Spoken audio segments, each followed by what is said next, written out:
We were on last night.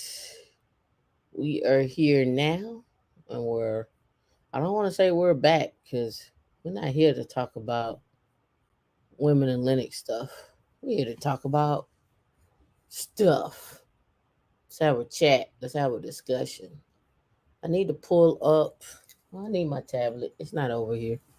So I'm going to have to pull this up somewhere else. I have to pull up the YouTube somewhere else. Because I just have a lot. I got somewhere else. Here we go. I got other stuff I wanted to talk about. I hope everybody's doing okay tonight. Um, I hope you enjoyed last night. And I hope you enjoyed all the shows. Actually, um, all the shows that we do, all the shows that we've done over the years. All the shows that we've done this year. We want to say thank you to everyone that has joined our Women in Linux group, our Slack group, our meetups, um, our um, just our AMAs, anything that we've done over the years. We appreciate you all for joining. What's going on, Q Bella? How you doing? Mama Do, how you doing? And even if this your first time, I am Tam or Tamika, uh, co-founder of Women in Linux. We are officially a nonprofit. D could drop the Slack information inside the channel, but I'll do my little walkthrough here real quickly. I just want to get people in the room so we can have uh, so that we can I can do it all in one swoop. That's what I want to do. All right. And then if you feel like you want to come up and discuss this topic, this is more of an open forum. I want your opinions. I have my own. I'm not as dramatic as others on it when it comes to opinions, but I have some thoughts and so forth. So let's get cracking and then let's get into it. All right. So, if you don't know who we are, we're Women in Linux. You can find us on womeninlinux.org, where when you get here, of course, I'm going to start backwards tonight. If you want to donate, you can donate with your time, you can donate with your money, you can donate by spreading the word, you can share this stream, you can share other streams, you can tweet this out. There's so many different ways to help us get the message out. When last time I looked at our YouTube, we were like maybe like less than 200 people away from 19. Well, yeah, less than 200 people away from 2,000. So I want to try to get us up to 2,000 people. I know we're not gonna make it before tomorrow, but I would like at least for the month of January for us to get that up, right? And that's where we're at, right? So again, that's the goal. So again, share the stream. If you want to shop with us, you can just click on shop. I'm not sure when D wants to take this down, but it is our 5th year anniversary where we are um, having our 5th year anniversary customary stuff items.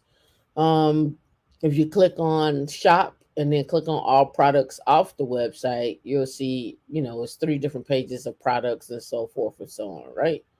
And then we do giveaways on here. We've done giveaways from the store. We've given out money. We've done just different things, right? So again, if you want to get some merch, more than welcome to get some merch, right? And if that's not good enough, if you want to connect with us after the stream, connect with us after the stream by connecting with us in Slack. Drop down here, put your email address in. You will need the Slack app on your desktop or your laptop or your phone. Best used on your desktop. I like it on the tablet as well too, but there's some, again, each feature is different, right? Um, some things are better on, desktop. Some things are better on tablets. Some things are better on phones. So again, this is just the way to connect with us. I just posted in there some scholarships and so forth. It is my repository of information. It's also searchable, right? If you've never been in our Slack before, you can search for stuff. You don't have to wait for us to the to help you locate stuff. You can search inside our Slack, right? So give a shout out to JM. You say, Women in Linux. Did you start your IT career in at the help desk? I don't really want to do that. I did. I started my official internship. Well, let's back up. I started an internship and it wasn't help desk. It was more system administration for a government contracting company. Then I left and went to the help desk and only stayed there while I was in school. And then I studied more and got up with school, and then perfected my skills at home with setting up my own lab. And then I had a full-time job a working at the University of Washington, um, um, a year before I graduated from college. Um, there was no degree necessary. The person that hired me, we interviewed her. Her name is Emily Bender. This is why I know about high performance computing and natural language processing, and also understanding uh, some of the AI machine learning things that you do in batch processing and so forth. So that's more of my background. Is the help desk a bad place to start? No, it's not a bad place to start if you work in Linux. It's a bad place to stay if you don't increase your skill sets and try to move up. That would be my take on that. And Kelvin, how you doing? Fran, how you doing? Is it cold up there, Fran? Is it cold back up there when you went back home? All right, so let's get cracking. What's up, Professor Black Ops? Ooh, see, it's 10:18. Probably got about 12 minutes with you, huh? You about to go to bed. I know. All right. So let's get into it. Why I want to have this meeting tonight. Um, I saw this article the other day. I didn't want to comment on it, and then I saw Anton Daniels talk about it this morning. It's something I actually talked about indirectly last night. Um, so you see the title. Um, you don't fully realize how big this problem is, and this is why. Um, what's the word I want to say? This is why I think a lot of the bickering has to stop. Uh, also, this is another reason why I think that honestly we just don't have time. It's my own personal thoughts. These are my own personal opinions. This is not a reflection of Dee's opinion. This is a reflection of my own opinion. Dee can speak for herself. It's also a reflection of what I see in the industry. So I'm going to tell you what I see. And if you ever been to any of my meetups, if you have ever been to any of um, my mad rants after we've done the meetups or just the AMA or whatever, um, you probably already know where I'm coming from, and you probably already know how I feel, right? What's going on, Just Kia? How you doing? So let's get into it. So why are we here? We're here because of this title. You don't fully realize how big of a problem is black men continue to have the highest unemployment rate. The cost in the US 50 billion a year. So you see that title, but let's skip that title for right now because I'm come back to it. Let's lead into it, right? So let's go here. If you've never been to demo graphics, it's for black people right here. Let me look at black demographics right here. I don't know how many people have been here, but let's get into the knit and the grit because there's a reason why I'd say we just don't have time for this. I honestly think that this, my own personal opinion, honestly think this article was not needed. Let me say that. Let me say it from that perspective. It didn't highlight anything we don't already know. It didn't highlight anything that if you're just in the world and breathing that we don't already know. Just my personal opinion, right? Um, I can honestly say your environment shows you what you see, right? So if you travel in circles where everybody is employed, you're gonna say this is a lie. If you travel in circles where everybody is unemployed, you're gonna say it's true. If you travel in circles where it's a mix, that's just your reality. You know what I'm saying? So that's gonna be what you see. The other piece to this is numbers don't lie, right? And but I'm gonna give it to you from my perspective. I've said it before, I said it again. You've heard it from me, you heard it from other people. When we're working in tech, we're usually the only black person in the room. And you heard it from Eric last night when it comes to government contracting. He's probably the only black face in the place, right? So we're not telling you this because it's something we're making up. It's just what it is, right? So let's go and do some number pulling.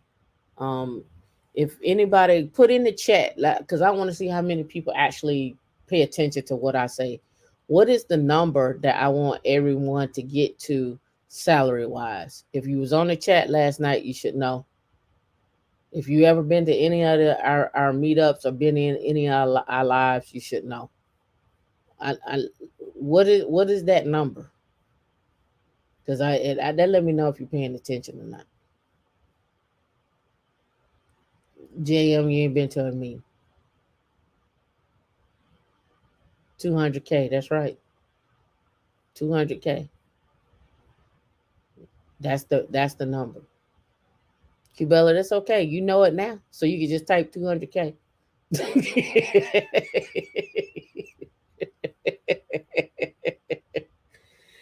Yes, that is it. So I'm gonna come at this. So when I see headlines like this, I got questions. Why you asking me all these questions? That's right, Cubella, type that, and don't forget it. Right. Um, it says, check it out. The study found there's an employment gap of about 1.4 million jobs between black men and their Asian, Hispanic, and white counterparts. 1.4 million jobs. I have questions. I have questions about that number. So let's go do this. How many tech jobs in the US? Let's see. Look at that. You see that? Key findings. In 2021, tech employment 12.4 million, right? 245 projected net new jobs in tech, right? The number of employer job postings for tech occupation jobs, occupation job openings during 2020 was 3.9 million. If I go back and look at this number one more time, we got 1.4 million. That's enough to employ people twice and then some. So why is this number 1.4 million and this number is 3.9? And they added 12.4 million, no, 245,000 jobs. And this is probably a little old. This is CompTIA, so this is probably a little older, right? And this is posted in Slack too. You can search this. I posted this a while ago. So I got questions. I'm gonna drop the link. Um, you all can come up and we can discuss. But let me get through this. We'll do this in about drop the link in about 10 minutes, D. Let me get through this. So I have questions. What am I missing? Right? So let's go through this article because I just got questions. All right. So in the article it says, and this is I didn't write this. This came out December the 28th, right? At 2 o'clock. It says black men are asking for hundreds of thousands of jobs in part because they have a higher rate of being in prison, being killed, or simply being overlooked for positions. Now, I'm gonna say it again. A higher rate of being in prison, which means you can't get a job, right? Being killed or simply being overlooked for positions. I can say black women do the same thing. We get overlooked for positions, right? I can say the same thing. But what is going on where it's 1.4 million missing out of that? And then we're going to get to the PDF that shows the actual data behind this. Now, the data that he pulled is from um, 2014 and 2020. And the data that I'm going to show is pretty recent. And then I got some other topics I want to discuss. I just have questions, and feel free. I'm not here to attack anybody. I'm not here. I just want to know, right? It says black people need to take this report to their elected officials. I have a problem with this statement here. Black people need to, right? Because the way it's set up right now, and the way all the bickering is going on, you telling black women that they don't need to be leaders. You telling black women to stay at home. So I think we should change that to black men. That's my own personal opinion. Take this report to your elected officials. But I got a question. What you taking? What? Why? I just showed you where. We just came over here and showed you there was 3.9 million jobs. Have we tried for that yet? I just I don't know. And y'all can bake comments and tell me, Tamika, you far fetched. Tamika, you don't make no sense. This should be up to our elected officials to go out and help us get a job, right? So, you know, me and how I think and what I think, if you ever been in our Slack group, and if you ever been in our Slack channel, you know right now they giving away free training, right?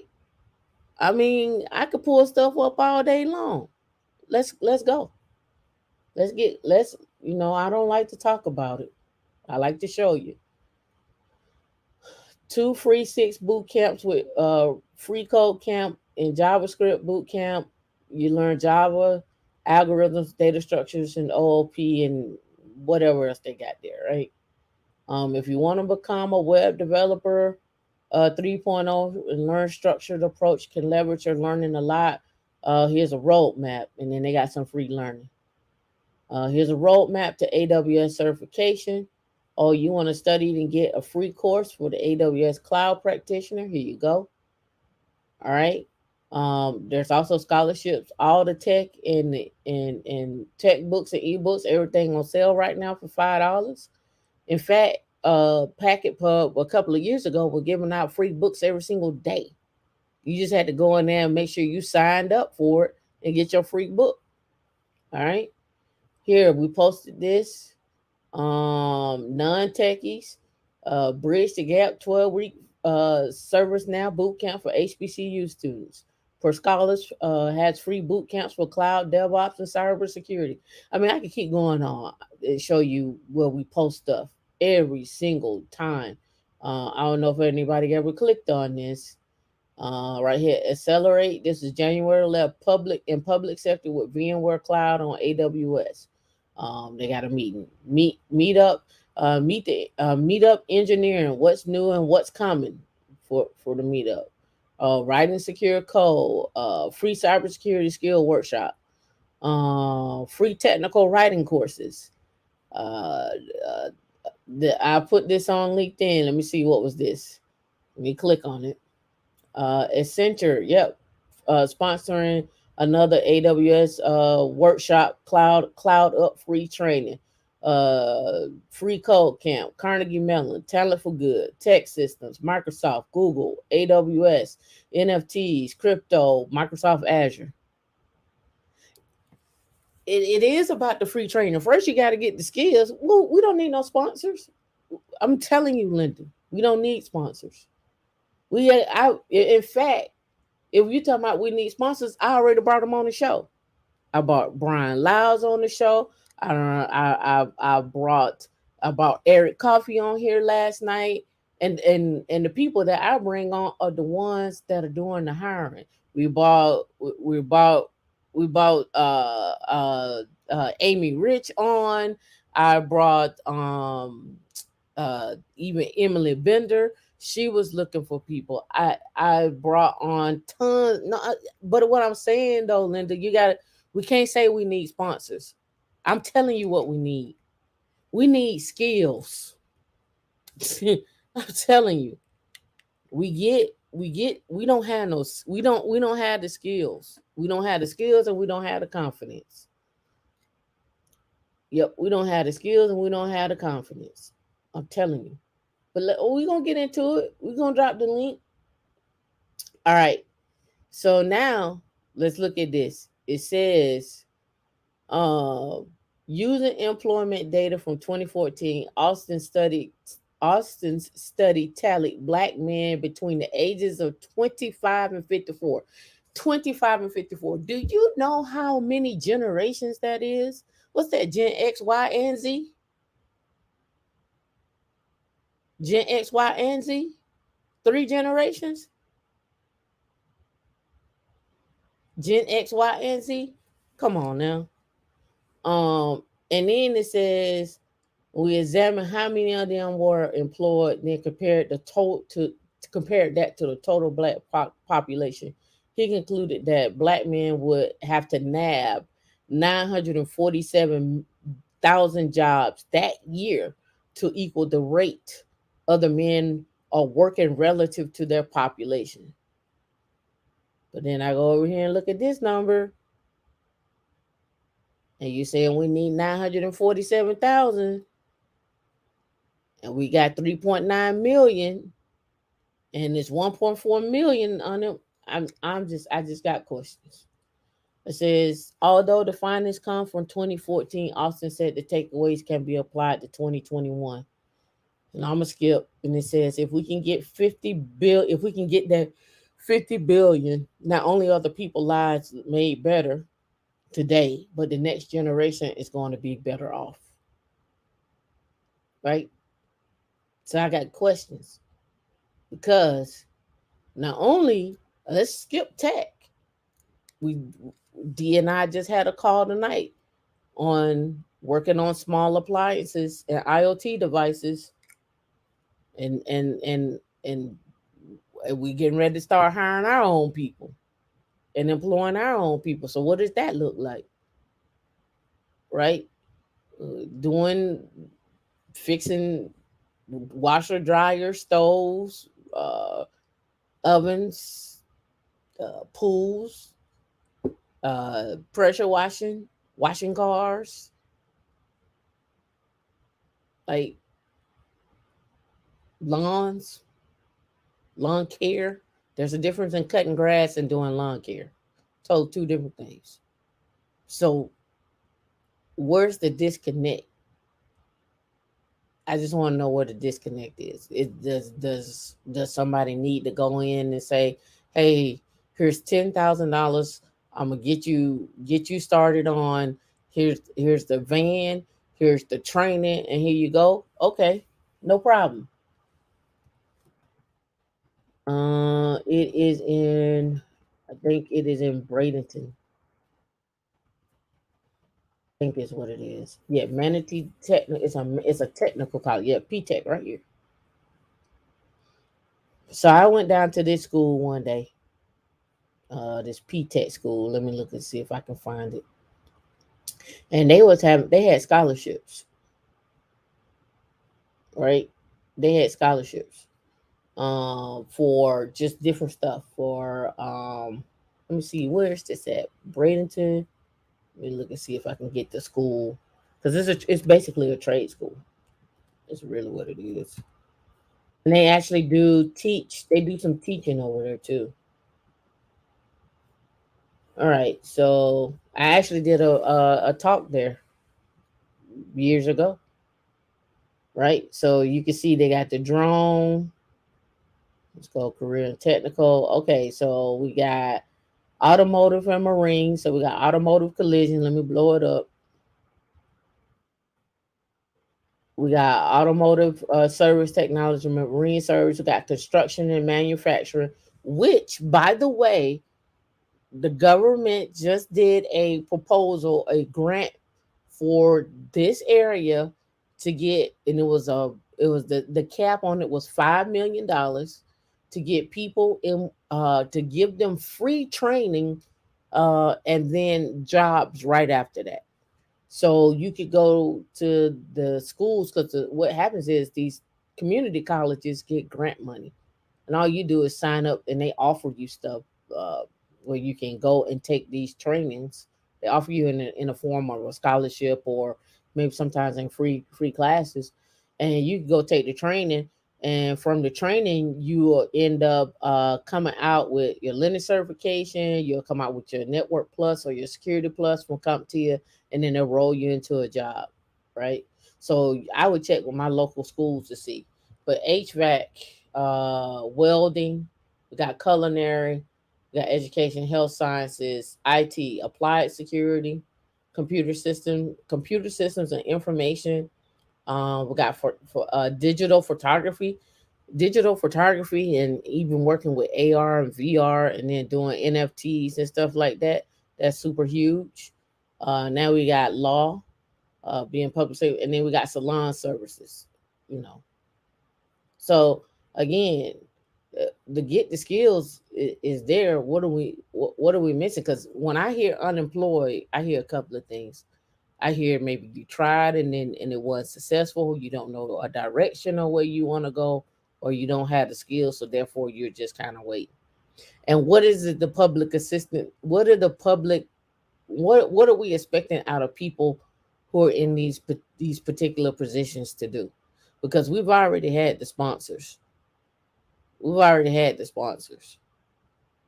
And I can tell you what's sitting on the hiring side, what people are saying. I can tell you sitting on the hiring side what I see. Um, you can go right to VMware, my VMware Learn. It's free. You can go right to Cisco and get the documentation. It's free.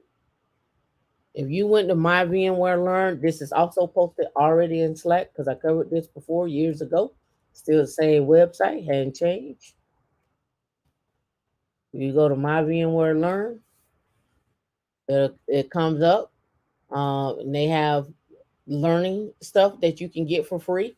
If you're not familiar with it, you can join a VMUG in your area.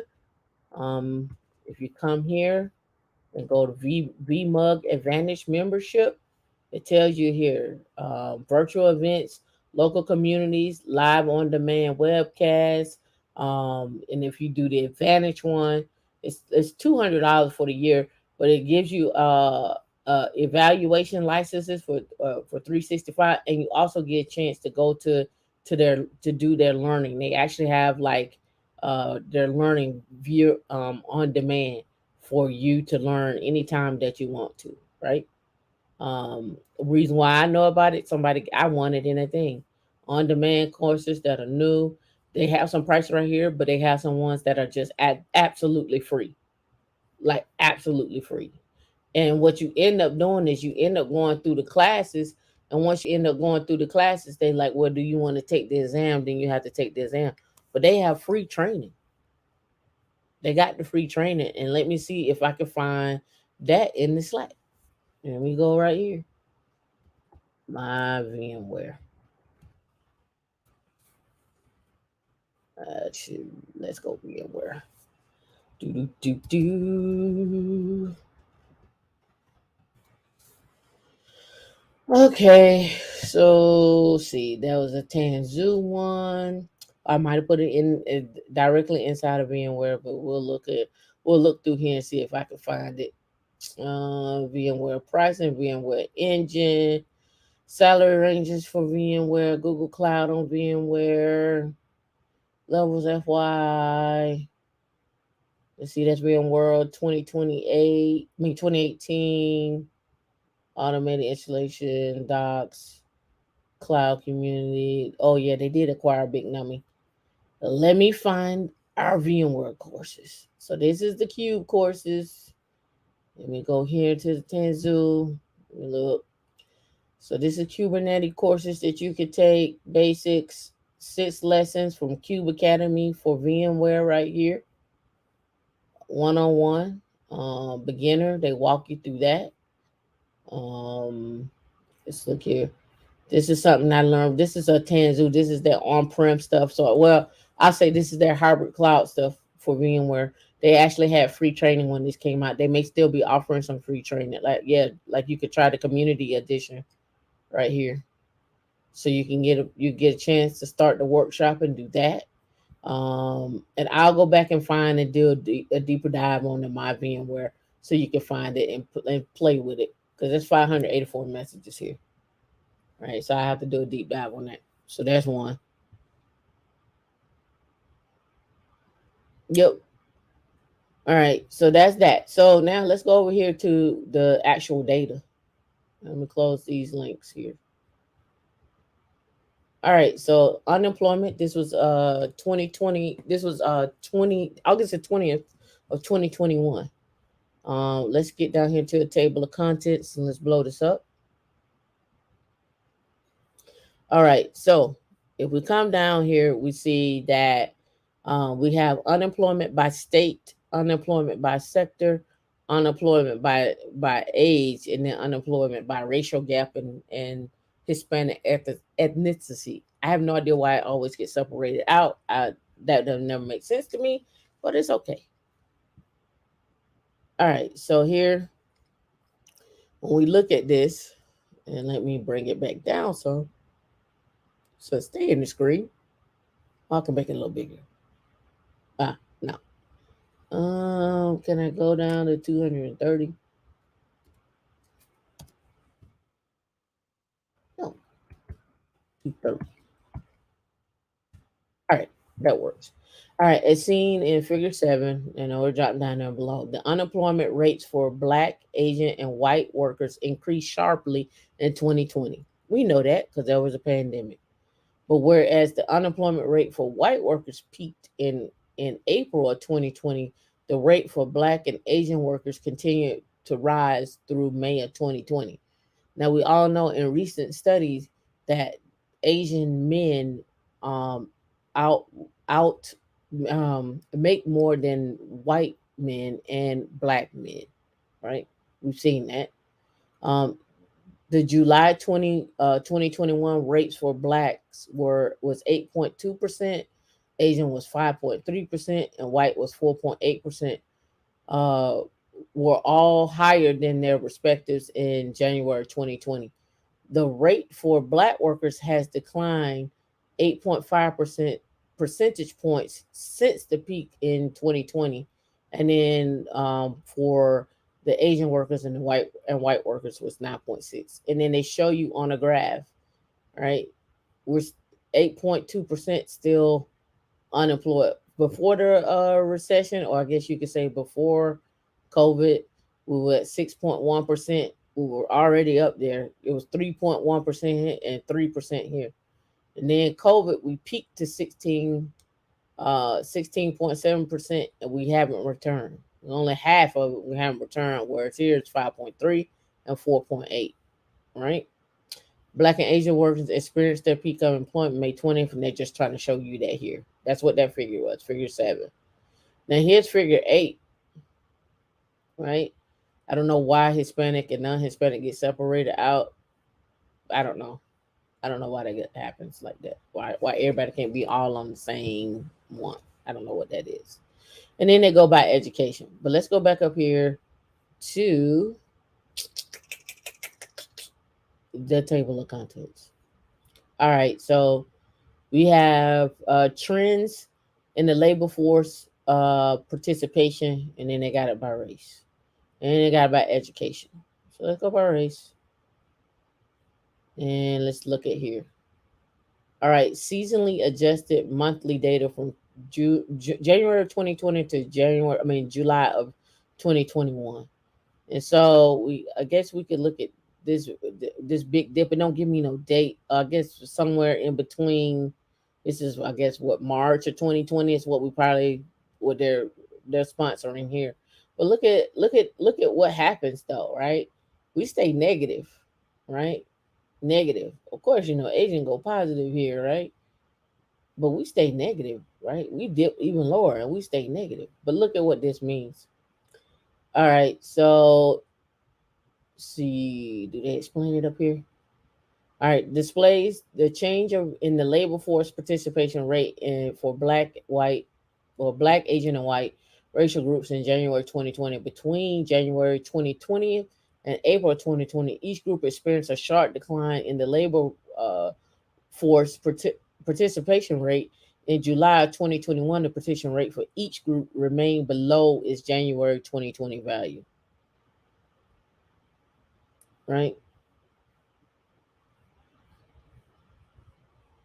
And then this is of Hispanic origin. But I don't understand why they always separate that. But let's get to the brass tacks. Boom, here. All right. So we got population, we got statistics, latest, blah, blah, blah. And you got economic and you got unemployment. Right? So let's go here and deal with this. See, they got, of course, they do it from Obama to Trump, but let's go by, let's look at our households. Do they give us the data? No, it's one over here that gives you like data. Hold on, let me find it. This ain't what I want. Let me look it up real quick. And then you could drop the link. Economic. Uh, that family network. That's what I want.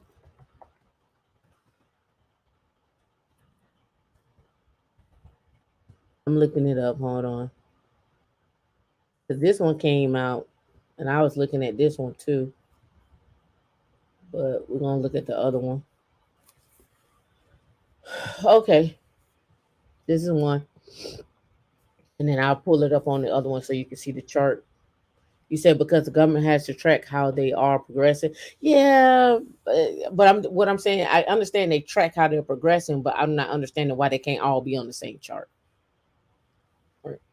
A close examination evidence finding staggering racial disparities.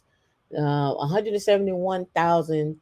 The net worth of a typical white family is nearly 10 times greater than that of a black family of $17,150 in 2016. The gaps in wealth between black and white households revealed that the effects of the accumulated inequality and discrimination, as well differences in power and opportunity that can be traced back to the nation's inception. The black wealth gap reflects a society that has not and does not afford equality of all its citizens. Right. So then they go on, and I'll give this link to you as well too, so y'all can have it. Um, Efforts for by Black Americans to build wealth can be traced back throughout history, beginning with the 246 years ago of chattel slavery and followed by the congressional mismanagement of the Freedom Savings Bank. And then they talk about that. They talk about Tulsa, what should say, and Tulsa Greenwood. And they don't talk about Rosewood and all those other places. Then they talk about the GI Bill when they came home that wasn't afforded to them, redlining and so forth, right? And so this goes on and on and on why the gap is there. But it doesn't tell me is why these 1.4 million black men are unemployed. And that is why I'm having this discussion. Feel free to come up. D will let me know if somebody is backstage to have a discussion. You can tell me what's going on.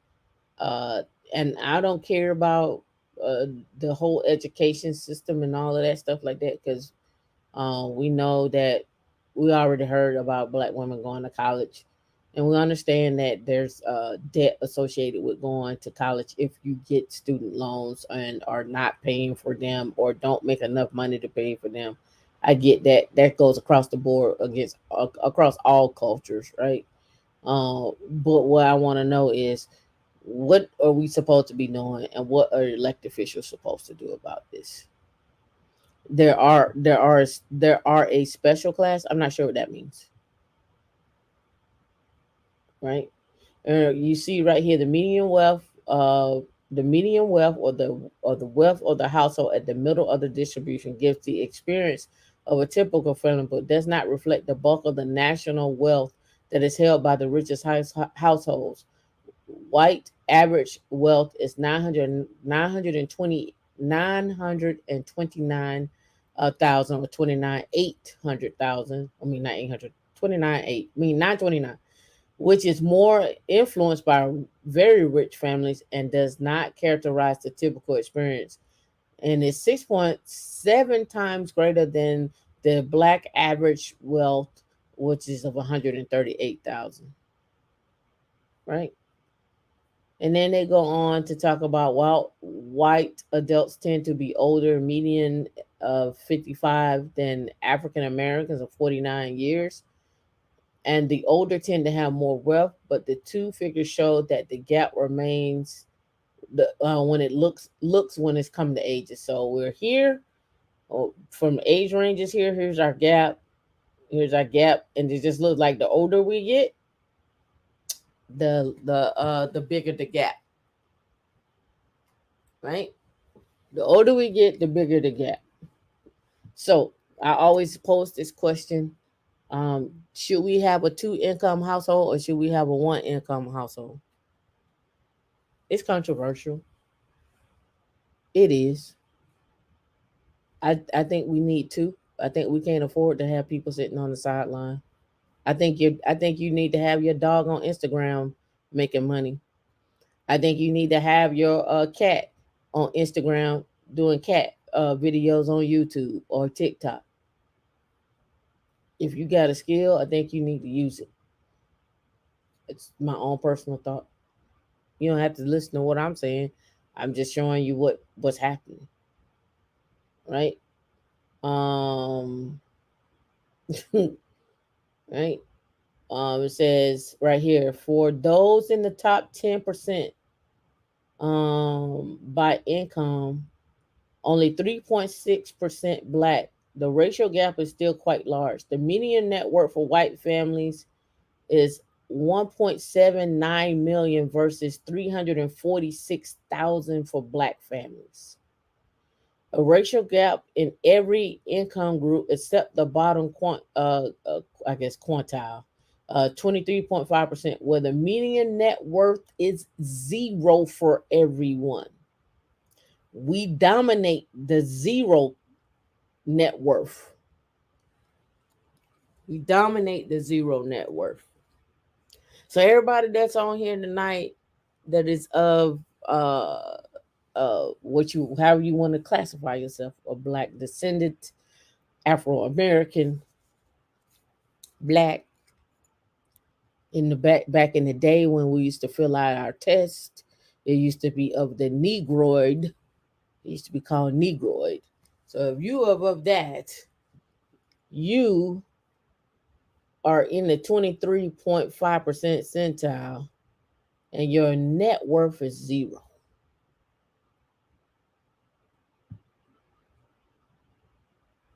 So you ask, you said, but why? If the black men that are unemployed knew that they were able to get these jobs and the right training, would they not take the training? Is it the lack of drive, the lack of awareness? It's a couple of things. It's a lack of drive, it's a lack of awareness, it's a lack of confidence.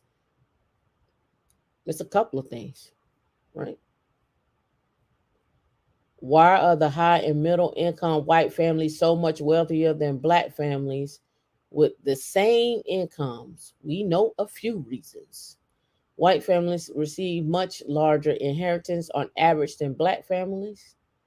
It says that inheritance and other intergenerational transfer account for more of the racial wealth gap than any other demographic and socioeconomic indicators. So how can you have generational wealth and transfer of wealth, right?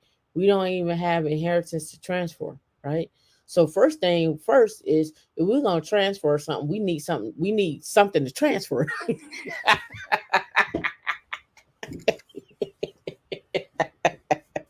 If we gonna transfer something, we need something to transfer, right? I mean, does that make sense? Is my mathing right?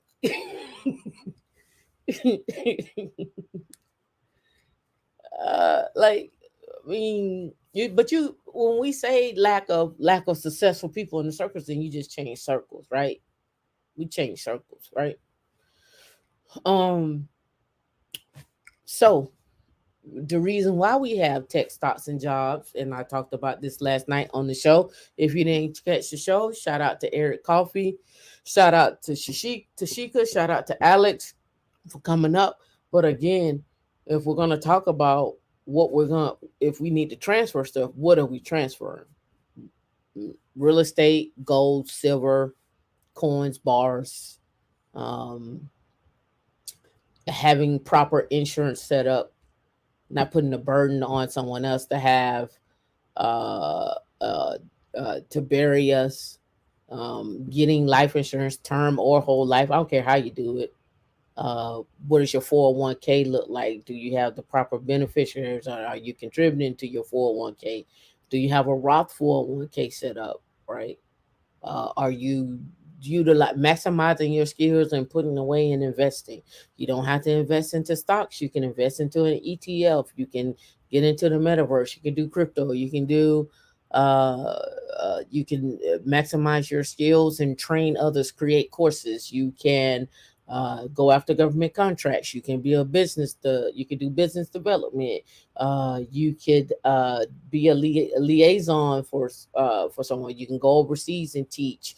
You can go teach English. I mean, I could go on. So one of the takeaways from last night's talk with Eric that stood out to me was how he positioned himself to have 8 streams of income. There's a lack of engagement and execution, in my opinion.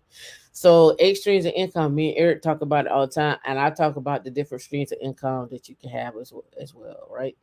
I talk about it so much that I think I'm tired of talking about it. I lie. I'm not. So, all right. So let's get back to it. All right. Black families who make it to the top of the income distribution in a particular year are more likely than white families to drop out of the top in subsequent years. So you make it there, but you ain't staying. You make it there, but you're not staying. What happens? What's going on where you're not staying? Are you not setting yourself up? What's going on? All right. And it says, and their prospective wealth levels reflect this difference. Likely less important, but still notable, high and middle income black families are more likely than their white counterparts to be called upon to assist family members and neighbors.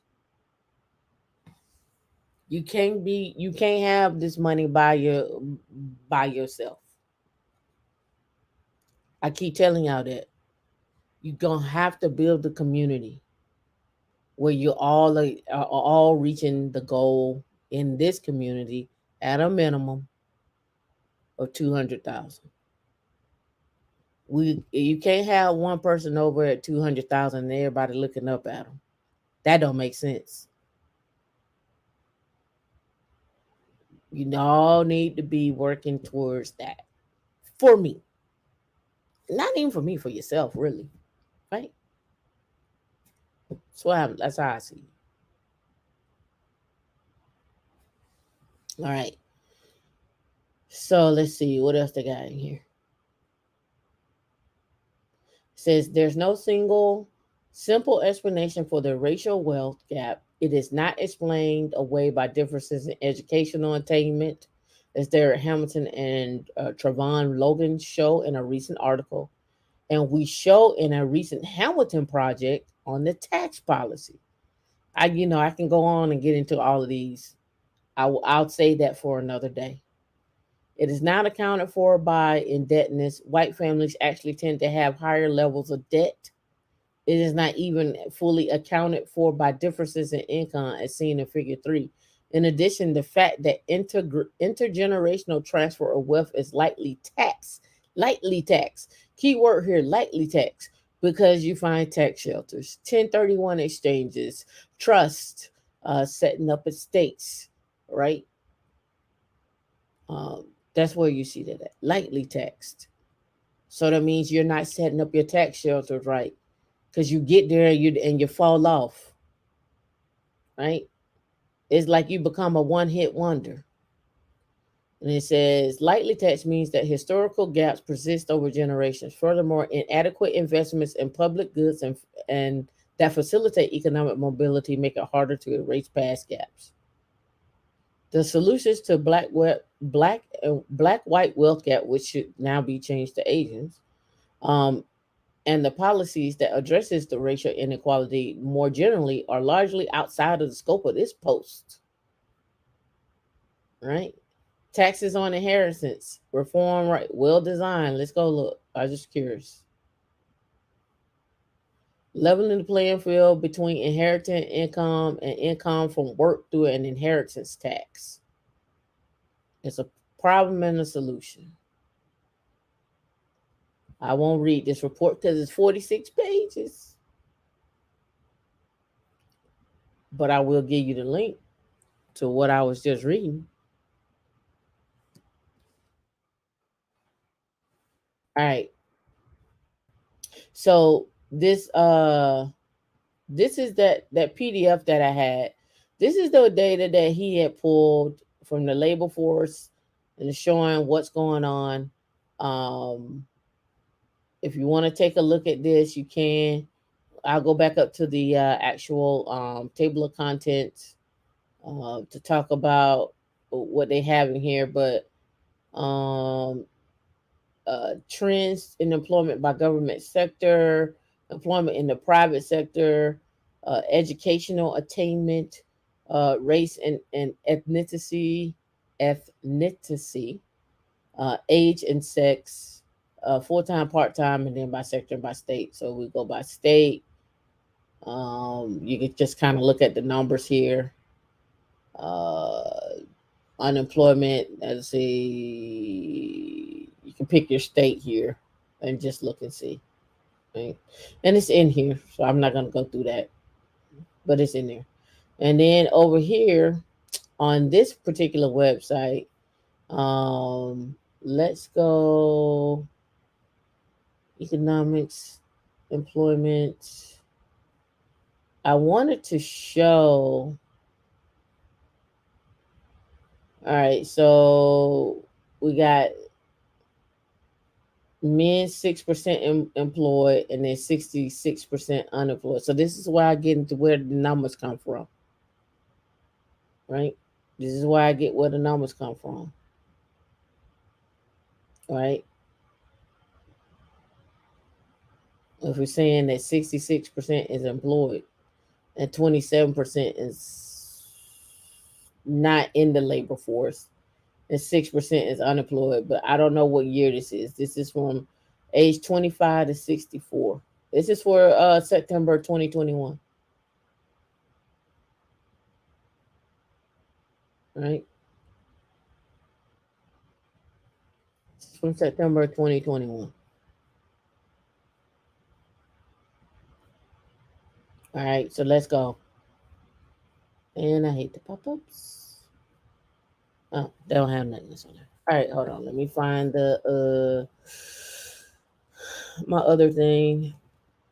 And if you want to come up and discuss, feel more than welcome. I I, I want to hear from the black men. What do you think the issue is? And what do you think needs to change?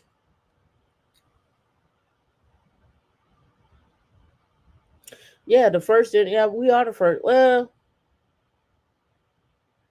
it depends on how you define. You say the when you say that. Um, I believe the last few generations of us have been the first generations for a lot. So many are being timid. When you say first generations, are you talking about first generations of education, first generations of wealth? What do you mean? And then you say the next generations are going to be so successful, possibly. What's going on, Don Juan?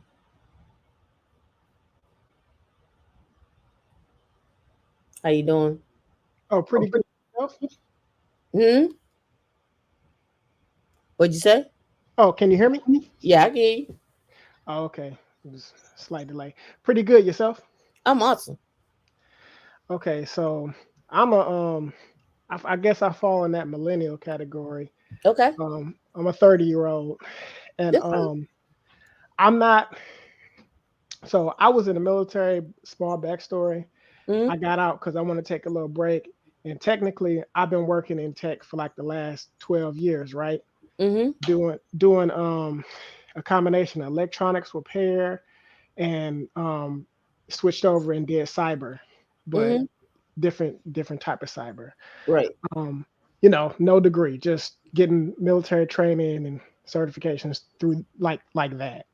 Hmm. Um, Even in the military, in these areas, when we talk about that, like it's not very many of us at all. Like we're on an island all our own. It's kind of lonely, I know. but I know. but My ex husband was Navy sub, so I get it. oh, and that's worse. Like that's worse because they're on a boat. I was in the army. I know. That's why I say I understand where you're coming from. I get it. Mm. So I get out Hmm. and I'm hip to like all these like little opportunities. Hmm. Um, I have or I had connections that other people wouldn't have, but there are many more that other people would be able to have with paid training even before you started putting all this stuff out there, right? Hmm. With civilian jobs and the new positions that you're actually putting in these branches of the military that are tech related Hmm. with high bonuses like upwards of $75,000. Hmm. Now, let me skip ahead and get to what I think the problem is. Okay. I've tried to tell people, specifically with these positions, who didn't know another way, I tried to give them paths exactly like how to get in there. I would go into like the doctrine and the documents and show them all the training that they would need to go through to be able to do the job Hmm. and walk them through exactly how to do it. Hmm. And it's a to me, it's a combination of um upbringing. And when I say upbringing, um they don't really know how they learn. So when they see that they have to learn all these new things or whatever, and it's kind of hard Intimidated. to them. Yeah, they're intimidated, Hmm. and they give Confidence. up. Yeah, they legit give up. Right. I So, know. I know. It so becomes overwhelming, mentally overwhelming. So it's like, oh, I gotta go do all of that. And no one said that you're gonna be successful overnight. You'll be successful over time, right? So that's why I don't. I guess this is why I struggle with these numbers and what is an elected official going to do. I'm looking at black men. What you gonna do? Honestly, I mean, aren't you supposed to help each other? Like, isn't that the goal as a collective? Right. So we go to the official to say what? To hey, because that official, he or she or whatever pronoun they're using, it isn't going to know these vast areas in the fields in which they are needed, right? That people are needed. listen. the people that you might work for don't even understand the field. Exactly. Like, so what is a politician gonna know? Exactly. Exactly. So that's why I wanted to call this to an attention, because it sounds like we're not moving in the right direction. Like when you put this article out here and it takes off and it gets legs, I have a I have a problem with it, because I just know too many tech jobs, and not even tech jobs, just too many service industry jobs and trades that need to be filled that are not filled. So where is the disconnect with the author? When I may even reach out to the author, where's the disconnect with the author and what's going on?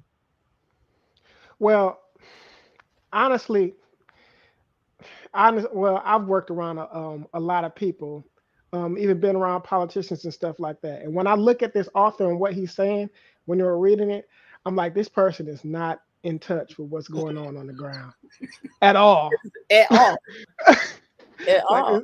I don't know where he's At getting all. this stuff from. How is he drawing his conclusions? That was my question. And you're drawing this conclusion, and what are you going to do? Where are you going? What's going to be, what do you think needs to be put in place that's already not in place? Honestly, um, I'm not a conspiracy theorist, but I've been trained to think a certain way. I get you. Um, I honestly believe, I don't know what the narrative is, but there's something just being pushed when they're trying to put out um, messages like this. Mm-hmm. And part of that is because that was part of my job, but it's I get some sort of narrative, some sort of narrative being pushed. That right. they mean no good with this article. They're not trying to inform or anything. Right.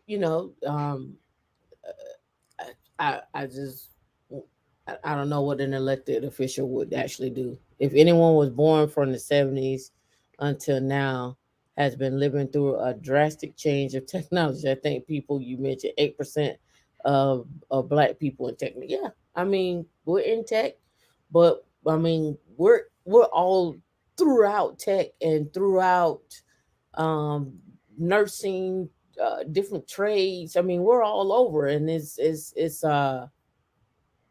I mean, that, like I say all the time, and people get mad. Like, to make 100,000 is nothing, and if you live in the DMV area or Seattle or California or New York, 100,000 gonna get ate up. Hell, in Atlanta, Florida, it'll get ate up quick. Depending on where you at in Florida, if you living in Miami, you want to stay downtown, okay.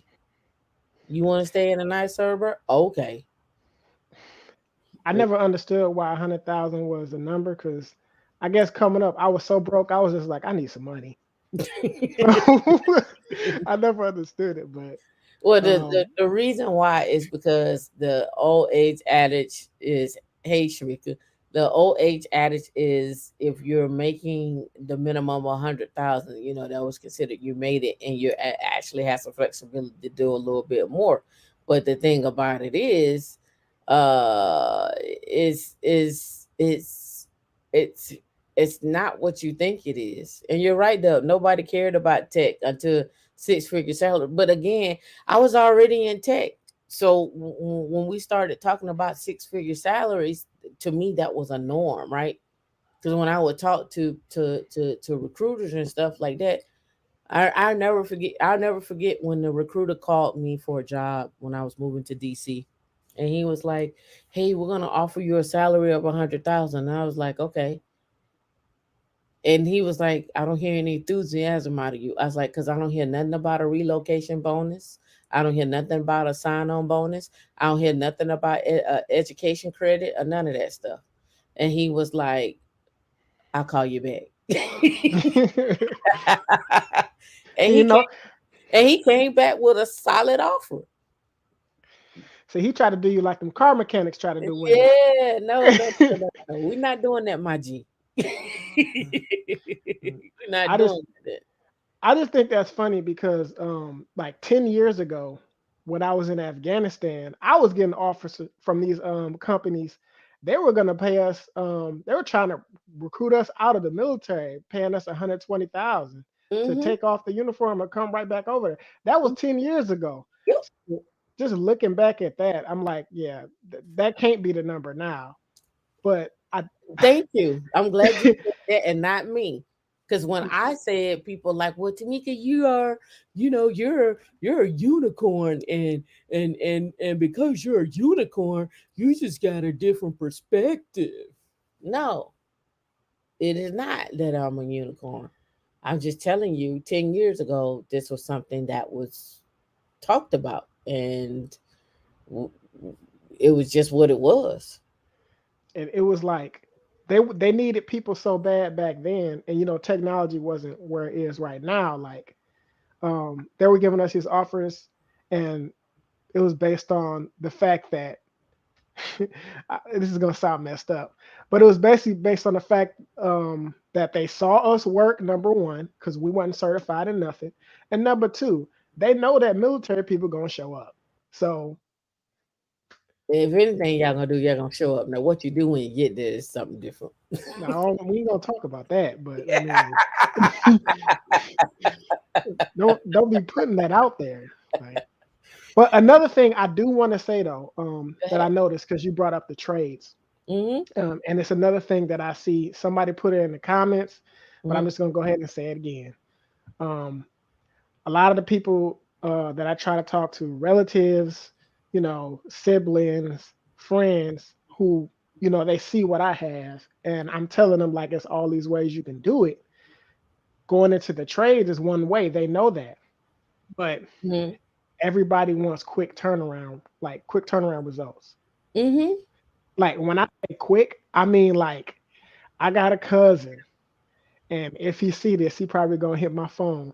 But I got I got a cousin who paid like to go to truck driving school. I think it was like 500.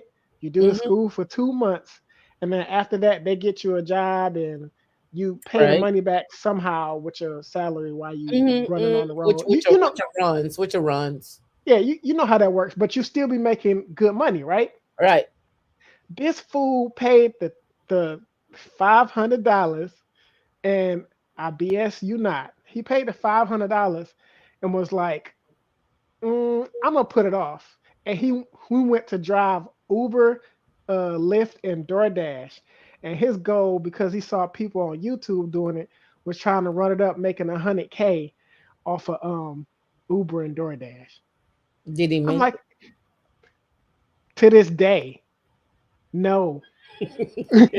To this day. Matter of fact, he got kicked off of one of the apps because he kept getting bad reviews. But but yeah, that just poor decision making. And but Well, not only poor decision making is one, right? But yeah, what I also, and this is why I keep stressing community. Like you got to get in a room and be with people that's making 100,000 and up or more, or whatever it is that you want that number to be, whatever your magic number is. And you have to get in the room because that's gonna one fuel your engine, and two, fuel that confidence. Now it can have a reverse effect, but that's a you issue.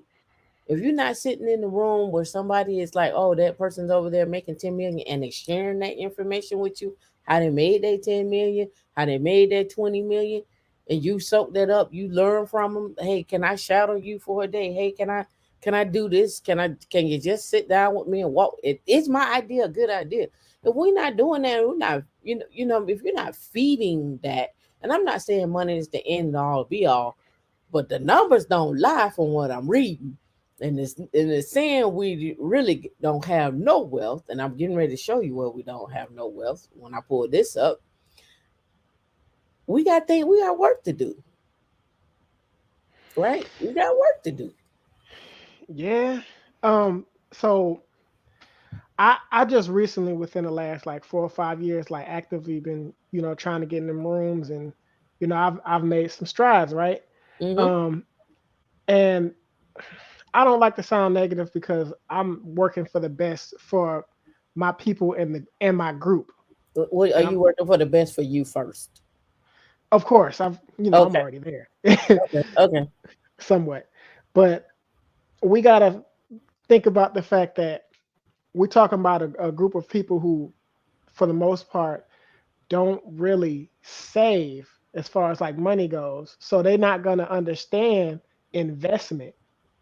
So a lot of the stuff that they see a lot of these things as scams, getting in these rooms and people having these blueprints for you and stuff like that. They just don't trust it. I don't know. I don't know why. Even when they I mean, see they you don't, do it. all right. So I hear the don't trust part. I get that part. But hell, you don't trust yourself. So, so in some families, you don't even trust your own mama. You don't even trust your own cousin. Who you gonna trust? You don't even trust yourself. You need to have the confidence to even trust yourself. So, I've literally it's you're you're right there, and it's like I've literally had people like there will be because I would send people through the college route, and I've even name dropped your organization, and hmm I'm trying to send people your way. hmm Um, but I've literally had people who will be working on these things either in college or whatever, and then they'll just be like, "This is too hard. I don't think I can do all the it." time, Ugh. all the And time. I'm trying to give them all the encouragement in the world. I'm like, oh, it's not that hard. Just put in a little bit more time. What you need help with, blah blah. And then next, they dropped. Like, why?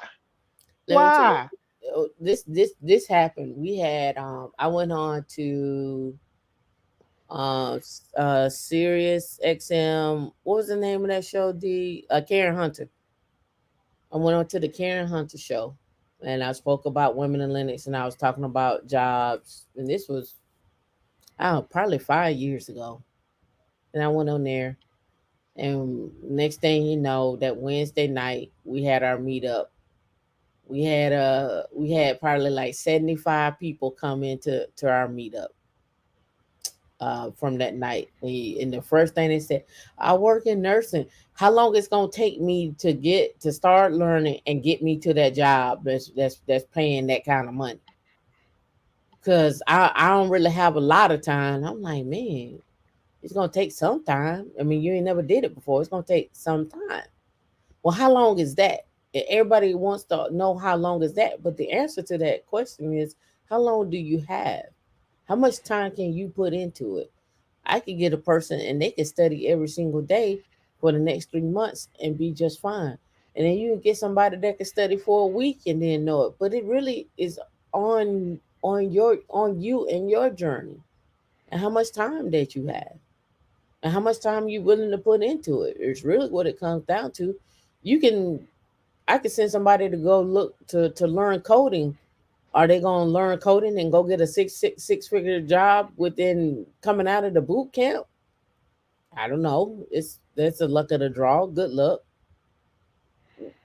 Are you gonna like it? I don't know. Good luck. Oh no, it's gonna be painful. Listen, I did a network attack course in hmm when I at Pensacola when I was in the hmm army or whatever, and oh my God, um, well, it was all services in there, but it was brutal. It was like a boot camp, hmm and unlike a Retention. coding boot camp, they can keep us 24 hours. So I mean, we was staying in there basically until we was getting it. It was pretty brutal. Yeah, Um, retention. I mean, the brain only is only gonna hold so much, right? Before you just feel like I'm tired. This is what it yeah. is. So we gotta keep that. Kevin says they keep looking for 30 days or less hookup. Yeah, and it's not a 30 day. These are lifetime skills that we're talking about. These are things that you're gonna be doing for the next 5, 10, 15, 20 years, and you're gonna evolve and keep. I say it all the time. Stacking skills, skill stacking. You're gonna always keep stacking those things. But again, you just have them in your toolbox and have them ready to use at any time, right? One day Yeah. you may use C++, another day you may do network administration, and another day you may do cloud, and then another day you may do DNS, and another day you may be coding in Python, and another day you may be coding in Rust. And then you may say, I don't want to do none of this. I'm finna go design houses. I'm gonna go crochet. I'm gonna go crochet. But guess what? I got the skills to do whatever I want to do, and I also had the skill. I also have stacked my money, so I can do whatever I want to do, and that's the where the joy comes in at. We talked about being entrepreneurs last night. I talked about consulting. We brought people on from Top Towel. I talk about consulting all the time, drawing up your contracts, all that stuff. We talk about all of that. What do you say? What do you think about behavior assessment before the interview? It depends on the behavior assessment. Like the behavior assessment, usually is about their the work that they have that you need to do. So it may not be about it may not be about you yourself. It depends on the job. I know Amazon has done behavior assessments, but their behavior assessments be like, how would you if this situation occurred, how do you notify the customer?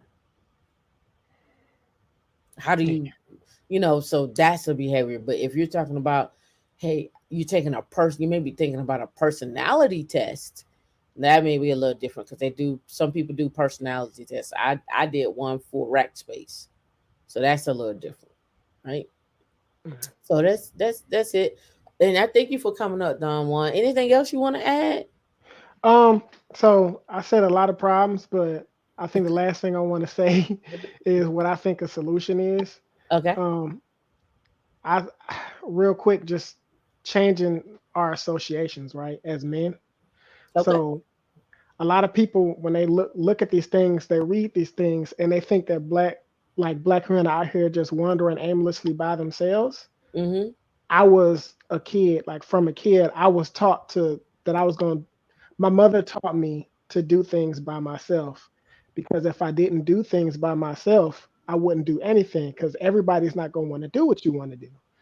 And my father put the willpower in me. But I say change the associations, and I know it's going to be hard for them because they move a lot of times they move in groups with other men Mm-hmm. who either doing the wrong things or just not doing much of anything at all. And what associations would you recommend that they change to? Just somebody who's listening to this. What do you have a group that you would recommend? Do you have a extracurricular activity that you would recommend? Um, so I think that they should look at what they want to do because a lot of them they do have things that they want to do Mm-hmm. and try to reach out and try to find people who are in that area and associate well within that field and associate with them um and try to learn from them and try to get within their network that and I think people should just get hobbies like for example like I do MMA and kickboxing and stuff like that, and I compete. Okay. Um, So on you the side, breaking knees and legs and arms. yep, toes and elbows. So I do that right. I've been doing that for like 11 years now as an adult. All the associations, most of my most valuable contacts came from meeting people in just those social interactions. Mm-hmm. Um, I met more people that can help me in life doing those social things um, Right. in comparison to the people that I met at the job. So get a hobby, change your associations based on the things that you actually want to do, and put yourself around the people who are doing it. You should come to groups. I would come to groups like this. Mm-hmm. If this is the only one you know, I mean, shoot, come in here, get into Ask Slack. questions. No, seriously, because I mean, you're gonna get to the money here, so you're gonna. You don't But have no choice. you don't. But that's my solution. So thank Okay. you for having me. You're welcome, and thank you for coming up and sharing your life story and about your cousin. I don't know if your cousin listens to this, but shout out to your cousin. I hope he at least does something with a box truck or something like that, because it's money to be made out there. And thank you for sharing our information with others as well too. Oh, most definitely. And yeah, shout out to him. Finished truck driving school. So, all right. Have a good evening. You do the same. And anybody else that want to come up, please feel free to come up. Don Juan came up. You know, again, we're just here trying to. I'm all about solutions. I don't know about anybody else, but again, if you're just now joining us, we're discussing this article here, where it says you don't fully realize how big this problem is. Black men continue to have the highest unemployment rate, costing the U.S. economy 50 billion. What is not said in this article, what does not state is it not only does it affect the economy, it's a reflection on the black community, but it's also a reflection on the black family if we want to go that route, depending on if those black men were marrying black women or if they were putting money back into the black community, right? So that's where that coming into play for that. I don't agree that we need to go to take this to our public officials. I just don't see what that helps, right? I showed you the number of jobs that are out there, and in here it says we concluded that black men would have to nab 947,000 jobs that year to equal the rate other men are working relative to their population. And we already seen this 12.4 million tech jobs in 2020, and in 2021 there was probably more than 245,000 added. It was probably way more than that because, as I've stated on this show before, um, IBM is looking to hire 40 million people.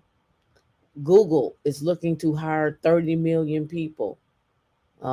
Amazon was looking to hire 750,000.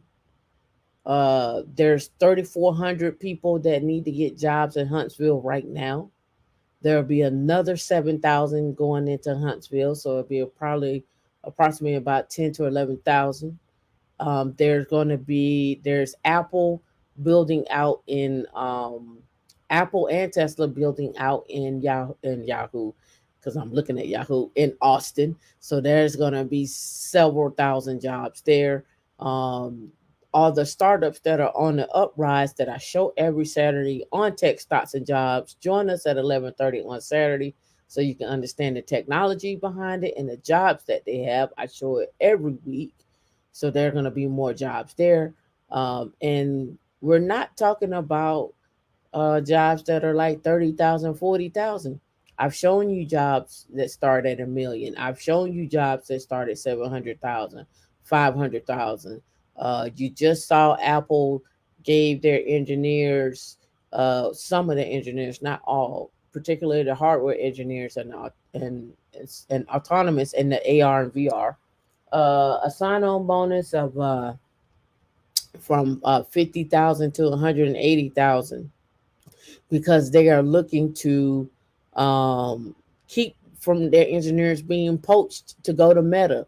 Meta is hiring production engineers. Let me see if I can pull that up. I need to get him on. Keep reminding me, Francisco, for the production engineers, right? So I don't know if I should put his stuff on there, but I'm just gonna cut and paste this, because I don't know if this guy wants his all his stuff on. But I mean, I guess he on social media, so whatever. I don't think that's a violation. Let me cut and paste. Make it easy for myself. Do do do do do do. And how's everybody doing tonight? Let me drop a one if you're enjoying the convo. All right, so let me pull this up. No, let's use text edit, because I like text edit. Text edit is my friend. All right, text edit. Where are you? It didn't come up. Let's go to applications. I don't know why it didn't come up.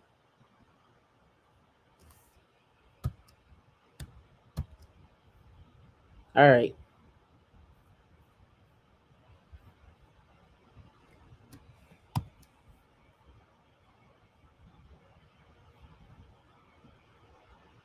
all right. Here we go.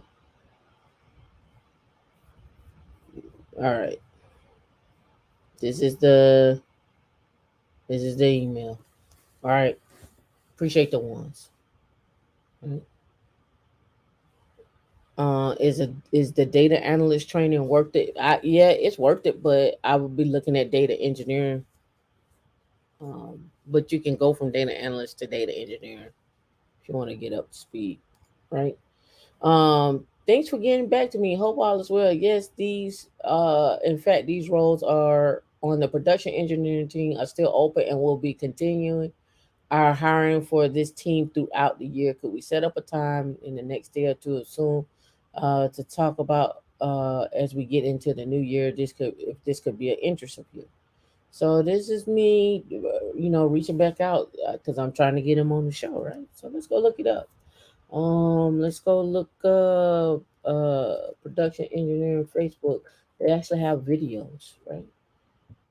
And show that they're hiring, right? Let me blow that up. The base salary for these is 172,000. Just the base. The true power of production engineering comes from developing strong relationships and with partner engineering teams, and valuing collaboration and knowledge sharing to build technical expertise and community.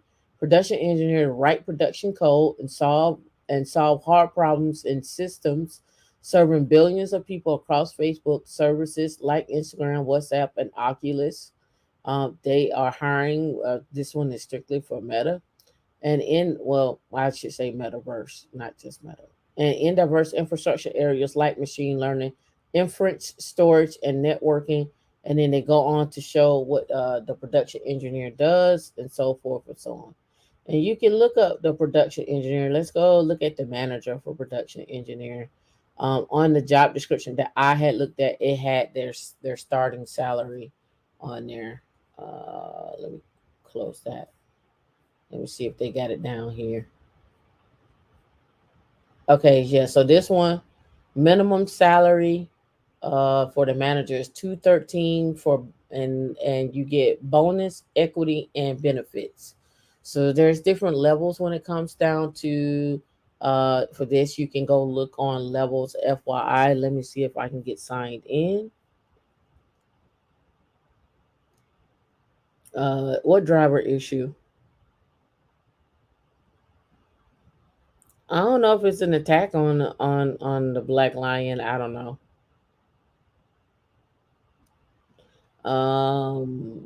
Let me see. Levels. That's why I want to go. And I need to sign in. So let me sign in, and then I'll come over and I'll bring this over.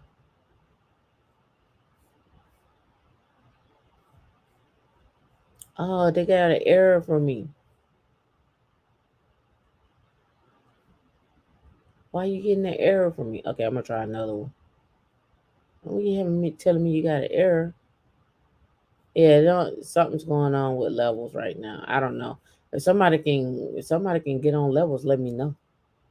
So there's levels and then there's blind. Go check out blind. Let me see if I can get on with blind. Let me see if I can log in. Let me see. Think I think I'm trying to remember how I signed up with them. Oh, sending me a verification code. I'm trying to get logged in. Hold on 1 second, bear with me. So we can look at some numbers, right? I like looking at numbers.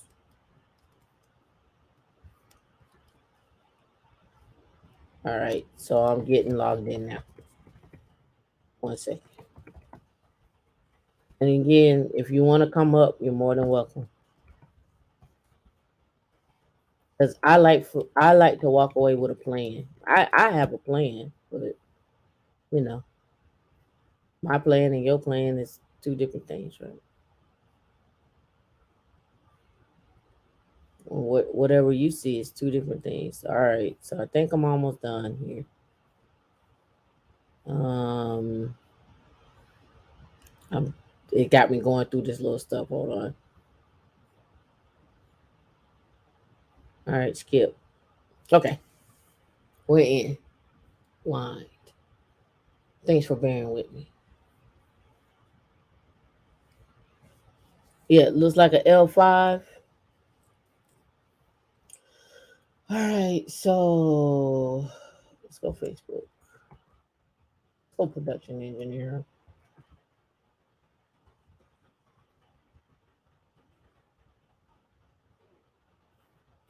All right, system design question. Facebook production engineer, and on the other side, let's see. Okay, here we go. This was from 2018, but that's okay. I currently work at Amazon as an L4. Got hit up by a recruiter for a production engineering role at Facebook. I have prior experience doing Linux development as an embedded developer. My current team, WLB, is really good, and I'll probably be promoted in Q2. But I don't particularly like the work we're doing, and it doesn't fit my skill set particularly well. Does anyone have any insight on production engineering roles? Production engineer means SRE. Don't interview if you're currently in SDE.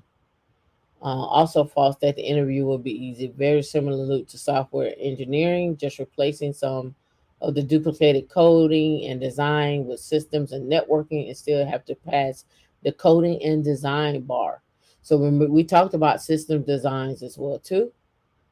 Production engineering, we didn't see salary. So let's go look up production engineer. And I couldn't get in on levels FYI.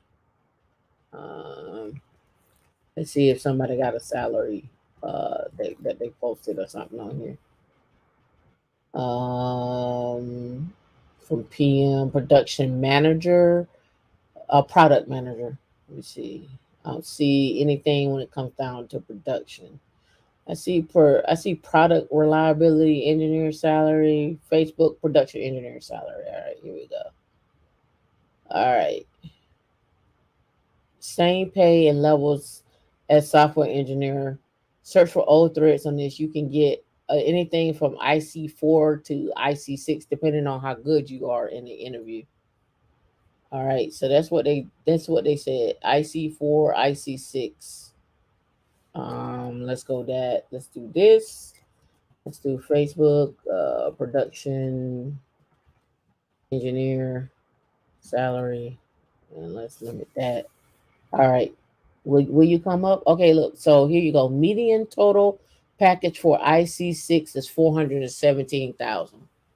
I just wanted to see what they were saying. That's IC6. All right. So that's what they got for IC6. Oh, look at that. It comes up over here, but over there it wouldn't even come up. And then so it said base salary of 210, your stock grants are 178,000, and then your bonus is 42,000. If you do IC5, 287, 182 base, 72,000. If you do IC8, you don't have that. But if you do IC7, 514 total comp, 238,000, 222,000 in grants. And these things are negotiable right here, right? Well, all of this is negotiable, right? All of that's negotiable, right? And then they give a range, right? So some of the salaries are here, right? And here they go. They break it down. 5 years at the company, total of 15 years experience as a UX person. They're pulling 755 total comp, 245 base, 450 on the stock, and 60 for the bonus. All right. Yep. Don't sleep on startups. It depends on what startups. Some of the startups make money as well too. Right. But I wanted y'all to have this information, right? I wanted y'all to see what's happening out here, um, and what's going on. Yeah, the industrial prison complex, but again, when we start talking about smash and grabs and triple P loans and um uh shooting your girlfriend, killing your girl, all that stuff like that, some of that stuff is not an attack there. Some of that stuff is just, you just shouldn't do, right? Just shouldn't do. I'm not saying that it don't happen. I'm just saying some things can be prevented, if that makes sense. um See, agree. Yep, data analyst, and then look at transitions to data engineer. Yep, yep. So I would bring this up. I'll bring this up on another stream because this going what I was gonna bring up is gonna take us into another hour. We'll talk about it another time. I won't be mean tonight. D was like, you just trying to go in and trying to get people worked up. No, I'm not. I ain't gonna do that. I ain't gonna do that. I'm gonna be nice tonight. But if you watch this back and you see the comments, I mean, if you have some comments, you could drop them below. You can tell me where you think I'm wrong, but here we go. I'm gonna give you my solution. First things first is, um, let me give you some background on how I came up with my what my solution thoughts are. I really don't care about people coming from single parent households or two parent households. At the end of the day, some single parent households are great, and some two parent households are great, and then some are just absolutely fucked up. That's just what it is, right? Yeah, some people live with their grandparents, some people don't. Some people live with their moms. Some people give birth to a child, the child dies, the dad raises it, or whatever the case may be. You do the best you can, whatever the case may be. So I want to get rid of all those excuses, right? So what happens if you are a 30-year-old man and you're unemployed? Let's say you're a 25-year-old man and you're unemployed, right? Um, what are your options? So, do you go out and uh, get a trade? Sure. But I'm gonna give it to you from this perspective because this is a tech environment. I'm gonna tell you to go get you some training. I'm gonna tell you to go get you some skills. Um, but you need to figure out what you're good at. So you need to probably, honestly, at that point, I think it'd be good to go seek find a mentor. I don't care if it's at the church or someone you know. I think you also need to probably enroll into a school or if a community college. And if you don't enroll into a community college, at least look at what classes that they're offering and go up to the school and just literally like, and a lot of times you can email professors just to have a discussion with a professor, because sometimes the professors or the counselors at school can give you some direction on like what's out there, right? I can't tell you to go and look on YouTube and look up Linux. I ain't gonna tell you that because you may never see this stream, right? But what is tangible and present in your community is some community college. There are some churches. There are some people that are in the community that do well. Join, just like Don once said, join 100 Black Men. Join. I get you, but I can't tell you like when you get on YouTube, you're gonna find Linux or you're gonna find cloud if you don't know cloud exists, right? I'm playing. I don't know tech, right? I don't even know what the cloud is. I know I back my phone up to it, but I don't know what that means. So that's how I'm looking at it, right? So I'm just giving some things that are to me that are easy and logical. Um, just my thoughts. um Getting go and the reason why I say a community college is because, one, if you did decide to take a class, at least you don't have to pay that much. They do have scholarships. You can go work at Wendy's or Sam's or Costco or something like that, and pay for that, right? We're just talking about getting to the basics. And then you may take a year to figure out, oh, there's a bigger environment than just what I'm being showed, right? I'm just trying to get things that are easy, right? I think that's easy. I think going to uh, a community college is something easy where you can and give yourself the grace and the time to discover. You may discover that you like uh, uh, uh, history, or you may discover you like fintech, or you may discover that you like uh, tech or networking, or I mean databases. I don't know, just right, but it gives you something to start with. Then the next thing is join a group. Now, my recommendation of a group to join that's going to give you like a multitude of people that you can interact with would be Toastmasters. And the reason why I'm recommending Toastmasters, so you can learn how to talk in public and talk in front of people, and it gives you a group of people that come from a different backgrounds in order to network with. You never know who you're gonna meet, and Toastmasters is all over, right? And so if you think about it, you end up in a room with maybe an engineer, a doctor, a lawyer, someone who started their own business, someone who's working on a pitch competition, and you start looking at what they do, and now your light bulb goes off and you start exploring and asking questions and researching and stuff like that. And then you'll eventually find it, but you're going to probably end up getting with someone to mentor you along the way. Eventually, you're doing self discovery right now.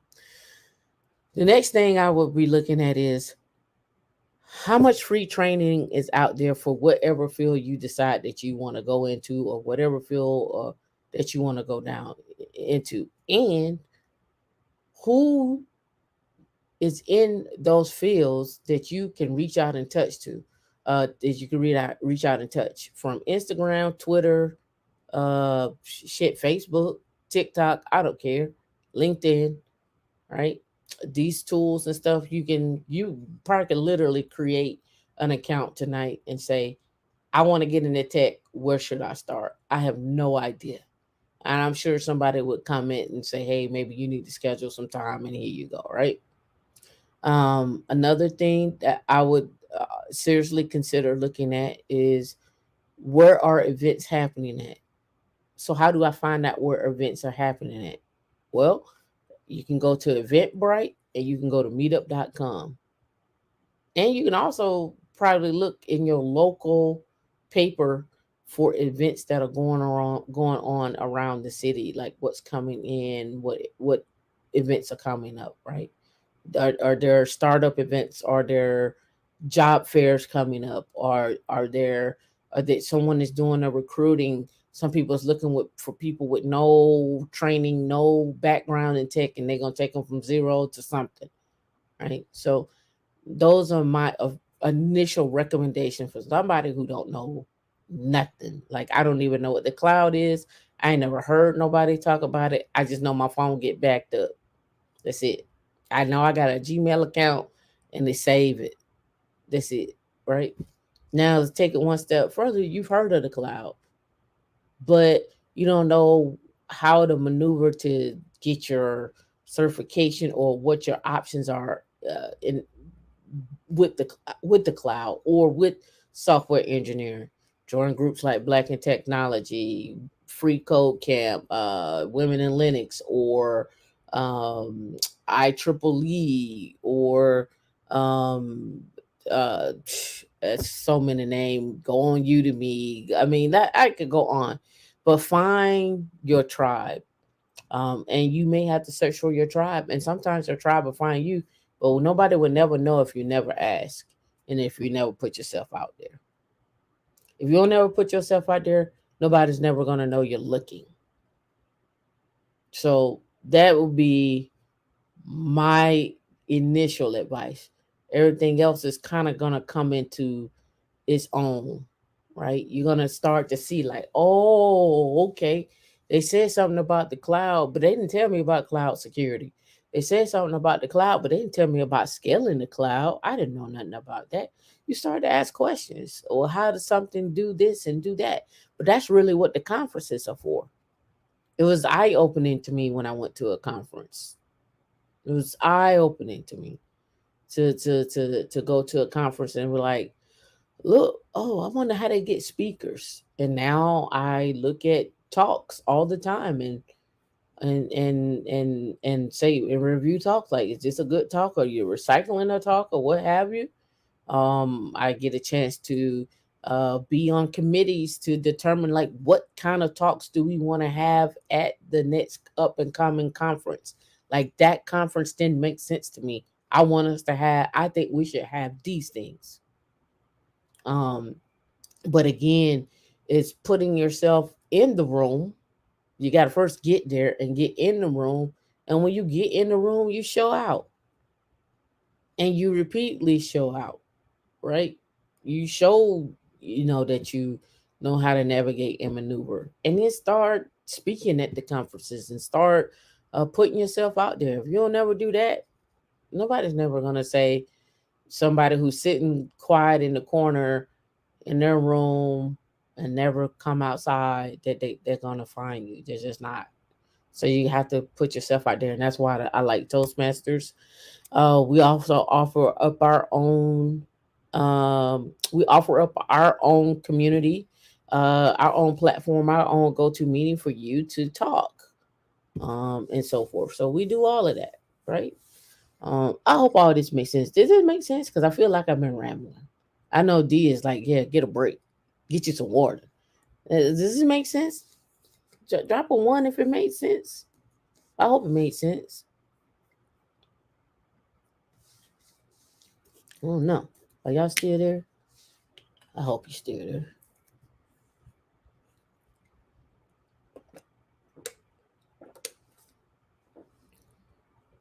Right? Yeah, Dub. It's a little bit more than just start though. It's like where.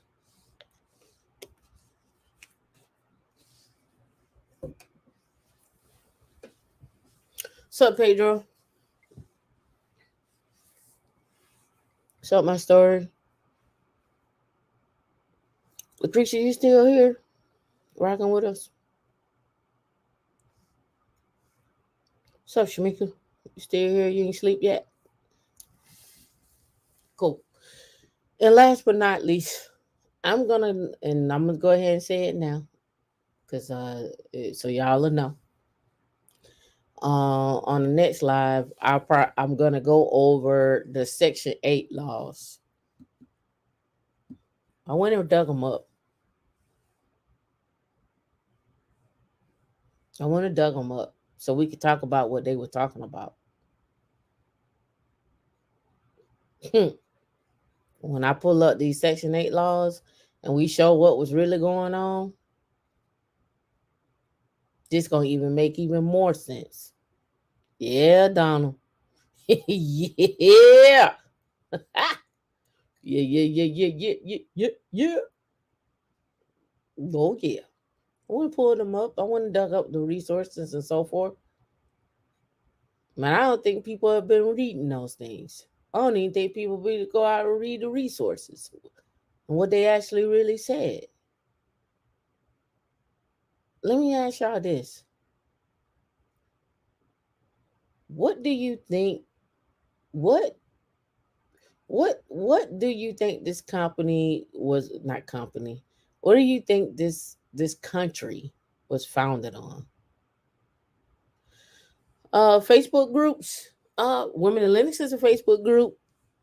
There's other Facebook groups. Um, but shit, that's a ton of them. I pull them up though.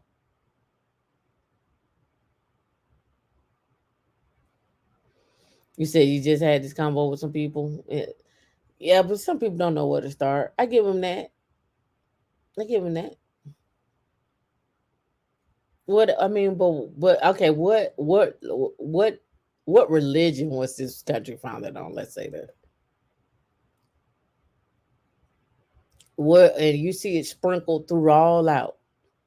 Yeah, hell, it's even on the money.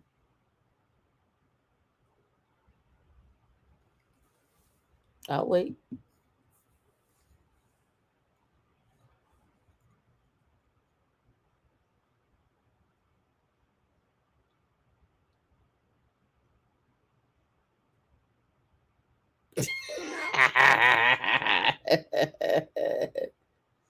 Yes, Donald, yes. Right? So when I went and looked this, so naturally you would think that if that's the foundation of what we're founded on, right? Naturally that it's going to be sprinkled throughout the laws, right?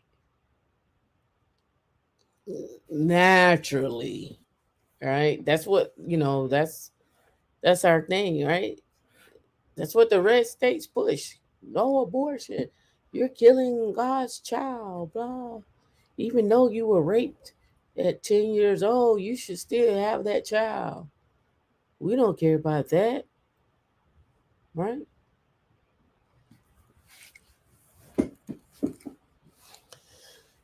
So I went and dug it. I went and dug it up. I went and dug it up. I'm gonna have a whole show about it. I'm gonna drop all the links to PDFs. You can look at it. All the resources you can look at, and you see if you come to the same conclusion I came up with. I ain't gonna tell you. Let you come up with your own conclusion. I'll give you my 2 cents though. But I'm gonna let you draw your own conclusions of what that looks like. We'll do it after the new year. I won't be mean and nasty right now. We'll do it after the new year. I won't be mean and nasty. All right. And last but not least, um, if you didn't watch the show last night, you missed out. Everything Eric said or everything I have said, you heard Eric repeat it. And Eric don't come to my meetups.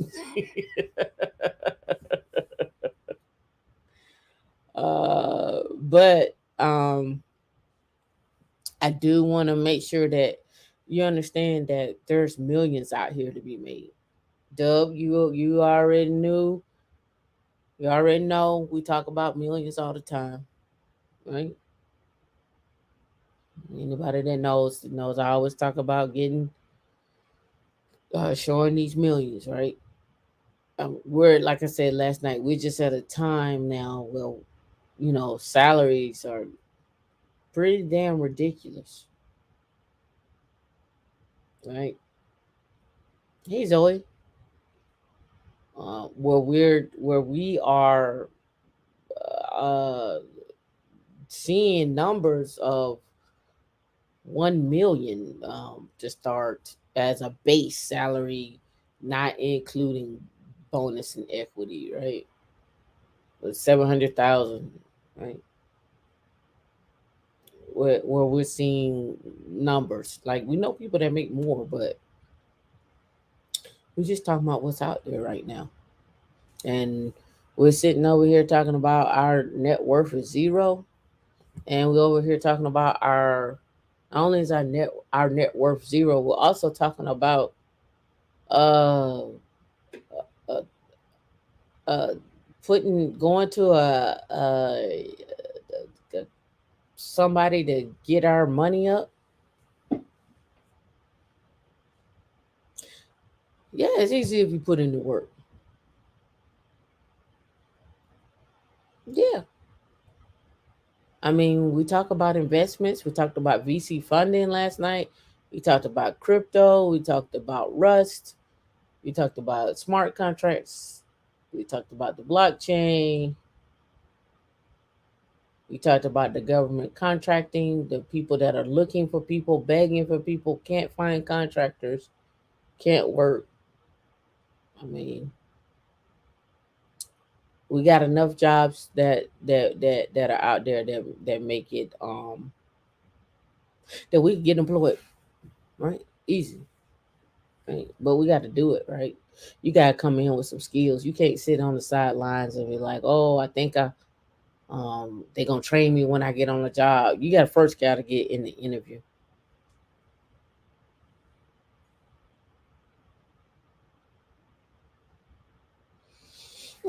Expound on that, Doug. You blame the industrial area school system we have, but this is a common form. Expound on that when you say that. Because personally, I think I say I've been saying this for years, and you know I have. I think we need to go back to homeschooling, and 2020 showed that. And in fact, it rose in the black family that homeschooling was helping a lot of kids. But then there's a gap with that, right? Some parents can't don't have the patience to teach. But expound on that, Doug. Come on up and expound on that. You ain't gotta come on camera. That driver can wait.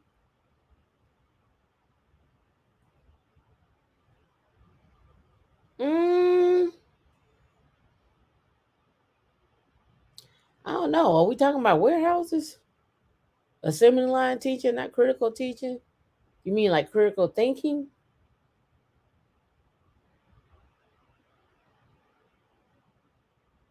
I don't know. Yeah, get the troll out of here. Let me get the troll out of here. Oh, these trolls have been something vicious.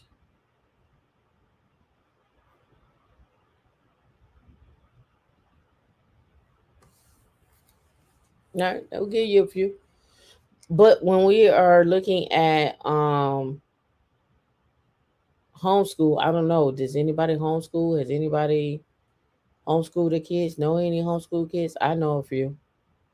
Um, yeah, most parents can't teach, but I think but I also think if they can't teach, they can learn, right? I think if there's a learning curve. I agree with that.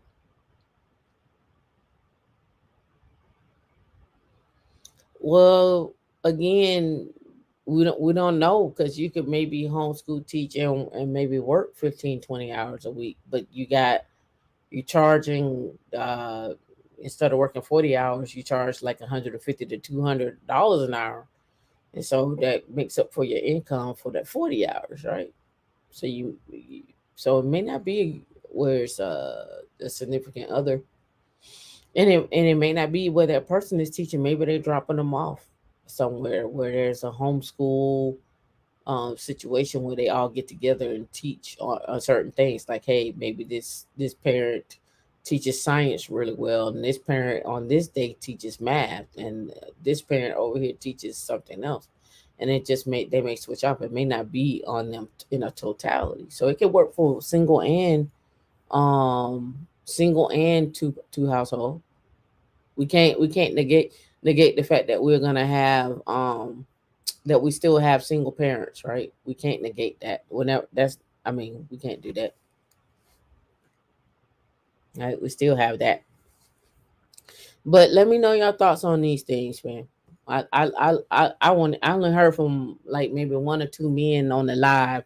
I ain't hear no solutions from the rest of the men. Are y'all okay with this? Are y'all okay with this article as men? As black men, is this article okay with you? Let me know.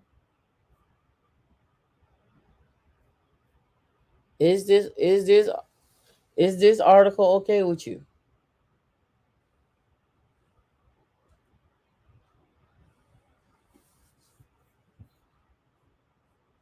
Let me know. Because if when you don't say nothing, I'm assuming this article is okay. What's up, Dub? So, so How you doing? hold on. I Yeah. did this before. So I was hearing a lag between the YouTube channel and this. Oh yeah, it is. I think it's a 10-second delay. Oh, okay, okay. So yeah, regarding the article, I mean, it is what it is.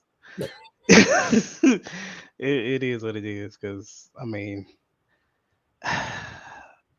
it's I guess it's a lot of to break down, It is. but it- it's I mean, it's true, and Yeah, you could okay, you speak could on it. you could see it. I mean, you could see.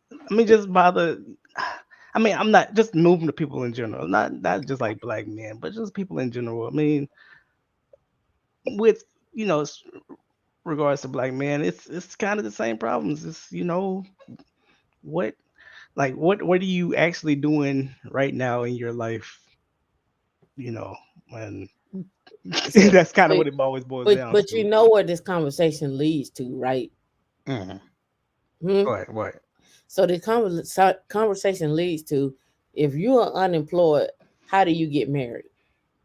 Mm. Right?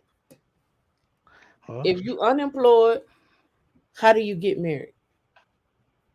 If we're talking about the average black man makes 42,000 and the average black woman makes 32,000, we can kind of negate this article, right? Because mhm. they ain't even employed.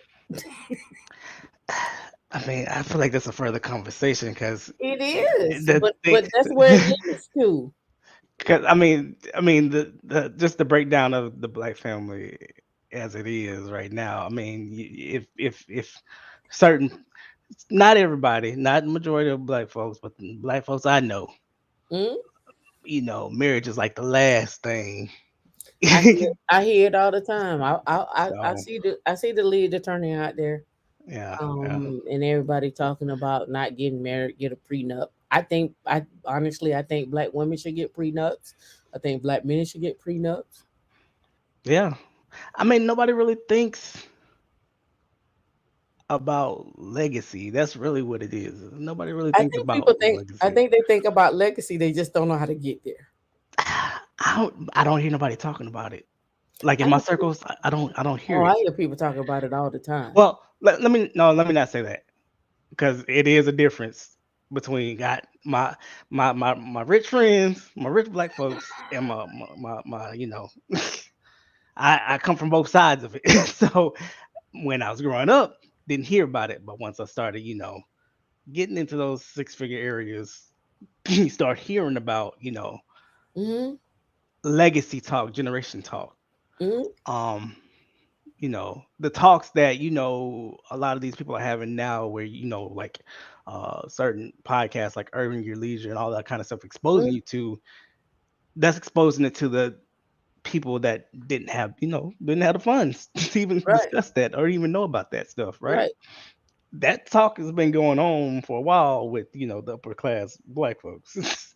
so I it's not mean, so it's not like it's not around. I don't even want to say it's upper class. I mean, my mom, I wouldn't consider us. We weren't upper class, I but think we have to talk about in relative terms.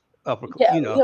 But my mom talked about stocks. My dad talked about Mhm. stocks. We talked about investments and buying shares and investing and stuff like that. But it wasn't like, oh, here's an option and here are leaps. No, I don't think my mom knows about options and leaps. She might fool me, and she might know and be like, "Girl, yeah." no, I mean, see, but for me growing up, I didn't have any of that. I, Mm, so I mean, I don't want to tell my life story here. But, my dad died early, and it was just my mom, and my mom, had a big church family, so it was always church right. stuff, and nothing was really, especially how I even got into the line of work, has just been all But you're, exploration but of you're, me. Yeah. yeah, but you're there now, right? Hmm. And But congratulations too. Got married, right? yeah, yeah, yeah, got a house and everything now. Yeah. But And look how long look at your journey, like from when we met to now, exactly, right? yeah, We talking. Your life has changed dramatically in the 10 years, eight it, years, not even that, not even that. not even that. Probably the last four, right? Dramatically for the last four. Four, four. Yeah, God, I forget. It's been going fast so fast. Yeah, Yeah, yeah. right. But look. I hope my conversations in bit drilled it in your head. Don't I No, hope there was no. something. It definitely did. It definitely did. It was, and I people don't understand that too. Like that's how quick stuff can change for you if you just, like I said, just start. I mean, I know you. It's like, okay, where do you start? But just talking about, well, when I was talking about why I even came on here about the Mm-hmm, mm-hmm. how schools. I hate how schools. I hated school when I was even going to school, Okay. um, because it's for me. I grew up in Southeast Houston, in the Texas UIO uh, education system. You pretty much were going to school to take a test to get funding for the school. So they have next year they'll have funding, and then you do it all over again. That's how the schools got their funding. So you literally was going to school to take the tax or TOS or whatever test. And if the school, if the majority everybody made over a certain percentage, uh Texas State would still give them funding. So you start creating a gaming system for that, right? So I just remember growing up, and they would hand you out packets, Mm-hmm. and you would do those packets, Mm-hmm. and then get graded on those packets that were supposed to You were training eventually, for a test. pretty much, you're training for a test, or or I call it assembly line, but because there's other school systems that train you specifically for like certain certain jobs in your area. Right. So Texas, Southeast Or Texas, not even certain jobs in your area, just based on what you look like. that too. Yeah. And I mean, yeah, my counselor. I told my counselor I wanted to go into engineering. She was like, she looked at me. She's like, "Oh, that ain't gonna be for you. That's not really for you." So exactly. it was. I was just like, "Oh, okay. So since it's not for me, that means that's where I need to go. That's where you need Okay, to go. that's where Exactly. I need to go. That's what you're Yeah. telling me. Okay, cool. Now, yeah, for me, Southeast Texas predominantly chemical plants or medical field. So it's either you're getting trained to go like even the electives in high school was like, I mean, they had the woodwork, and then they had a process technology class or agriculture And class. I can Yeah. see that because I mean, Mhm. when you look at different schools across the countries, depending on what's the predominant industry in the area, they're gonna Mhm. train you for what's in the area to keep the money in the area to keep people Exactly. employed in the area. I get that part. I get what you're Yeah. saying with that. But it's similar. Instead of saying, okay, here's what we have in the area, but here's a whole array of options if you want to work Exactly. and go from there. But if we don't employ you in this area, then how do we keep jobs and wealth in this area? Somebody got to serve somebody, and somebody got to create. So Yeah. it's a vicious cycle. I get it. Overall, yeah, school shouldn't be the driver of what you want to do because they're going to. I mean, there's various options. Like I said, use either like I was talking about, taking tests just to get funding for the school, or they trying to Mhm, keep you local and create a pipeline to that chemical plant or medical mhm, field in that area. So the school's not ever going to be in your best interest. It's going to be the interest of the local economy, right? mhm. So I guess that's what I mean by assembly line. So it's not, they're not going to teach you um, what, and I guess this is a good name for it. I was listening to a podcast from I forgot what Lex Freeman, and he was interviewing Elon Musk, and Mhm, Elon Musk was calling it first principles thinking. So mhm, pretty much reverse engineering any thought that you have, like, or any concept that you want to learn. mhm. So that's where I was like, you have access. If you have access to a computer and YouTube, right, you have access to a lot of stuff, but it's just about what you want to know. Like, so if your Right. question is what is the cloud, there are resources out there that's going to Of answer that course. question, right? Of course. But you So got to first know there's a cloud. See what I'm saying? well, okay, like you said, uh there's some So way that's that why your I phone broke. is backed up, Yeah. right? So that's why I broke it Yeah. down to different Yeah. levels. Like maybe you don't even know that it exists. Mhm. So I'll give you that. Right. I give you that. And I then I can't give nobody that because I you know where can. you want to go to though. You want to make that six figures. How them people making them six figures? Okay, But that start don't. there. But who though? Is it because I post stuff in Bit all the time. Those cops that were in Seattle was working overtime and they was making 300,000. Oh, yeah. So who, right? So that's why I say when I try to uh walk a fine line with that, only because I want to give the grace to people that really just don't know. I can't. It's I know you 2021. can't. It's 2021. I know you sound It's too like much. you sound like D. I'm surprised D ain't came on the stage. Uh, I It's get too it. much knowledge out here right now to it's too much going on right now for you not to know I get it. somebody that knows somebody that knows something. I get it. But I also meet people all the time. If I tell them I work in tech, their first assumption is that I code, or some type of manager, like a program manager or something like that. Yeah. That's the first I've thing. seen that too. It's been a lot of they'll think you're in a non-tech role. Right. They think I'm in a Yeah. non-tech role, right? They're like they immediately say, I look at you, I see that you're black, you say you work in tech, I know it's not technical. So therefore here's my conclusions Yeah. of those roles that you work in. And then when you say, no, I don't do that, I do this, they be like, oh, you're just getting started. Well, you'll love that career. No, No. no. uh, I've been in it for some time. And then that's when the salt starts, or we like to say microaggressions that start.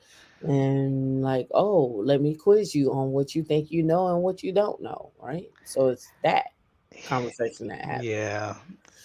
So it's Yeah, I know that's very different for men and women in that role because they like to grind women hard on this, right? oh yeah, they'll Yeah, try so they'll try to ride you like a buck. like yeah. Yeah, bitch, yeah. I, and I don't know about that.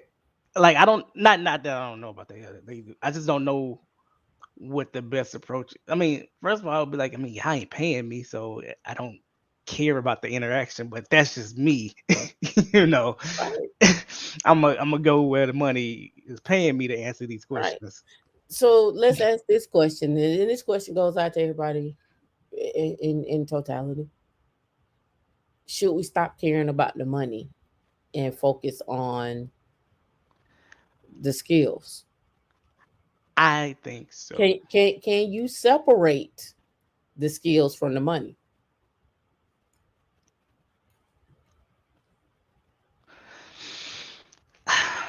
I think it's different. Like Can I, you separate the skills from the money? Yes or no? Ain't no think. Yes or no?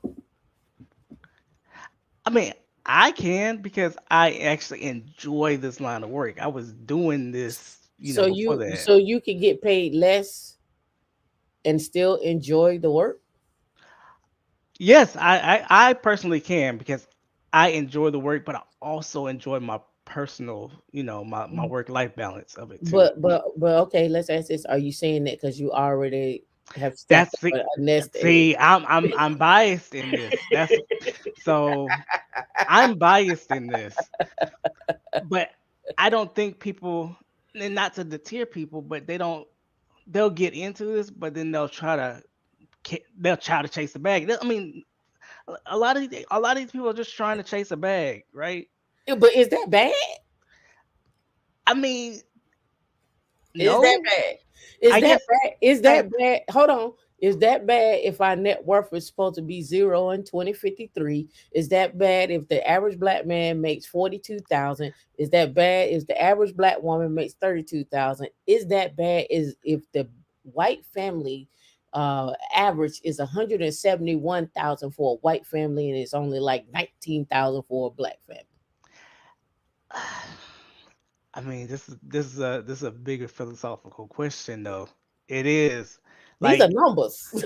these are numbers, but These are facts. it takes time to get to those numbers. And the thing is, I'm trying not to be cynical. This generation, is not getting to that. Somebody has to start, and that's the thing. Somebody has to be fall into the purposes. Moses. Some people ain't gonna get to that promised land of that bag, of No, that they not. bag. No, they not. So But they can need they try? they can try so they can Okay. show the people down the line that this is how you get to the bag. Yeah, because I feel like everybody's worried about trying to get the bag themselves instead of, like I go back to, doing something with legacy, right?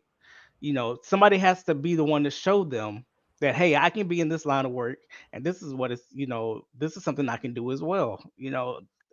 That's when I was talking about earlier about the um drastic changes from the 70s into now. I'm just putting a time period on there because, like, a lot of the technology that we know now was kind of being cultivated in the Hmm. 70s on, Oh right? yeah, I mean, what we see right now has been cultivated for 10 years.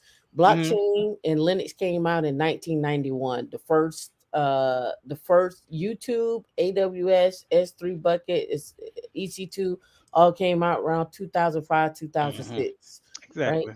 And Amazon has amassed $1 trillion. This is why I get on my soapbox right here. Amazon Amazon has become $1 trillion company in 15 years. Exactly. Yeah. Amazon has become $1 trillion company in 15 years. Yeah. Microsoft is on its way becoming $1 trillion company right behind Amazon if they're not already there. Apple, I don't see them slowing down no time soon. No. So the question is, can they not worried about how much money they make? They want all your money. They don't, yeah, they don't care, but it's So it's why do we care? we Why shouldn't care. why That's the thing. We why shouldn't why care. do we care? Why We do we shouldn't care? we See, this shouldn't is care. and this is why I get mad at, right? And I'm not mad at you. Let me clarify that. Mm. This is where I get mad because we say, hey, we need more people employed and they need skills, but hey, don't worry about the money. But then we turn around and we get these results that say y'all broke. So I feel like we need to stop saying don't worry about the money. I think skills and money go hand in hand.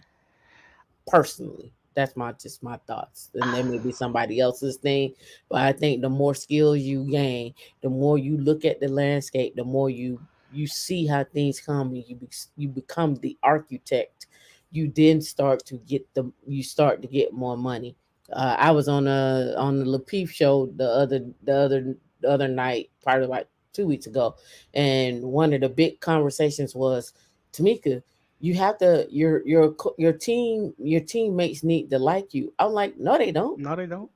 They need to respect me, but they ain't gotta like me, and I ain't gotta like them. They need to cut the check. Cut the check, That's all. brother. That's all they need to do. Cut the Do do I complete the work? Okay, give me the check. That's it. But it's. I mean, for me, it's just the philosophy of chasing the bag. Whatever I get industry it. you're in, So and okay.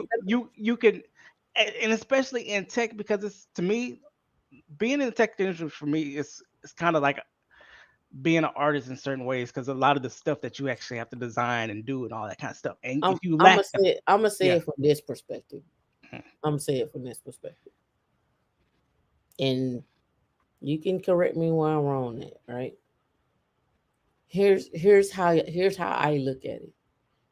When those engineers over at Facebook and Google are doing work and they ain't getting paid, and somebody else come along and want to pay them, they They leave. hop, yeah, they hop. I'm not against that. I'd say if you're gonna be in this tech industry, be a mercenary. Be a mercenary. There's no love in this game. So Like, I'm forgetting the bag for that, but it's about actually cultivating your skills, because there is going to be I a agree time with that. period. There's going to be a time. I mean, just for the viewers, there's going to be a time period where you're not getting paid for this. I mean, because you need to get the skills up, right? You're not gonna, don't Yeah, expect. but you can still get paid and get skills at the same time. I mean, yeah, yeah, you can, but you got to know how to get paid in those ways when you know Facebook and everybody ain't calling you. You know, you got to know how to. I was, creating websites for people, getting paid, getting that $100 in subscription just to host a website, right? A file Mm-hmm. sitting on a storage somewhere and making sure Mm-hmm. the DNS is up. Mm-hmm. Like that concept of me just saying that, like, do you understand that enough to just get that $100 subscription to host I a mean, like, website, yeah, right? and I get that, but uh, honestly, when I had this talk with people, we the only ones that talk about don't worry about the money. We the only ones that talk about don't worry about the money. It's gonna come to you. You may just have to be okay for a while with what you got. And I feel like every time I hear that, I just want to put a sack on my back and hunch my back over and be like, he gonna save me. I know Master see me No, doing no, this. no. That's That's what not I feel. that's That's how I that's feel. Like, not what I'm saying. That's but not what that's I'm how I saying. feel every Yeah, time I had these conversations. We just be like, it's gonna come, and you worry about your skills. I'm like, why I can't do both? Why can't I get my skills?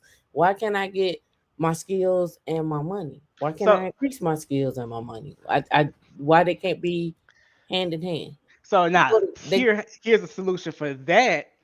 But you gotta know you gotta be on it though. If you want to go that route where you want to learn the skills that you need to complete the job, to complete the task, and get paid at the end, you're gonna have to in that initial talk whatever it is. I mean, it may be a job. It may be Mhm. somebody that need to do a that need, hey, can you design X, Y, and Z for me? Lie, but if or embellish enough to where you know what you're talking about and you can get through that initial conversation, right?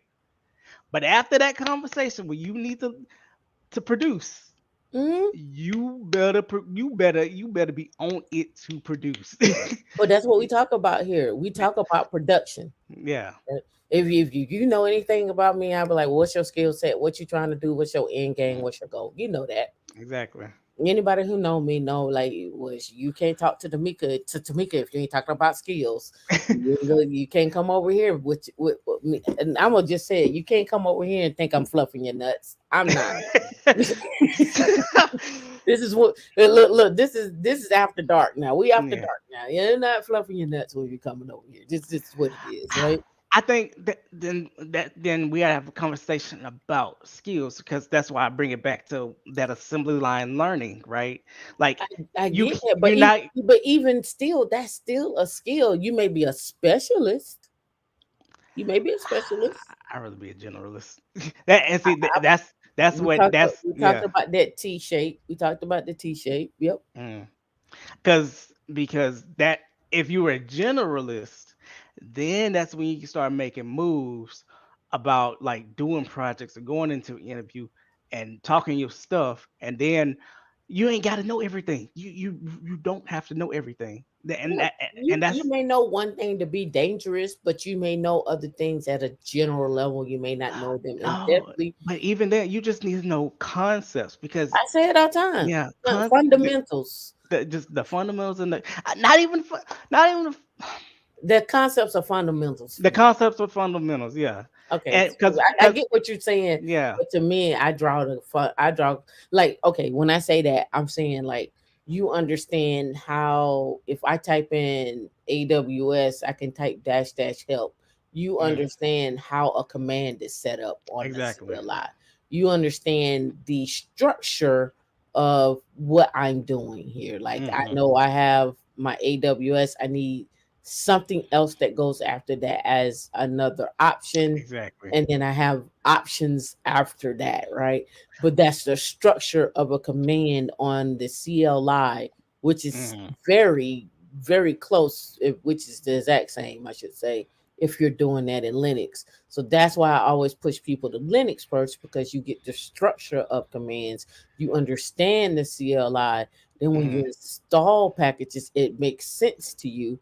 And then you move into this GUI phase, this pointy click, this idea of what the cloud is. But I'm coming. A lot of people say I'm old school, but Yeah, we you come from the Linux side. Yes. yeah, I I'm was gonna old school. say, like, when you go to google.com and explaining that whole, Yeah, calling out to the DNS, and then yeah. housing How the does OSI DNS models work? and all that kind of stuff. Yeah. Right. So, and it's not that, like, even for me, like, I can, if I'm usually asked that all the time in interviews, I can break that down all the way down to the handshakes and TLS handshakes and all that kind of stuff. Mm-hmm. And but it's not like I've ever actually did like work with it, past from like putting a cert on on a box or something like that. Like, I didn't have, like, I did take a class on learning it, but I forgot it now.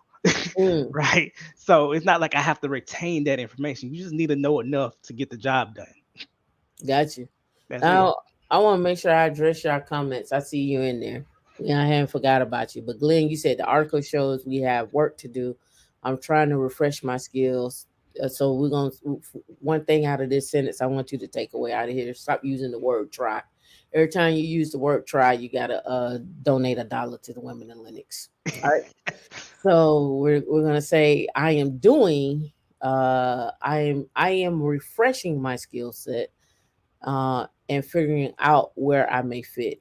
So right now, I guess right now you're studying and listening to channels like this. Good. What are you studying, Glenn? You say you're refreshing your skills and your skills to do what and where you're trying to go. What's your plan? I need all the men in here to when you're typing. I need to know your plan, because when you visualize your plan, then that may help others who may go back and review this, to give them some ideas of things that you're doing. It gives them at least a point of contact or somewhere, someone to spark a conversation. I'm all about solutions. I'm not here to beat you up, but I'm here to beat you up, right? I'm not here to beat you up, but I'm here to beat you up. So that's what I want to keep in mind. Darren, French, you said I am neither most privileged nor most oppressed. I know that there are people of all stripes who are trying to, we're going to stop using that word, to survive on this planet, which have fewer resources than I. There are, but the question is, what are you doing? I'm all about self accountability. What is your plan? Um, Darren, you also said it takes mentorship, but the person has, I guess, has to want to change or do better, and I agree with that they do. But sometimes people just don't know where to start, and sometimes we can't negate the fact that people are mentally ill. All right, I think we have to kind of make some assumptions on that as well too, and so we have to do, you know, some tests. We make sure well, not, I'm not being funny, but I'm just, these are things that happen. Yeah, I know what you mean. Yeah. Yeah. It says the skills give you autonomy and the options in the workplace. The money gives you autonomy and the options outside the workplace. It may give you autonomy in both, right? I agree, inside and outside, and it may be the same. Like the autonomy for outside the workplace may be your skills to do whatever you want to and move how you want to, but it also may be the fact that, you know what, one day you may wake up and I don't want to work there no more. I quit. Mm. All right, Yeah. so here we go. This is what Darren said on the conversation that we were talking about. It says you should get paid for what the market yields. Yields is simple. Mm, mm, Mm. For what the mm. market like. Yields like in whatever the current market is yielding. Here's where I draw.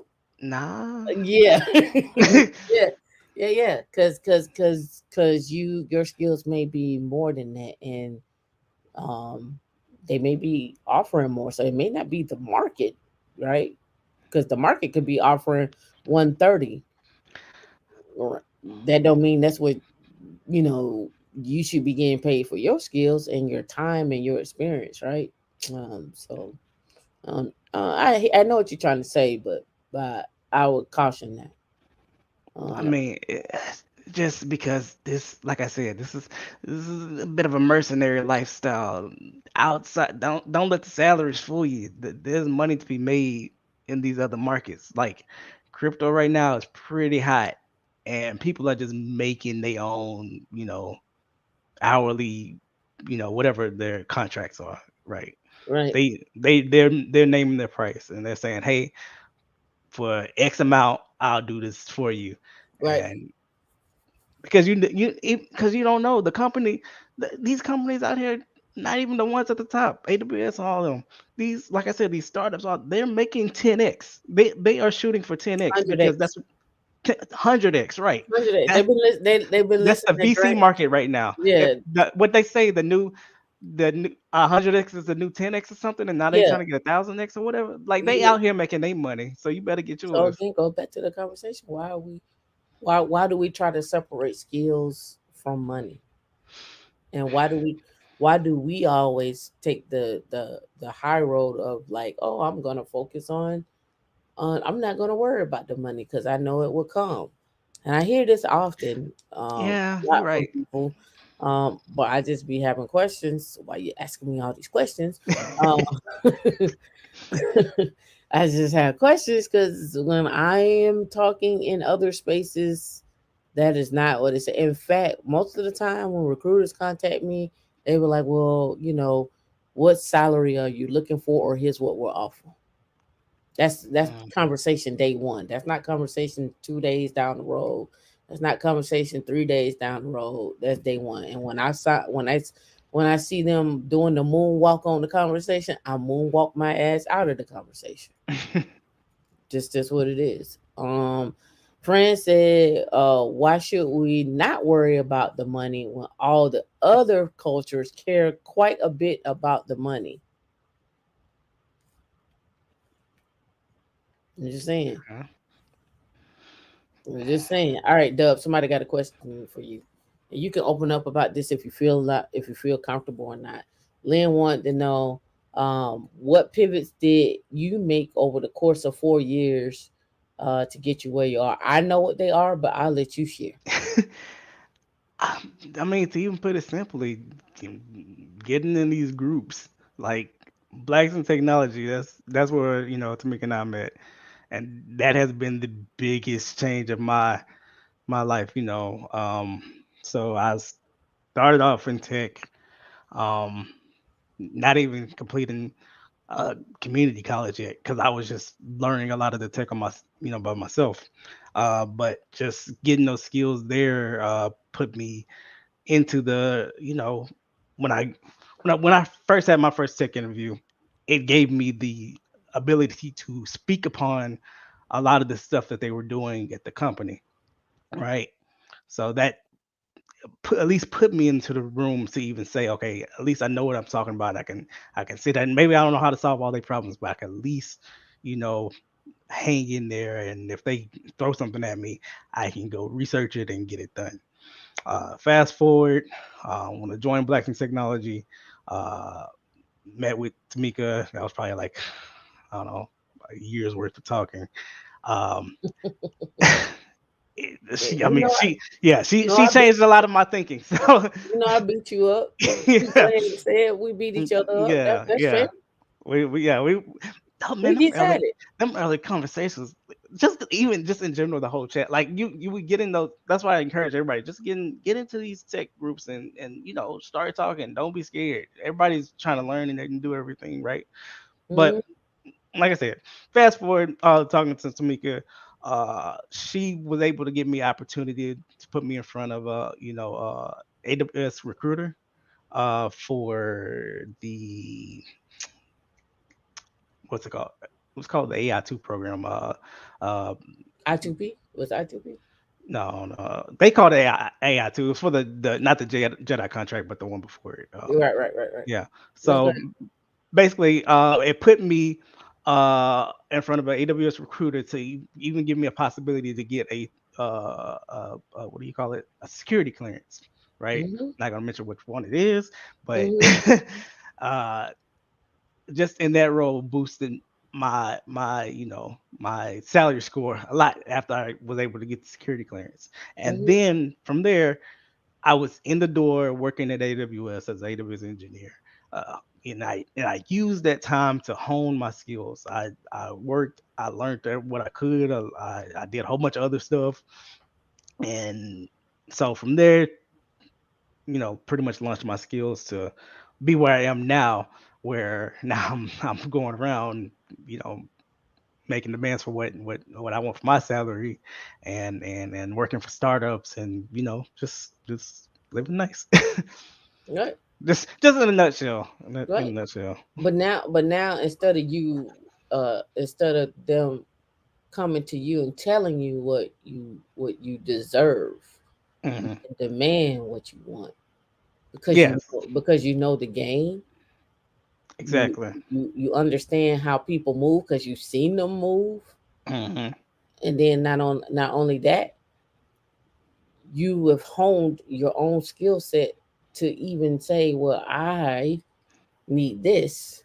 It ain't the Hmm. fact that if people get it twisted, like it's not because you need the money. It's because damn it, worth it. I'm worth the money. Yeah, I'm worth it. So like I said, now I work for a startup where at first it was just one guy. And when they hired me on, I was able to say, well, hey, I mean, because they're obviously on the AWS platform, I can speak to it. I can say, hey, I actually know the people that work on this service to do X, Y, and Z, and I Hmm. know what's going on here, and all we have to do is X, Y, and Z to fix the problem. So like I'm useful because I already had the experience. It- You should say not that you're useful. You should yeah, say I come with this experience, this unique set of skills, and this unique experience that exactly. that could propel your company to do X, Y, and Z because I come with this unique view that you don't have. Exactly. And not only that, I have a security clearance. So when they want to do, Whenever you want to go do something with working on whatever mhm, DoD project or whatever, hey, I can lend a hand. I know what it takes, technical exactly. speaking. I can put that together and tell you what your limitations could be and what you could do, Hmm. I right? know So I now, can tell you about stake systems. I can tell you about all the forget the networks that they have and all that kind of stuff. I already have that experience. So I already know what to talk about. So when they put me in the room with their DoD rep, I'm already speaking their language. They don't even right, have to go find nobody, right? right, So right. So it's a leg up, and you know who you need on your team and what kind of skill set you would need, exactly, right? So that's the benefit. That's just from a you can strip out the security clearance, right? But we're talking about the experience, the skill set. just this skill, yeah, just a general skill set where Right, what would take them months of trying to get understand it. I break it down, explain to them in a couple of days because I could just do a proof of concept and show them, right? right. So So here's a question. Let's flip it. How do you take what the skill sets and stuff that you learn and give it to somebody who's unemployed? You said just do it, right? All they got to do is just start, right? for me, okay, so I have a good answer to this. Okay. So, I mean, for me, I'm always about like I don't I hate reading. I can't stand it. Like I'm not about to pick up a book and read it front to back and think I'm about to retain this information Right. and all that kind of stuff, right? And I feel like that's what when people say, "Oh, you need to learn these skills," or even go get certificates, go get security. I mean, this the getting the A plus or whatever it's called Security now. plus. Yeah, security plus. Like that's just something to show people that hey, I did something. You're not Right. going to retain that information, or at least I'm not, because I can't retain information to save my Nah. life. You just gonna pay that you gonna pay that $150 and keep it pushing. Exactly. So, so for me, I'd like to actually do projects based on something I want to know. So if I Okay. want to know how to build a website, I'm gonna go learn how to build a website and actually build a website. You know, if I mean if you want to build, if you always go to your phone and say, "Man, I wonder how Facebook works," I'm gonna try to build Facebook. I mean, because really behind the scenes, what Facebook does at a small scale is not, hard. They just scale, right? So you can actually do simple projects like that based on Mhm. anything that you just want to learn. And that's how I would teach somebody. Is there something that you want first? Is there something that you want to learn about the specific tech that you've thought about? You know, Mhm. at least there it to me it tells me it's piquing your interest. And if it piques your interest, now I can help you cultivate interest. I can send you down the rabbit hole on how to figure it out and build it, which that's how I would approach it, I guess. But that's another thing about the whole philosophy of like chasing the bag and all that kind of stuff. Like if you don't have an interest in it, at least to me, I can't cultivate that. So you're probably going to get bored soon if I have to teach Mhm. you how to do this thing. Mhm. And if you want to get bored at that, you want to get bored at the next project because it's going to be just a grow and build, and you might have to go further down the rabbit hole. So that's why I'm like, you have to have some kind of spark of interest in this, or you're really not going to make it in my eyes. Right. And So and that's one part. The other part is I always get back on that box of attending the conference so you can see what people are actually doing.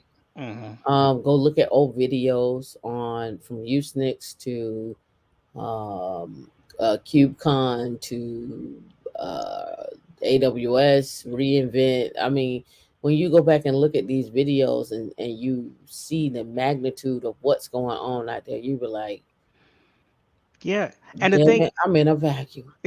and the thing is the people that are in this that are building these things, they like I said, they enjoy it. Hmm. They're not always chasing a bag. But I hear And the you. money's nice. But It's I very hear you. nice. But what do they look like? I mean, yeah, they look like they look like them folks. So, Them people over there, yeah, but that whole over there. but but the thing is, I hear you. I hear I what you're was I saying. was listening. I was listening. Python founder. He just had a podcast on Talk Python to me. I think or something like that. Vito Van Gruesome, whatever his name is. Hmm. Guido Van Ross. Um, and he literally before the pandemic retired as and if y'all know something about Python, he's the creator and he's been the benevolent founder or the benevolent, I forgot what his actual title was, but pretty much every code review and all that kind of stuff came through him. He wasn't getting paid for that. Like he had another job. He he cultivated Python to where it is where large companies are using it and millions of people are using it. And he's doing that because he had a passion for that. He also had another job. He retired before the pandemic. But when the pandemic happened, he was like, "Well, I can't even enjoy the stuff that I wanted to do outside of it because I couldn't do anything." So what did he do? He got a job at Microsoft, now working back on Python, trying to make it faster. Like, so these people have a legitimate passion for this stuff, and and even when I was talking about the people from the 70s and stuff working on this stuff, a lot of the stuff that's out now is was because people had passion on working on it, right? So like you All gotta right. have So you gotta have some kind of spark to do this because this is a if you really get into the woods of it, you'll go crazy. in the deep crevices. In it, So yeah, let me ask this: can we afford to work on passion? we can. Yes, we definitely can. That's the Okay, thing. we can. Um, I always say this. Look at like hip hop. Ooh, this controversial. Who gonna dispute that? All right, put it in the chat or come up. He, Dub said we can afford to work on passion. We can. We can. We have it's not even a afford. We don't have a choice but to Okay, work on passion okay. because the passionate people are the ones that's going to get people interested to get into this. It's not going to be the people that's trying to get to the bag because all they're going to say, well, you do this, this, What if this, that's their and that's passion? that. Hmm? What if that's their passion? I mean, okay, if you want to get people into a I'm place just to get saying. a I'm job, just saying. okay. What if their passion is getting to the bag? There's a lot of ways to do it. There's a lot of ways to do it, and in tech, I mean, it's easy, but I mean, I mean, keep it real. Like, if you want to get to the bag, weed's making a big headline right now. You go start your little weed factory, a little weed farm. uh, there's just so much other stuff you can do other than doing something that is going to take not time. It's going to take willpower to do. Mm. So you got a rebuttal to that. Is no passion. There's only survival. You cannot pursue a passion when you're in a state of survival. That's from one from Donald Watson, one from Darren French, and then Kevin said, "Work on passion after you get the money." Nah. Which comes first? Passion, survival, or money? Which one comes first? Well, I mean, if we gonna be real, you could be a passionate drug dealer and grow your money from there. Which one comes first? like, Survival, passion, or the money? Because then I'm gonna go back. I'm gonna keep going back to this report right now. If we talking about it with the statement that you just made. but I wonder, do they have any type of like how Hold many? on, I'm not trying to be, hold on. yeah, No, with I'm this not trying to be statement, general about it, but like, how many of those black men actually have some passion behind what they're doing? they passionately unemployed. If you can't tell me. Like, I think that's one of the things for me growing up. Okay, It was survival and passion, right? so But I don't know if it was survival and passion. I couldn't be It was unemployed. it, I can't be unemployed. What? Like, I can't make I can't see myself not making money. Right? In however that comes. If that's the survival part. However that comes, X, Y, and Z, use your imagination. I can't see myself not making money.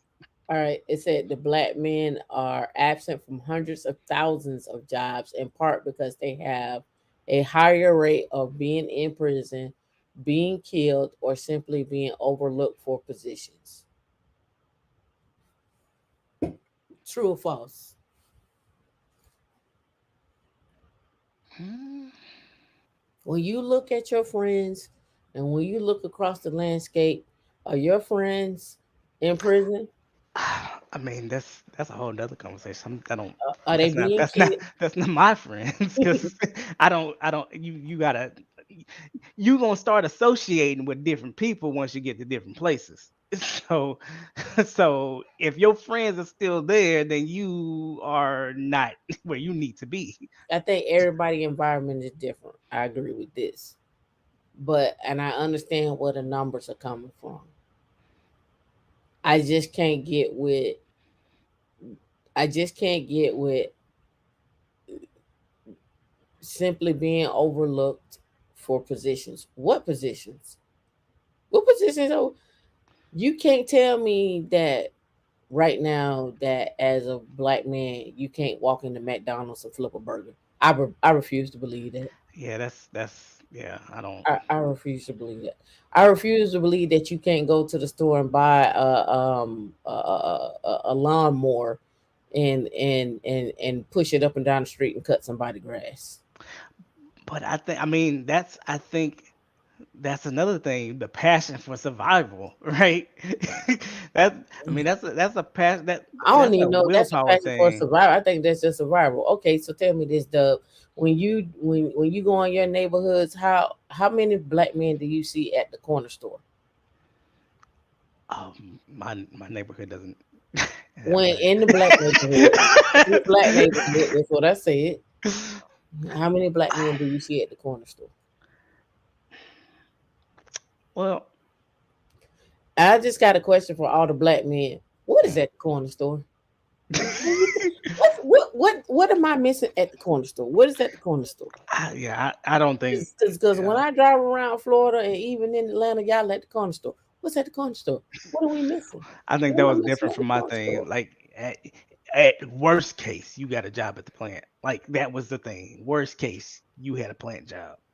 Or like I'm talking about like low level, I don't know, sweeping up some stuff at the plant job.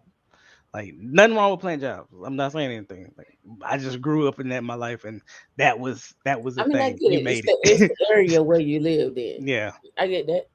yeah. So you was I either mean, that, or you was a it was the same. janitor, or It you was the was same something. here in Atlanta. Yeah. You worked on at the plant. You worked at Ford. You worked at Mm. General Motors. Nah, I yeah, like on shows and TV, I've seen that, but like I've never seen that in my life. You've never seen them at the corner store. I mean, they was there because they was maybe on break, but they wasn't like hanging out. I mean, but I'm just saying, you ain't never went to like a corner store and just seen. I mean, if I went into Houston now, if I went into Houston, yeah, yeah, Yeah, that's what I'm yeah, I've talking seen about. it, In the yeah. Houston, you ain't never. I like, Dub. I'm gonna have to come ride with you because you can't tell me you ain't seen no black man at the corner store. Inside Houston, I mean, I grew up pretty much in the country, so somebody Okay, you had something out there. If you go into Houston Third Ward area, then yeah, like I always and not talk bad about Third Ward, but like it's a certain part of Third Ward where I used to go, and it just used to be 10 black dudes outside. But what y'all doing? What's going on? I mean, so I'm asking. So okay, I know you ain't gonna do it, but is this a route that should be taken? Should we be pulling up? I mean, because not the stereotype. I ain't gonna even do it because you could pull up to the Home Depot and get a fence put up in a day. But um, should we be pulling up and saying like this is your career path that you could possibly have, and no, this how much money I you don't can have make? the patience for it no more. I want I'm the people asking. that want the people that have the spark. So I don't you gonna so Dub, you gonna leave your fellow brethren? You gonna leave them behind? leave who? I'm You not leaving leaving. you I'm leaving not your leaving brethren nobody. behind? I'm cultivating the people that want to be cultivated. There's a lot of people that want to be cultivated but just don't know the We ain't talking way. about people. We just Yeah. talking about them. We just talking about the brothers right now. You, Yes, I'm you talking gonna about leave them behind? I, hey, if you ain't got the sense to get up, I They can't help up. you. They up. They up. They standing outside. That ain't They no. I up. mean, if you there's a lot of stuff that you can do. They up. They just there's a standing there's a outside. lot of because that was one of the things I wanted to do when I was in third ward, like just a city cleanup day. Cause like this is y'all block, but y'all want to clean this up, but th- I'm not trying to get on this live stream on these YouTubes talking about this, but I'm just saying, you gonna leave them behind up.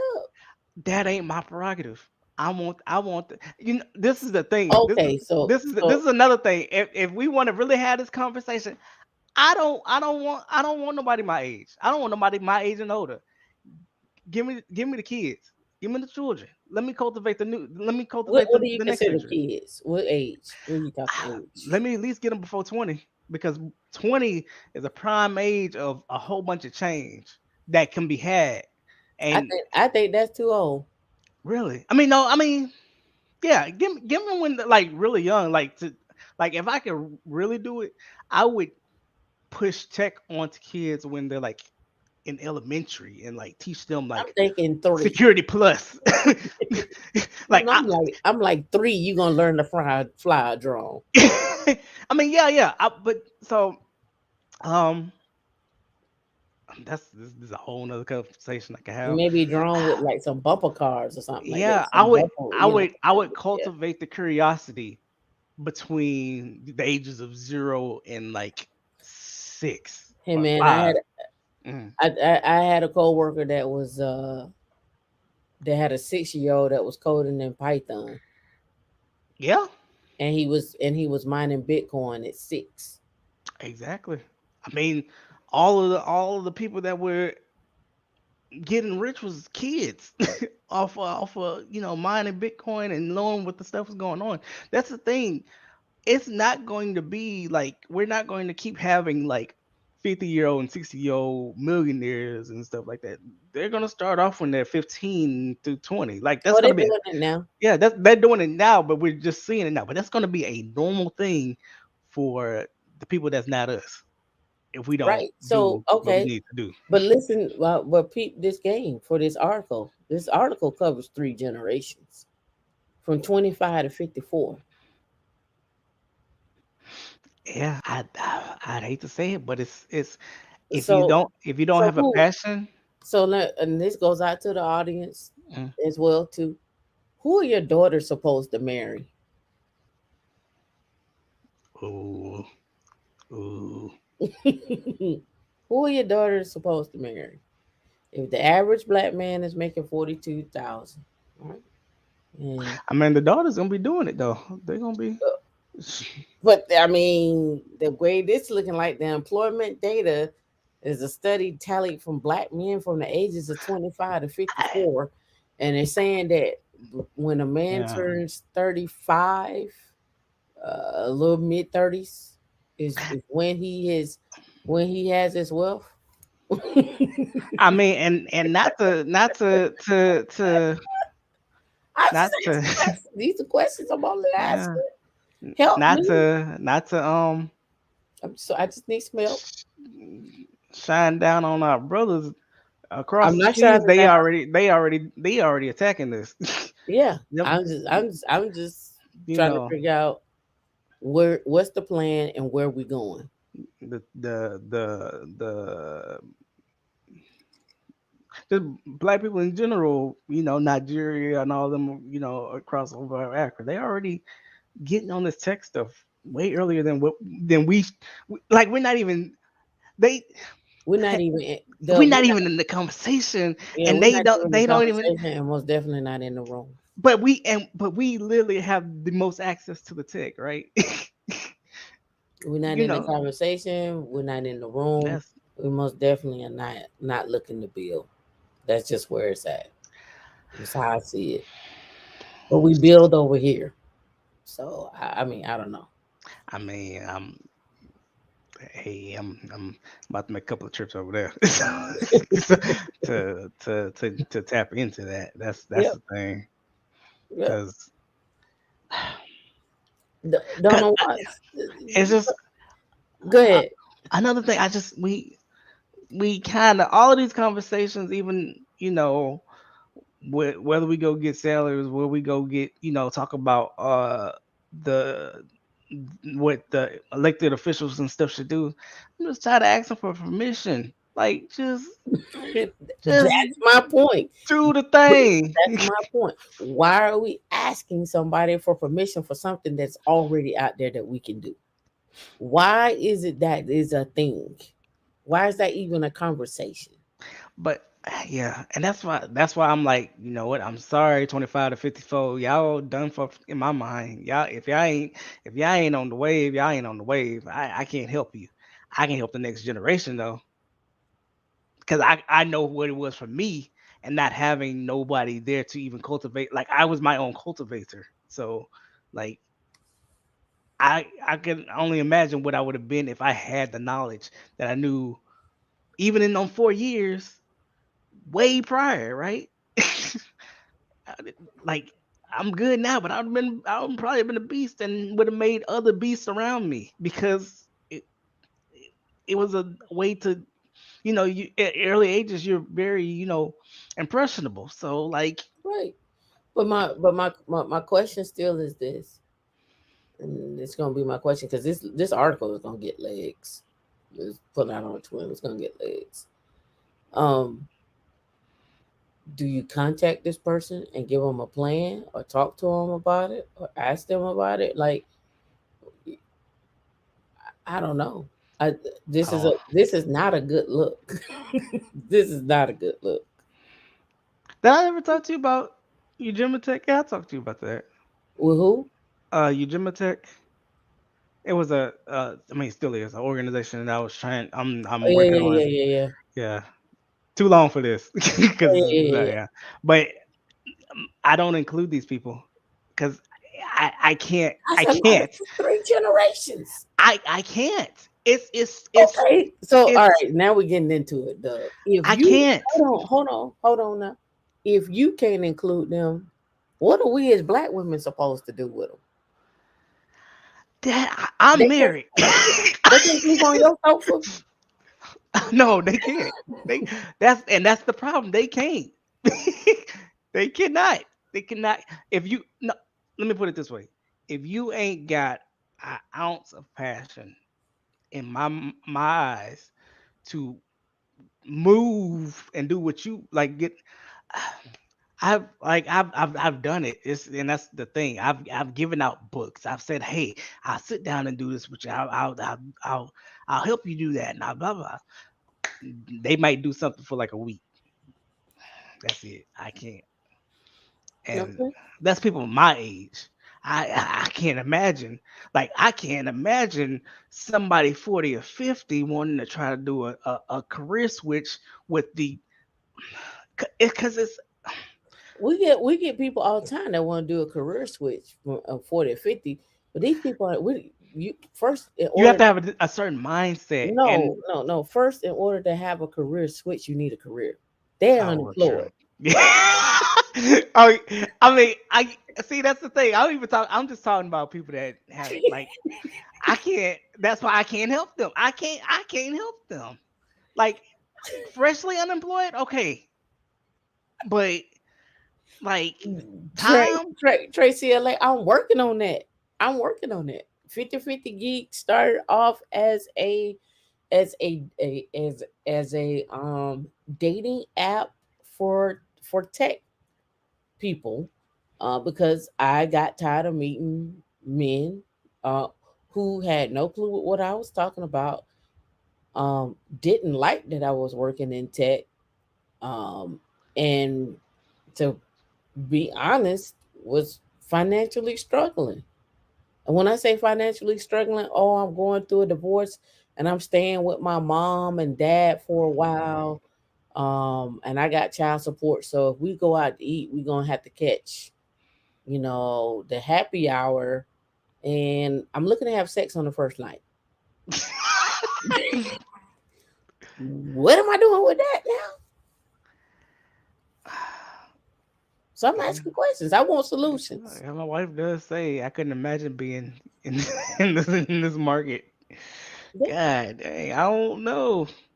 And I mean, I hear it's bad from black men to date black women, but um, I'm this article and this article and several other articles tell a whole different story.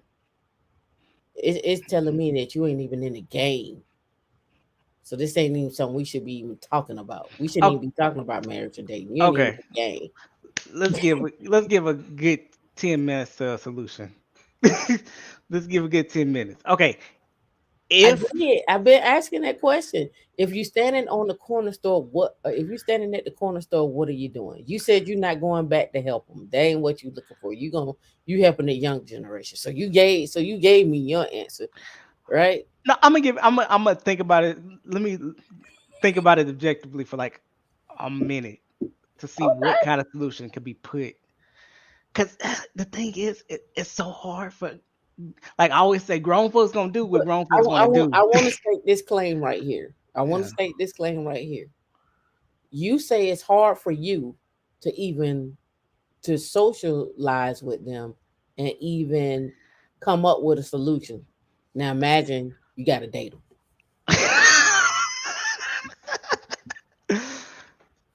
I, I'm not Man, dogging nobody. I'm just putting questions out there. I mean, yeah, I don't have to date. Like I don't. You don't want to do this? Cool. Bye. that's that's what I. So that's why it's equally important to me. that every black man, every black woman gets 200,000. That's why that goal is important to me. It's not just about being the accredited investor. It's about leveling your options when it comes to making moves um, for your family. And when I say your family, I'm talking about you and that man and possibly that child that you're having.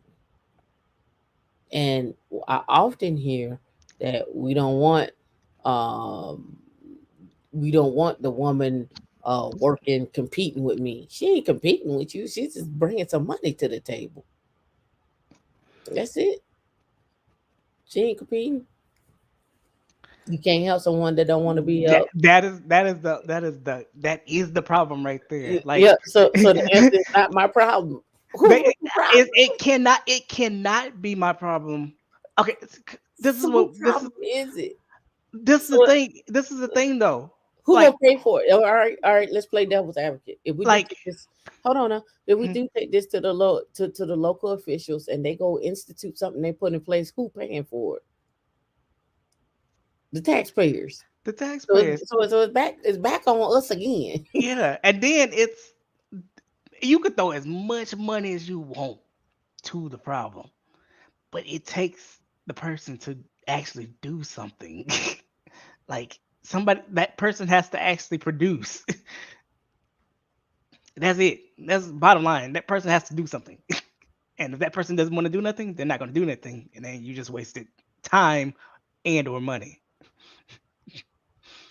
That's it. I don't know, Fred. When you say not enough people in our community modeling the behaviors that make for a solid tech career, not enough community exposure, too much concern for twerking, love, and hip hop and swag accusations. Who is that? Who doing that? And I don't know. Like, right? I don't know who. I I don't. think TV's making like or the media exposure is making that bad because there is solid people out there, and I'm just After P, you gonna take the kids too, so you gonna leave your brothers out there. Look at y'all. Y'all abandoning your brothers, sisters. I want y'all to see this. I want y'all to see this. I mean I want that's that. I'm not making this up. I just in the comments. Like I'm taking the kids. Y'all got those bros. They 25 to 54. I mean, but that's a whole nother thing there. Like, are you going to keep offloading and trying to better the generation past, or are you going to try to make an effort to better the generation future? Like, you gonna waste the resources on the people that didn't already wasted their time?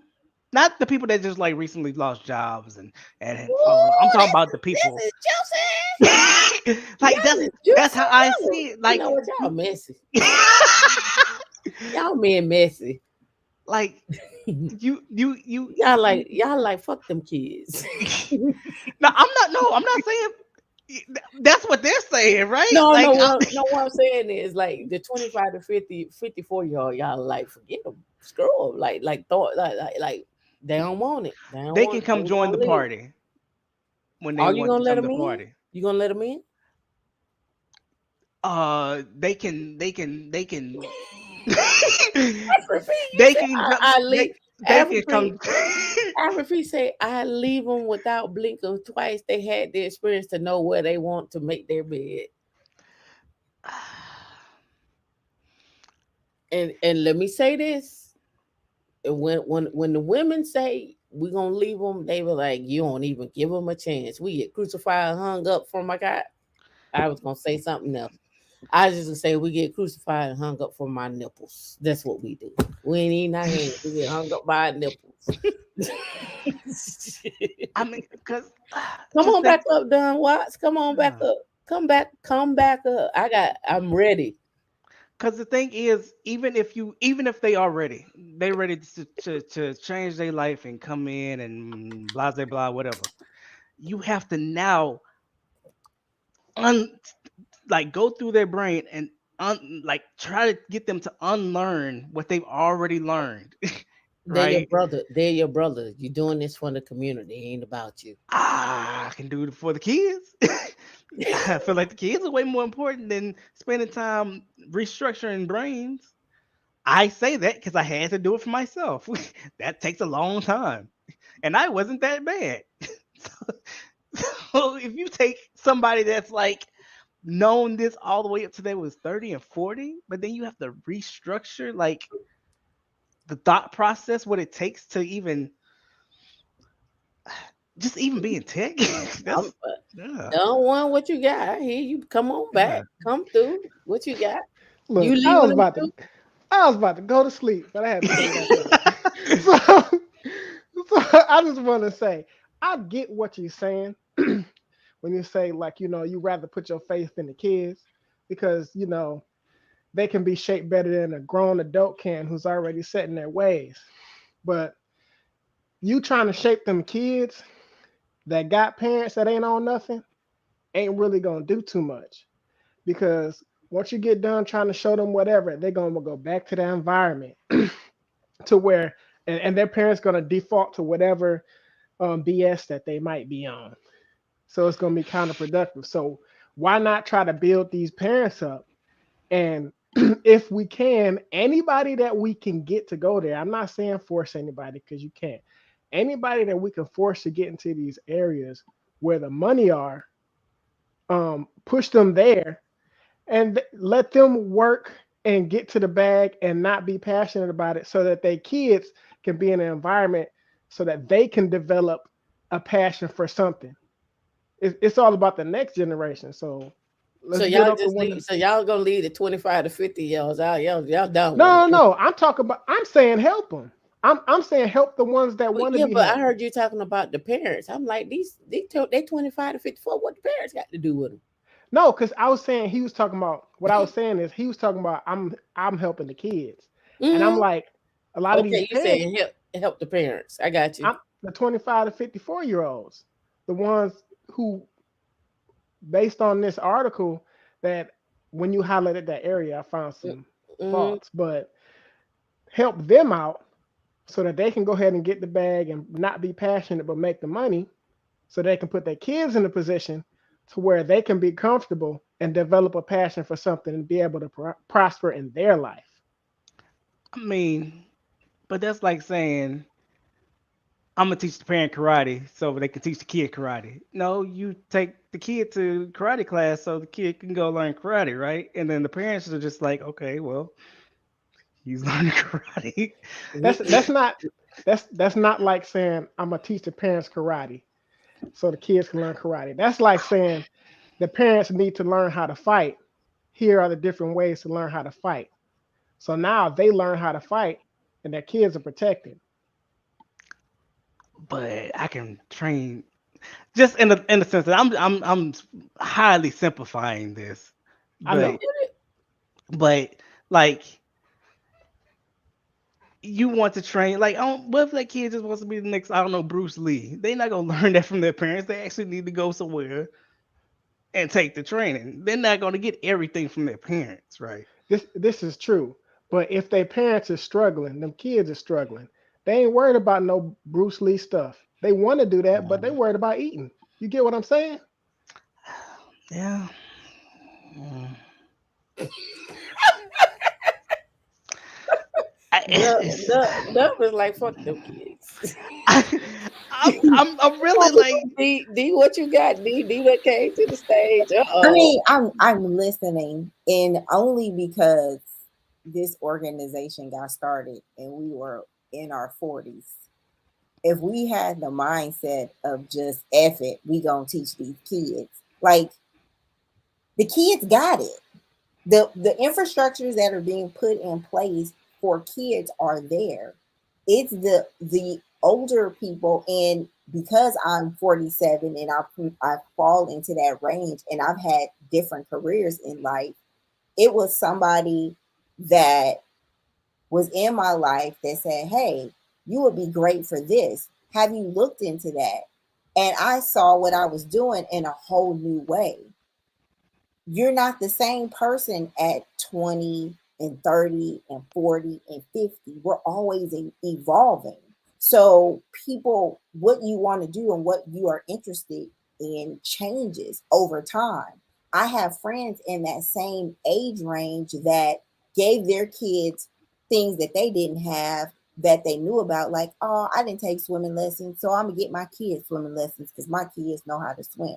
However, I still have those same friends that are living in their passion, working in their passion, and will still say, I don't really know, I don't know nothing about them computers. I got a friend that is about to graduate and get a get past the bar and will still say she's ignorant about computers, but will have a computer related conversation with me if she wants to know something. It's all about exposure at the end of the day. And sometimes people don't have things in edible chunks because it's overwhelming. At the end of the day, when people come to Women in Linux, they say, well, I've read the books and I'm reading this information and I'm on these YouTubes, but I still don't know where to start. At the end of the day, Tam still gave counsel to you on your career journey. So he, That's what oh we're yeah, here for. That's what a community is for. It is for you to say, hey, I see something in you, or these are the things that are available that are out here that you can go do. My friend that's working in her passion is a superstar real estate investor. Her son loves gaming. And you know what I do? I pour into his passion for gaming. I send him gaming education, gaming conferences. When he get off punishment for gaming, here goes some other stuff that I think you need to do. Because you know what? As a kid, we know that he might not take the traditional route, but but I poured into her as at her age, at 40 something years old, so that she won't turn off that light on him because that's something she doesn't understand. Because that's not what she pours into as far as her passion. Speak on so it. the thing is, in these conversations, you said they came here. The people that see winning Linux, they came here. We're not talking about people that's going anywhere. They Yeah, just right. The they unemployed. they're just there waiting. Not everybody's waiting. Just based on the context of this This article, article, is waiting.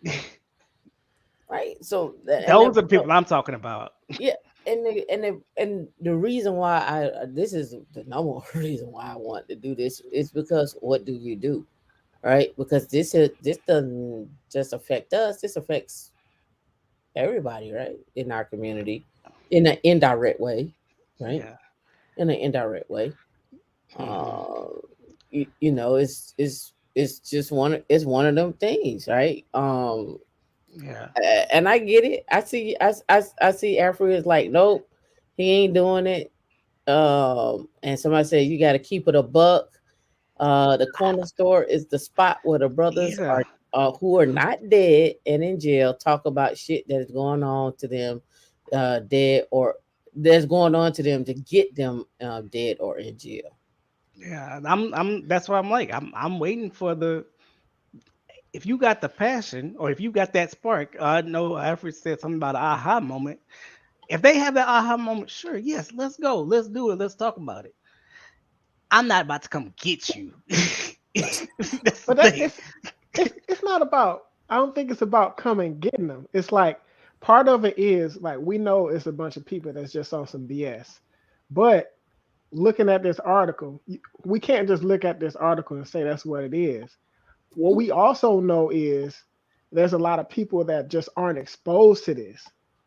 So I I agree. mean, it's not about That's why I asked.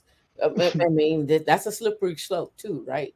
The yeah. slippery slope is the assumption if you expose them to it, they're gonna want to come. They're gonna, you know what I'm saying? If we build it, they will Yeah. come, right? And I guess that's why that's why I said, I would rather go for the children because the children are natural, like the world that we're living in right now.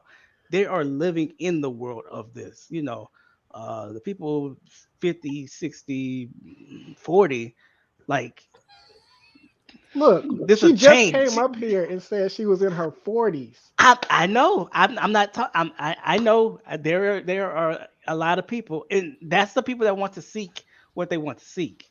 But at the end of the day, even as a kid, just because you bring them to them, don't mean they gonna like it. Like we put like That's It fine. goes for any range. Like I can expose you to something, show you something, and still not like it. That's like broccoli. I If you mean, want to keep it yeah. simple, like broccoli is good for you. This broccoli is delicious. Here, take this broccoli because broccoli is gonna change your life. And they'll look at that broccoli and throw it in your face. Like it's like everybody that you give it to is not going to come. And that's what one good thing about us is that even though we expose you to it, we say at least dip your toe in it. And if you don't like it, the good thing about it is it was free and you can move on. Just try it to see if you like it. But we can't take everybody here, and we talk about this all the time. We had a whole live on it about perspective and innovation and that those differences. We all have different perspectives that drive our thought process about why you say you want to pour into the kids. I understand that. I'm not discounting it. That's why we're here. It's an open forum. However, what I'm saying is that it takes a village. And if one of us are suffering, then everybody is suffering to some extent. And everybody, you can't pigeonhole a person because of their age range and say that they should get it because they also have those same um, they have those same experiences, and you don't know what hasn't brought them to it. I know plenty people making plenty money in that same age range, but when it comes to technology, they be like, oh, I don't know it, or I'm not good with those computers. If you got a cell phone, if you can go ahead and you're a technologist. Let's just call that a book. You're a Yeah. technologist if you have a cell phone. However, what it is people don't know how to learn, and they don't know, and like you said, Don Juan, they don't know how they learn. And Yeah. so, well, that might be, who was that? Was that Dub or that was somebody else? That was definitely me. Yeah, they don't know how to learn, or it's intimidating, and so the jargon is overwhelming. Like for instance, some people said Eric Coffey was the best guest that we've had on here ever. And me and Tam were like, wow, we had Kelsey Hightower, we had Brian Lyles, we had all of this. Why was Eric the best ever? And we was like, because it wasn't a technical talk. People understood it and they were able to grasp a chunk because they felt it was something that they could attain and that they didn't need so many experiences in because they can go and see themselves. Oh, I can go consult tomorrow. I can go be this. I can see myself in this. But when it's a technical talk, you get overwhelmed. You can't see yourself. I've been in the same room where all of that stuff was just wah wah wah wah wah, where I'm just blinking and looking, and in the background I'm studying. And you know what? I can sit in a room and have a conversation about it now, but it takes time. It takes and you know what? And I'm still not where I want to be in it, where I think I should be, but that's me and the pressures that I put on myself. But other opportunities come because you know what? I'm a holistic type of individual. But if we didn't start this in our 40s, then we wouldn't be here right now talking to you, having this conversation, Okay, feeding so into so people. let me ask you this: out of you say okay, we're in our 40s, but what percentage are we that are in our 30s and 40s wanting to actually break into something and do something different? A lot. That's our demographic. If we break down women in Linux demographic, half of the people that are in our group are over the age of 35. No, they're the 25 to 54. That's our age. They're 25 to 54. That's our However, group. people that are coming here, and that's part of our mission, and because we saw a need, is that people that have been in tech industry that have been working for a while, they want to pivot. So we want to see these people become leaders because you know what? People need that same network that we're creating. They need that out in the job force. So how do we get you skilled up or positioned to pivot so that you can move up into leadership positions? That's part of our mission. And for new people, it's like coming on is like, okay, well, you got this whole engineering degree, and you don't even have a GitLab. I mean, you don't even have a GitHub repo. You don't know any of these things. You don't have a group. You don't have a community. And then people say, some people, and this is women in Linux, and we don't exclude anybody, but what about women that have raised children with degrees that want to say, hey, I want to get back on this train?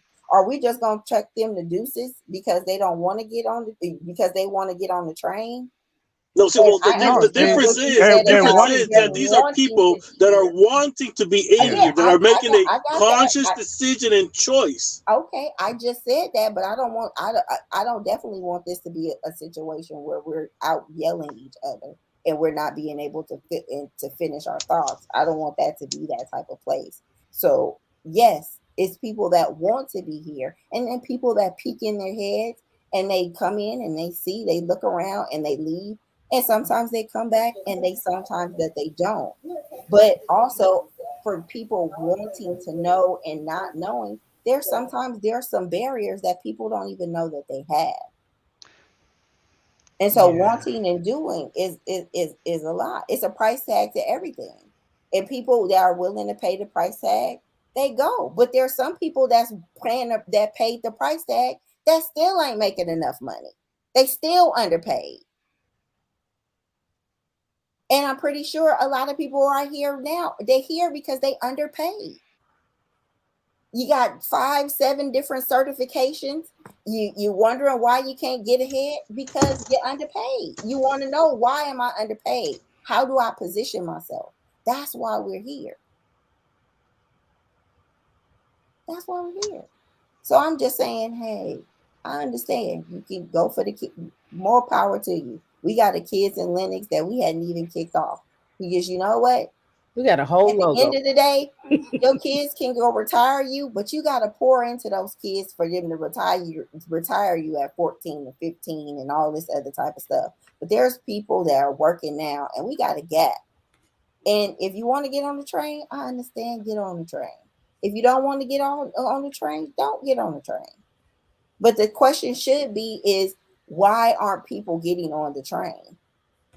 What is it about this train that's keeping them from getting on the train? Because Themselves. it's something, these numbers, this math is mathing, and it doesn't make any sense. Why are people not getting on the train? Yeah. They're not Any interested. any type of train. We don't just talk technology in here. We talk Yeah. trades, we talk finance, we talk aerospace, we talk all type of stuff. We just don't talk tech in here. We teach tech, but what is it about this train and what's stopping you? Because ain't I my brother's keeper? Ain't I my sister's keeper? No. No, not really. No, no, definitely not. Let me tell Not you, I am. I am. if I wasn't my sister's keeper, I wouldn't be up on 1:37 on a Thursday No, we're on not this talking call. about you. I'm talking about the people that's on the call, D. They not. Oh, Yeah. I'm D, like, okay. D, they not. They Okay, so here's the thing. Here's the thing. I can show you how to walk. I can show you where to walk through, but I can't walk for you. Look, we understand that. Well, I understand that. And me personally, I'm not saying, we need to force all these people to do anything. I'm saying, personally, since I came to these areas in real life where people are doing stuff, and I come back home and I try to tell people what's out here, I believe that it's more of an exposure thing and a combination of people getting overwhelmed when they figure out how things really work. That's just me because I I agree. But all you so can do is plant seeds and keep it moving. Like, I disagree with the cop. Not what we just said, but with I think it's not. I don't think it's a problem of exposure, but a problem of effort. Because I make a great effort to try and change my life and where I want to be at. Now, if you're not willing, if you don't have the desire or the inclination to create that effort, then you deserve to be where you at and not complain. these people, so just from the experiences that I have when I constantly try to talk to people, when you talk about effort, these people don't understand the type of work that goes into learning these things. Once they start to understand it, then they start to get overwhelmed. That's one thing. And then I start to see that there are more people that are indifferent about going to this space, more so than there are people that don't want to come into this space. That's just me. So, do you want to keep for that type of brother? Say that one more time. I didn't understand that. So would you choose to be the keeper of that type of brother? Whether he's my brother regardless, so yes. So and by keeping him, what I'm doing is I want to expose people to these spaces and the other spaces that I'm a part of. And that's fine. I mean, but there's only so much that you can do. Is all I I'm saying.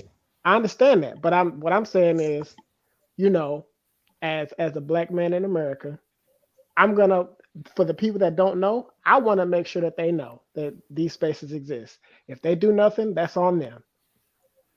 Yeah, I don't. I mean, I'm not saying that it's like on anything. Exposure is the best thing.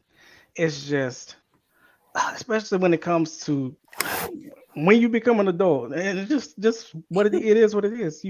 But You have other priorities that you have, responsibilities for, and sometimes it may be that life gets in the way more than a child that does not have a bill to pay. so so you know what's so funny about this I, whole I got thing 5 minutes to talk to somebody in passing. is that we expose people every day to resources in Slack, and zero people, and it could be some situations where zero people would use them. Everybody in Slack has been exposed to any type of level. There's things that I know people haven't read by the questions that they ask, and it's a resource for people that are new, people that are intermediate, and people that are advanced. That's the resources that we are giving out to the world, and people don't use them. So it doesn't. You guys are on the train and still don't use it. So what does that mean when you're on the train and don't use the resources? I mean, I don't think nobody has a problem with exposure and where like especially like women in Linux and everything that y'all do, putting the information out there. It's just at the end of the day, whether that person reads the stuff or not, they still have to act upon it. And what is what does it look like? Not for the people that do act upon it or even have like a spark of inspiration, the people that just don't even take the time to do anything else with the information. Like, how do you keep pursuing that person, not the person that sees an article out there and it says, "Hey, I'm gonna go look into that more." Just the person that sees the article and just skims through it like it's Instagram and then go about their business. Like, what do you Well, they're what not do you do for those interested. people? Plain and But I simple, they're mean, not interested. but Exactly. it So, like, also, but the thing about it is, it then that goes into like, I don't know, I got a marketing background, right?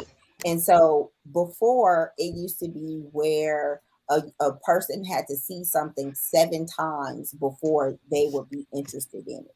mhm, Now, because of technology, it's like the impressions are well over probably like 100 yeah, impressions that's a in conversation too. order to be that, to get your attention, because the way information is coming across. Yeah, At the end of the day, all you can do is plant seeds.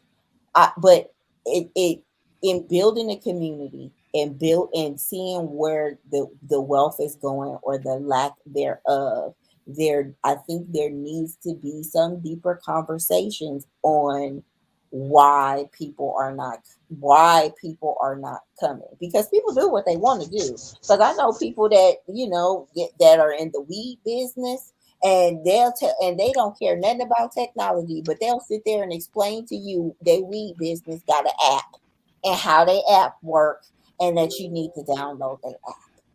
but I mean, Period. in turn, that's at least for their business model. They care about tech enough for that aspect of it. I mean, they I don't need mean, to know how but the these are, API and works, but people do what they want to do. Period. However, And a lot of us have parents that are up in age. Some use a computer every day, some people don't. But Yeah. everybody doesn't want to be technical. Everybody is not interested in computers. Everybody's not interested in the industry. However, it is also how you teach people. Like I said, sometimes we use words, and learning any new skill is about the language. I can go be a lawyer if I want to do some if I learn some lawyering words. So I think that's one thing right there. So we maybe not technical, like you have to go build a server and learn APIs and all that kind of stuff.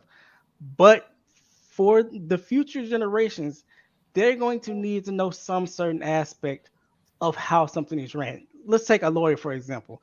There's going to be a lot more attorney cases for specific uh, algorithm fragments or AI or machine learning issues or something like that.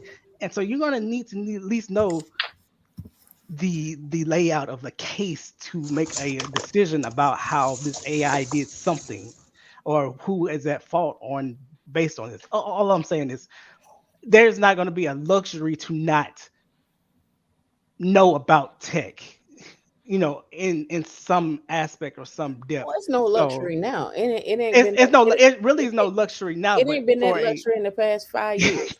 Right? yeah, but I mean, some people obviously getting away, getting by with it, Yeah, right? But barely, for barely. for a child, if they do not know this, you're talking about expanding the gap in a way where things No, are going from 10x to 100x but rapidly. the parents are going to help expand that gap too, right? Well, I mean, So the parents got to if know y'all how. talking about villages, right? The parents are It going to can help expand that gap. it can't all be on that. It can't all I'm be gonna on that. tell you why, and Tracy LA, you can get into. I'm gonna tell you why the parents are going to continue to spell that, uh, Gap. have that gap separation, right? Because they're not going to understand when that child says they need to do X, Y, and Z, or why they need to do X, Y, and Z, Yeah. provided the age range of the parents, right? Let's keep that in mind too, right? Hmm. We're just now getting to the first uh age where they own age, well, I guess generation where they're all digital, right? Gen X was not digital. We were both. We was Mhm. on dial up phone and then cell I phone. went to the library. I know how to pull the library card. I go pull up the Yeah. catalog. I had lab. We had both, but we were learning. Like when we started, everything was a program. Like you had to type in Control P to print. We didn't Mhm. have a GUI when we started learning computer lab. Yep. Tracy LA, you came up. What's going on with you? I don't know if can you guys hear me clearly? Yep. Oh, okay, cool. Thank you for inviting. You Uh, up? kind of didn't want to jump into the fray. I said maybe this is really a guys chat, and Nah. then I saw D come up, so you know. Well, I said I wanted to hear from the guys because it's about them. But and Yeah, of then D, course, and D yeah. was like, no, f that, I'm coming. Exactly, right? Yeah. The Go ahead. contributions are incredible here, but speaking from Gen X on the latter half of it, Mhm. um, there's a forgotten group, right? So I Mhm. have to say, I think you touched on this yesterday, Tamika, about the Mhm. we're sandwiched in the middle of the two big cohorts, right? Mm-hmm. So first of all, if it's speaking to the age group situation, ageism, and all that, we've touched on all of that in the last couple of months, right? Um, I do. yeah, right. So I would like to say this point as a dub H. Yeah, when we're taking on people, I find that a lot of times mentors drop mentees. When their life gets a little busy, all of a sudden that mentee is almost like waste product. Like, I'm with you today, and we're gonna gun it and run it, and then they're gone. So, yeah, I'd like to see more commitment from people when they say that they're going to take up the task of mentor, and I think that's where we fail our kids a lot of times. um, They may get Girl Scouts or Boy Scouts, and then that's it. You know what I mean? Big sisters, big brothers. I don't even know where that's landed. So sometimes we drop the ball on what we say we're going to follow through with, and I think maybe that's a bigger problem in our community. Yeah, some things I think we do are not realistic, or want to do are not realistic, and Mhm. they have no they have no follow up to allow someone else to take over, right? Mhm. Like if I just decided I don't want to do women in Linux tomorrow, who takes over women in Linux? I've had that nightmare. Stop saying that. Just asking, right?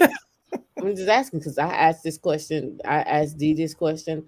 I talk about this often. Who picks up and keeps the legs going, right? So there's an accountability not just from me, but to the community to make sure someone else can do and do these things.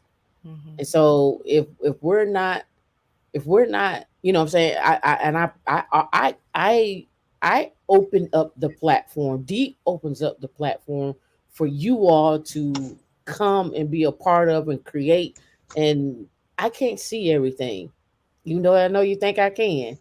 Let I me can't. I let me can't give you a see little bit of everything. advice on that. Um, I think a sound strategy would be to cultivate an environment of leadership. I When agree, but you when I this goes when back. I was in the Hold on, this goes back to you. This goes back to you. when I was in the Marines, the Marines are not that many in this country. There's about about 250,000 Marines in this country, and they know that they're not a lot, and so then they understand that if you chop off the head of an organization, the organization will detrimentally suffer. So what they instill in their culture is that every Marine is a leader, and they ingrain that from the lowest rank up to the highest one, meaning that if the head gets chopped off, someone will step up, rise to the occasion, regardless of the rank that they have. Mhm. Right. But the very statement that you just made, the very issue that we have is no one ever steps up. So I can put things in place to cultivate leadership, but if you don't want to come in and be cultivated, there's nothing I can do. So Well, I so there's an but I can go outside the community. I can go I can go outside this community anytime I want to and bring in someone else. But that's not what I want to do. It doesn't make sense because it doesn't even speak to who we are as people, and it doesn't even speak to the relationships that we have with people. So that doesn't sit well with me.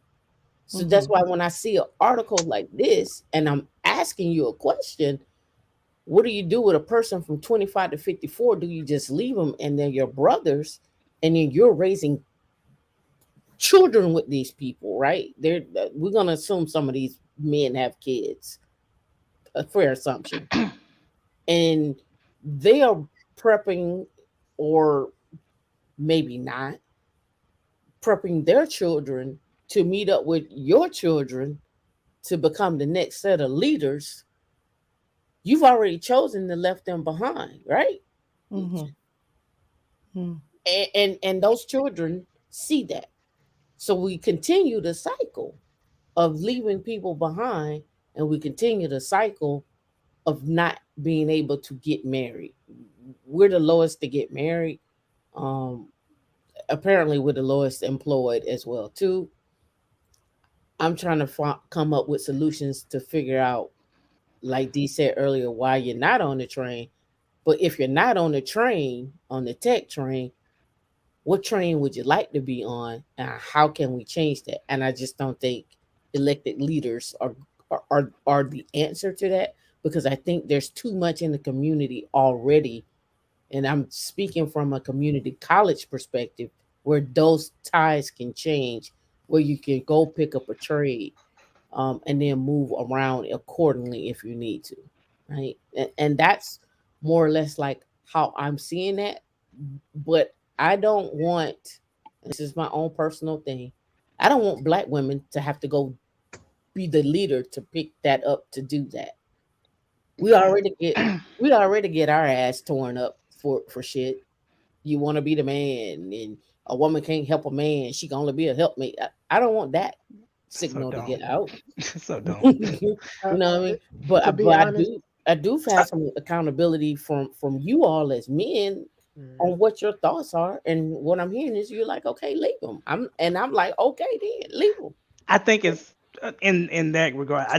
I've seen that. I've seen my mom pour into the older generation and not you know have enough for the younger generation. I've seen this pattern, not only in my family but just in families around me in general. Like, you're trying to help that uncle that needs to get up off the street, or you trying to help that aunt that's down bad with her kids, or blah blah blah. And you sit there and you constantly keep pouring in the past generation, and then the future generation is kind of like you don't have enough resources for both. And from what I've seen, this is my experience, growing up. So you sacrifice the young generation, the healthy young healthy that can actually learn and cultivate and stuff, instead import into the past generation, where you're trying to send all your energy to change things that's going on with them. And I'm not talking about people that's like are willing to learn something new or pivot down a different path. I'm not even just talking about tech, whatever they want to do, farming, whatever. Yeah. But you sitting here constantly trying to pour into to specifically these men who don't want to change. I've like seen this like firsthand. So you now sacrifice your Let me future. tell you something. Let me tell you something. I think I can say for all the black women up here and in the chat that will probably watch this a little later, we Yeah. know. I that's the thing. Like, I'm speaking from well, not my father died early, but it was still the same concept of you know this my mother pouring into these other people trying to help them out, but not really having it for her kids. She was doing the noble thing, but she just was ran out of resources at the end of the day, right? So you have to know, like, you can't save everybody. You have to use the resources wisely. I guess that's what I'm Thank you. saying Thank you. overall. you but Thank you. know, I don't think we're really talking about pouring into them with our actual resources, because even if you say that, I mean, okay, oh yeah, okay, yeah. Sorry. Go ahead. Go no, ahead. no, you're good. I'm sorry. I cut you off a little bit too. Because I'm it, sorry. it's. I mean, time is one of the most valuable resources, especially if you're talking about generational stuff, right? So Yeah. one of them, you got to choose. You got to choose who you spend that valuable time of that resource of time to. To because it's going to take time to teach whoever the skills that they need, or the not even the skills, even the mindset to achieve what they want to achieve. So And I don't. if I'm they sorry. have, yeah, if they have it's I just, in experience in general, it's harder to just reteach, teach an old dog new tricks. That's the saying, right? Like, it's so hard to make somebody relearn things. So you know that saying, like, the master arrives when the student is ready. So we're Mhm. not even at the part where we're talking about teaching anybody. We're talking about. I think D has said earlier, like, they got to be. They used to have to be exposed to something 7 times in her when she used to do marketing or whatever Mhm. before they would actually move on something. And she was talking about how it's more now. We're not talking about teaching them nothing right now. We're just talking about giving them that constant exposure. And then for us, like we saying, like, as black men, when we go see our old friends, we go see them family or whoever, like all the stuff, the people that we go see, or even just dudes in passing, just us being that example, and then just constantly just letting them know about these little opportunities. Mhm. Eventually, people are gonna come back. I mean, if we being real, and somebody said they were in the Marines over here in the past. I think that was Afri P. But if we being real, that's what I did when it came to telling people about my journey coming into the army. And eventually, I had a grip of those people come in right after me, and that changed their life. Mhm. Sometimes we just got to be that example and just give people some exposure, like actively. And it doesn't take that much time, not as much as you think. Yeah, I understand you there. I guess in this sense, frequency, right? Kids go to school 7 days a week, for months on end. That's just standard now how school works. Are you saying you taking that same frequency with the adults that may have other stuff going on in life? Now I can see if they went and took the opportunity to go to a class and they was learning the thing that you wanted to, or not learn, but just get some kind of exposure, or reading the same or similar articles in a day, right? Like go cultivate a stream of, I don't know, RSS feeds of articles that they want to read around their thing. If they're doing that, okay, cool. They're at least getting exposure consistently. But for children, you're literally actually teaching or exposing them. Not, I mean, they go to school, they're getting exposed to stuff through teaching, right? So like there is a system already for children to consistently getting that exposure. They may not be getting the right type of tools with that exposure, but they're getting exposure consistently on a higher frequency than, you know, an adult. Hopefully I'm making sense here. Yeah, you are making sense. I get what you're saying, and well, I just keep saying like these guys are adults. We don't have to constantly walk, hold their hand.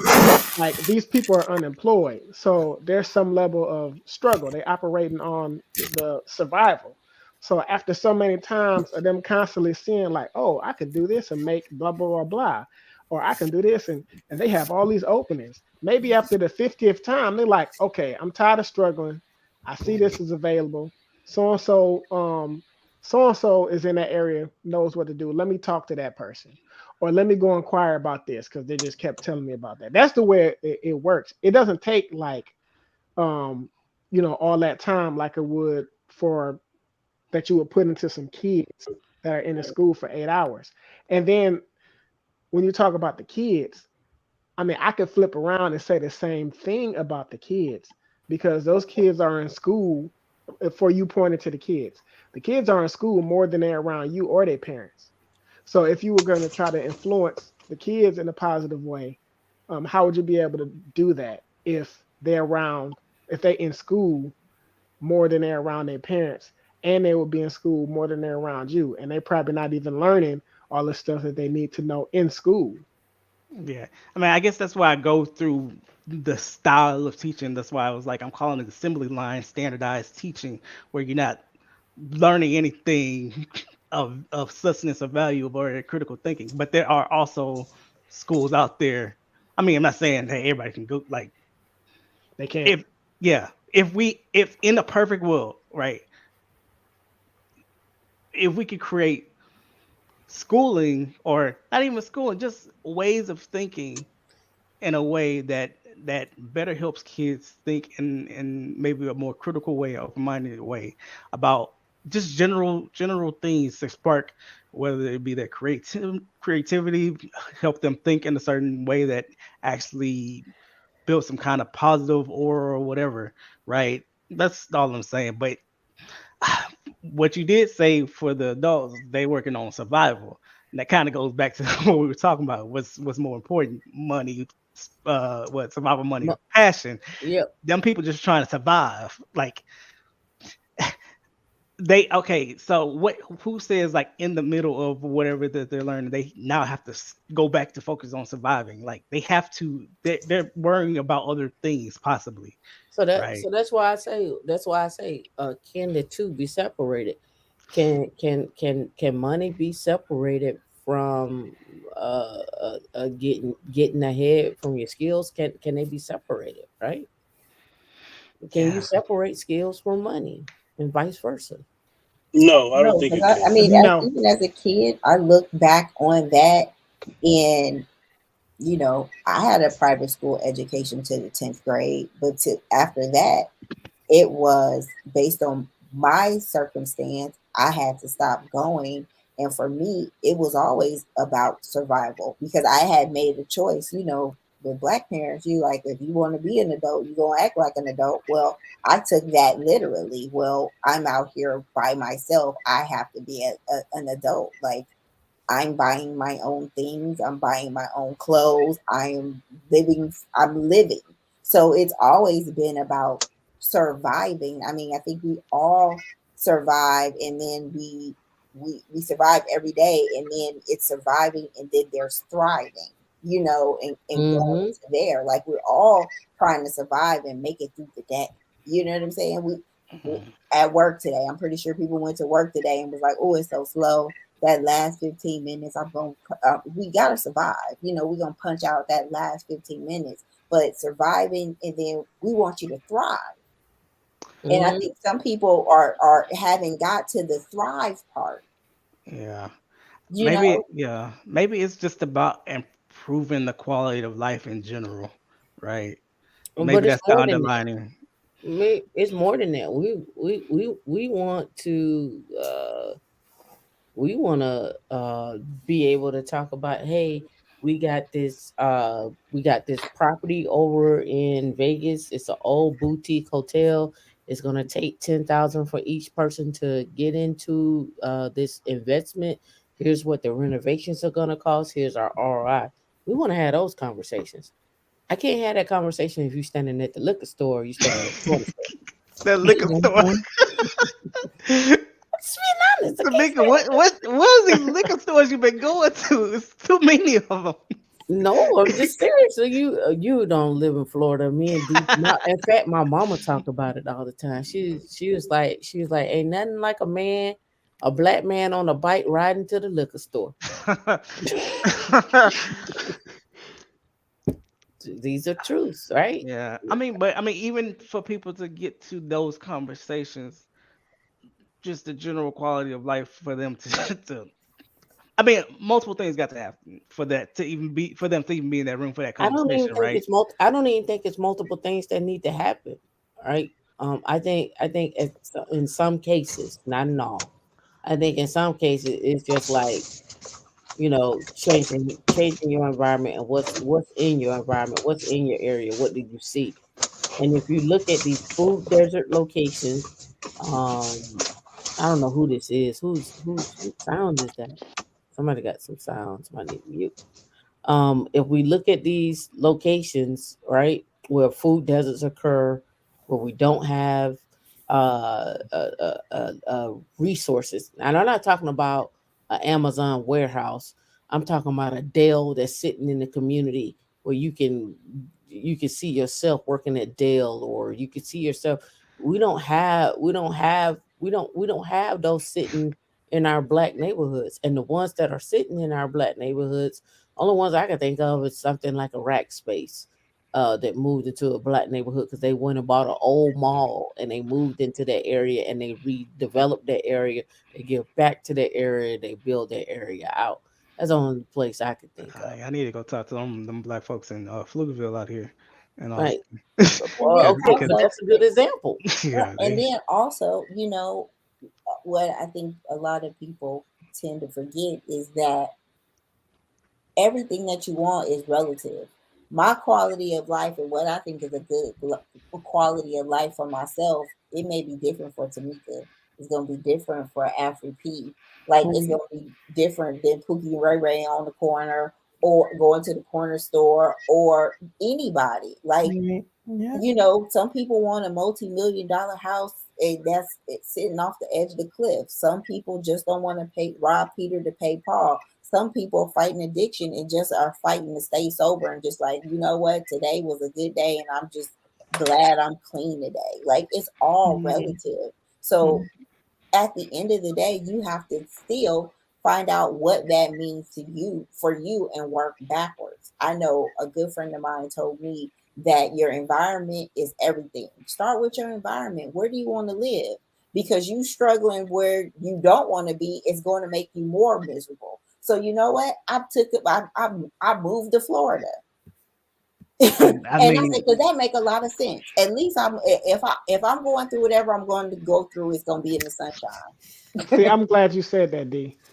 Um, because no, seriously, I'm glad you said that because another reason why a lot of dudes, um, it's more than the unemployment, but a lot of dudes don't get ahead and they don't become suitable mates for these women is because They people just want look to for prosper one. where they are. now that right there is the truth. Man, when I was making my transition up to AWS, that was one of the things I had. I was trying to give opportunities to other people. Like, hey, they are asking for these people.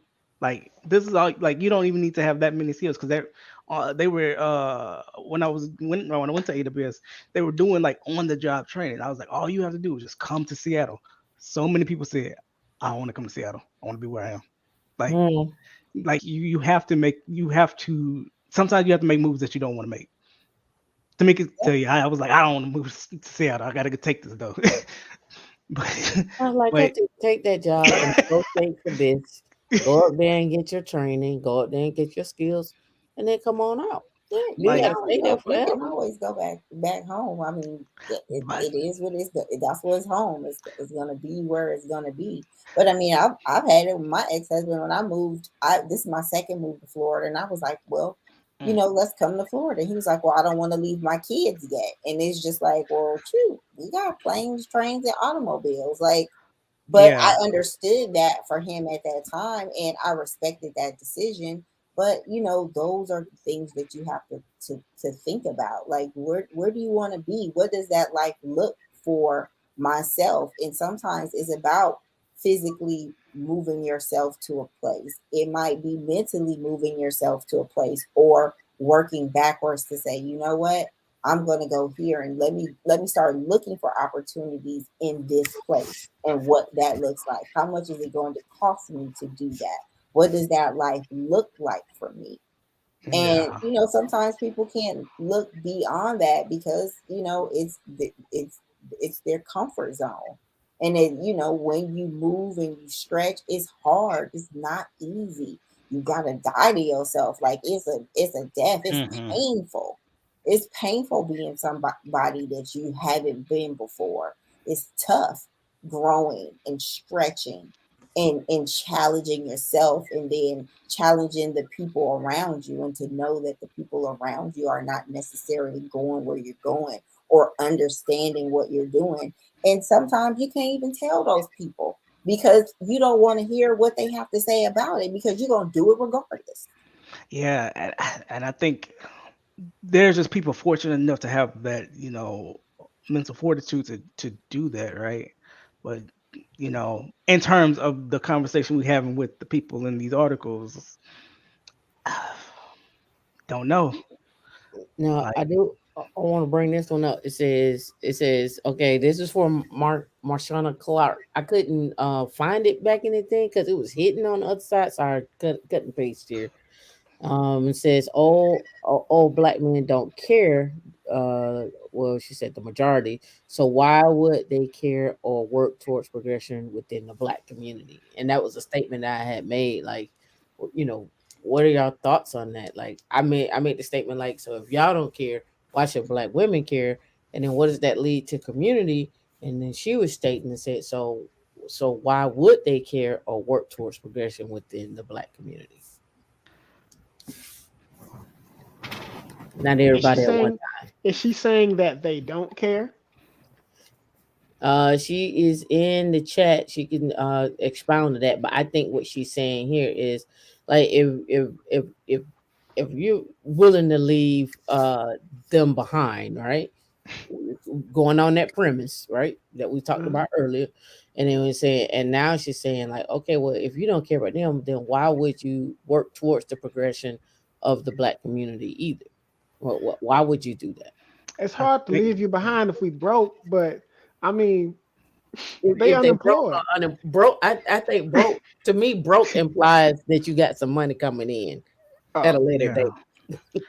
I mean, for me, like it goes back to it's not even don't care. It's the the resources to me at least. Like I don't not care. I don't have the resources to try to save. I don't have resources to try to save people that's not even trying. That's the thing. That's what I'm saying. Like I when think yeah. well, They're gonna get our resources I think regardless. They're gonna get our resources, whether it's we paying taxes and they get our tax money to get GA, that's general assistance, or SSI, or a stipend or anything. They're gonna get our resources anyway. It might Okay. not be like you like it, but people getting our resources. We're sharing our resources. Everybody. Right now, you're sharing your resources. I mean, yeah, a tax out of my check that I don't see versus my actual You see it, input.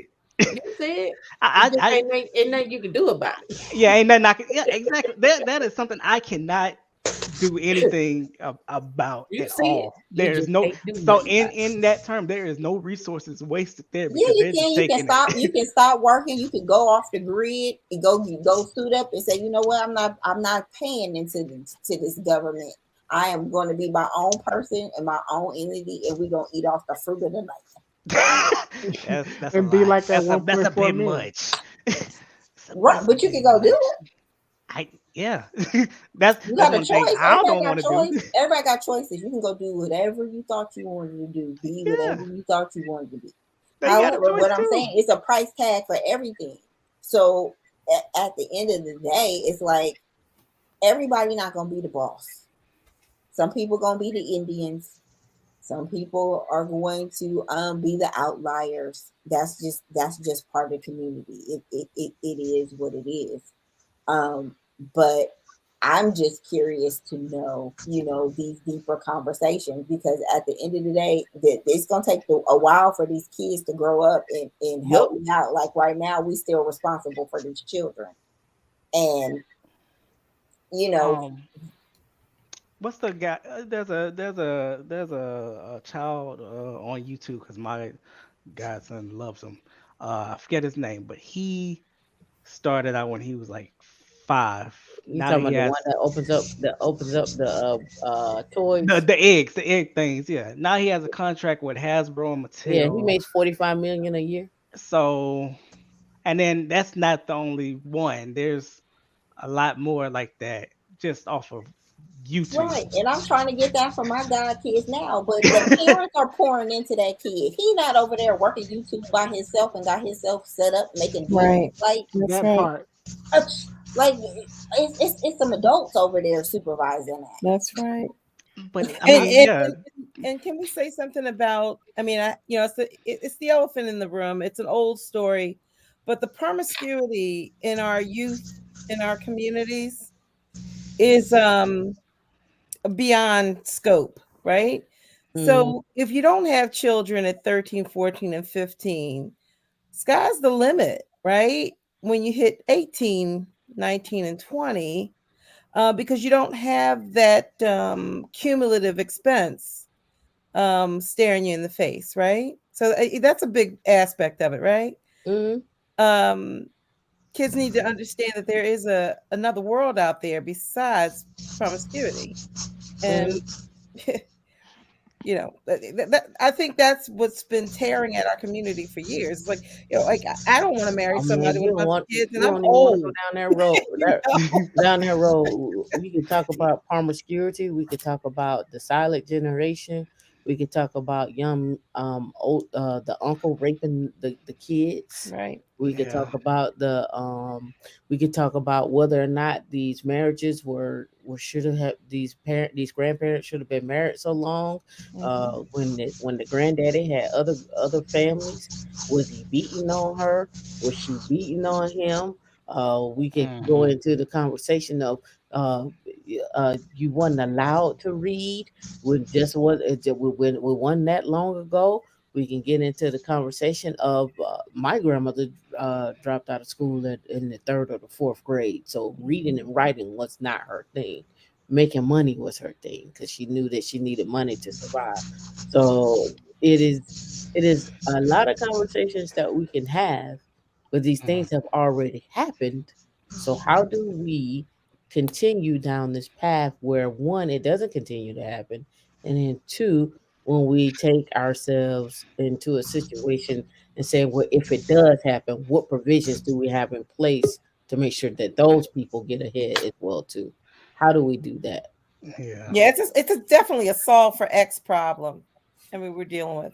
Yeah, yeah. It's this is. I think this is what I look at it from this perspective of like not even true. I'm just talking about future generations, not just specifically the immediate, children's. It's just because just I mean the history of black people in general. It behooves us, and it's always the best for us to be futuristic because we didn't have every year we didn't have the same resources that we did now. So we all of our resources are front bearing, right? The knowledge is front bearing. It's not like we're coming from like a lineage of knowledge that was, you know, Rothschilds and all this kind of stuff, whether they had the wealth or the knowledge of to do this, right? We don't have farms and all of this kind of stuff well, in general. I don't have anything. Like I'm like so our future generations are actually our most valuable thing because we didn't have lineage before. I know, Right. but not when they saying, forget about slavery. Like, wait a minute. Mhm. Wait a minute, you crazy kids. Like for and it gets multi-generational and it's just like, okay, then that goes into knowing your history and who paid the price for you to be here and to have these things. Like Tam Hmm. always says, like YouTube wasn't around to 2006. Like we built it. We built this stuff for you to be able to have a better life. And our parents poured into us, we poured into you all, and so you're reaping the benefits of your big mama that picked cotton or clean houses or things of that nature. It is that homage to us as a collective, whether it was your parents that fell or to the crack epidemic and your grandmother had to sell her house or all these things, these nuances and these traumas. It can go spaces and places the most in most deep decks and dives and crooks and crannies of the mind. However, it needs to be a mesh of both because I think that's what we lack. When I first met Tamika, I used to tell her I was a Chinese Mexican Jew, and it used to bother her so much. And we had to have a deep conversation about it. And it's because growing up in California, I saw these people and how and we live like this. It was multiple generations in under one roof, Hmm. and Mhm. so Hmm. it was a hierarchy of your grandparents and then the parents and then the children, and it was a village inside of one roof. We've lost the village. People are always talking about they don't have a two-parent household. Sometimes it just don't happen. You have an aunt, you have an uncle, you have your Mhm. grandmother, you have your mom, and everybody is pouring into you because it's the family dynamic Yeah, of the yeah, family, the multi-generational family, not just your immediate family. yeah, but not everybody had that pour in. There's some But people that that's what had I'm that. saying. That's Yeah, what we're missing. yeah, but some of the a, a lot of us carry generational baggage, and it's not. It's yes, people came before us and they did these things, but there was a generational baggage that actually comes with us as well. That to me, at least speaking for my family and people around me, that weighs you down, and that That's not just. therapy. I mean, yeah, yeah, therapy does help, but I'm not even talking about like the mental stuff like that, like family traumas and all that kind of stuff. It's just like certain ways of thinking, just like, okay, you got to do this, and you're gonna do this, and you're gonna do this, and then nobody being exposed to anything else. So you have one-off generations that actually have to like unlearn so much so I they mean, but can be everybody, exposed but to or if you be think about accepting. it, Yeah. every generation is unlearning, unlearning from the past generation. So me and Tam have this Yeah. conversation of all the time. Like, who do you think your role model was? Like, what were your role models? And I said, you know what? I really can't say that I had a role model, but I Yeah. knew what I didn't want by what went on by Ex- my family because Exactly. but again, some things you take negative and positive things. I knew I didn't want to be a teenage pregnancy, but we had to think from somebody my grandmother's age, they got married younger.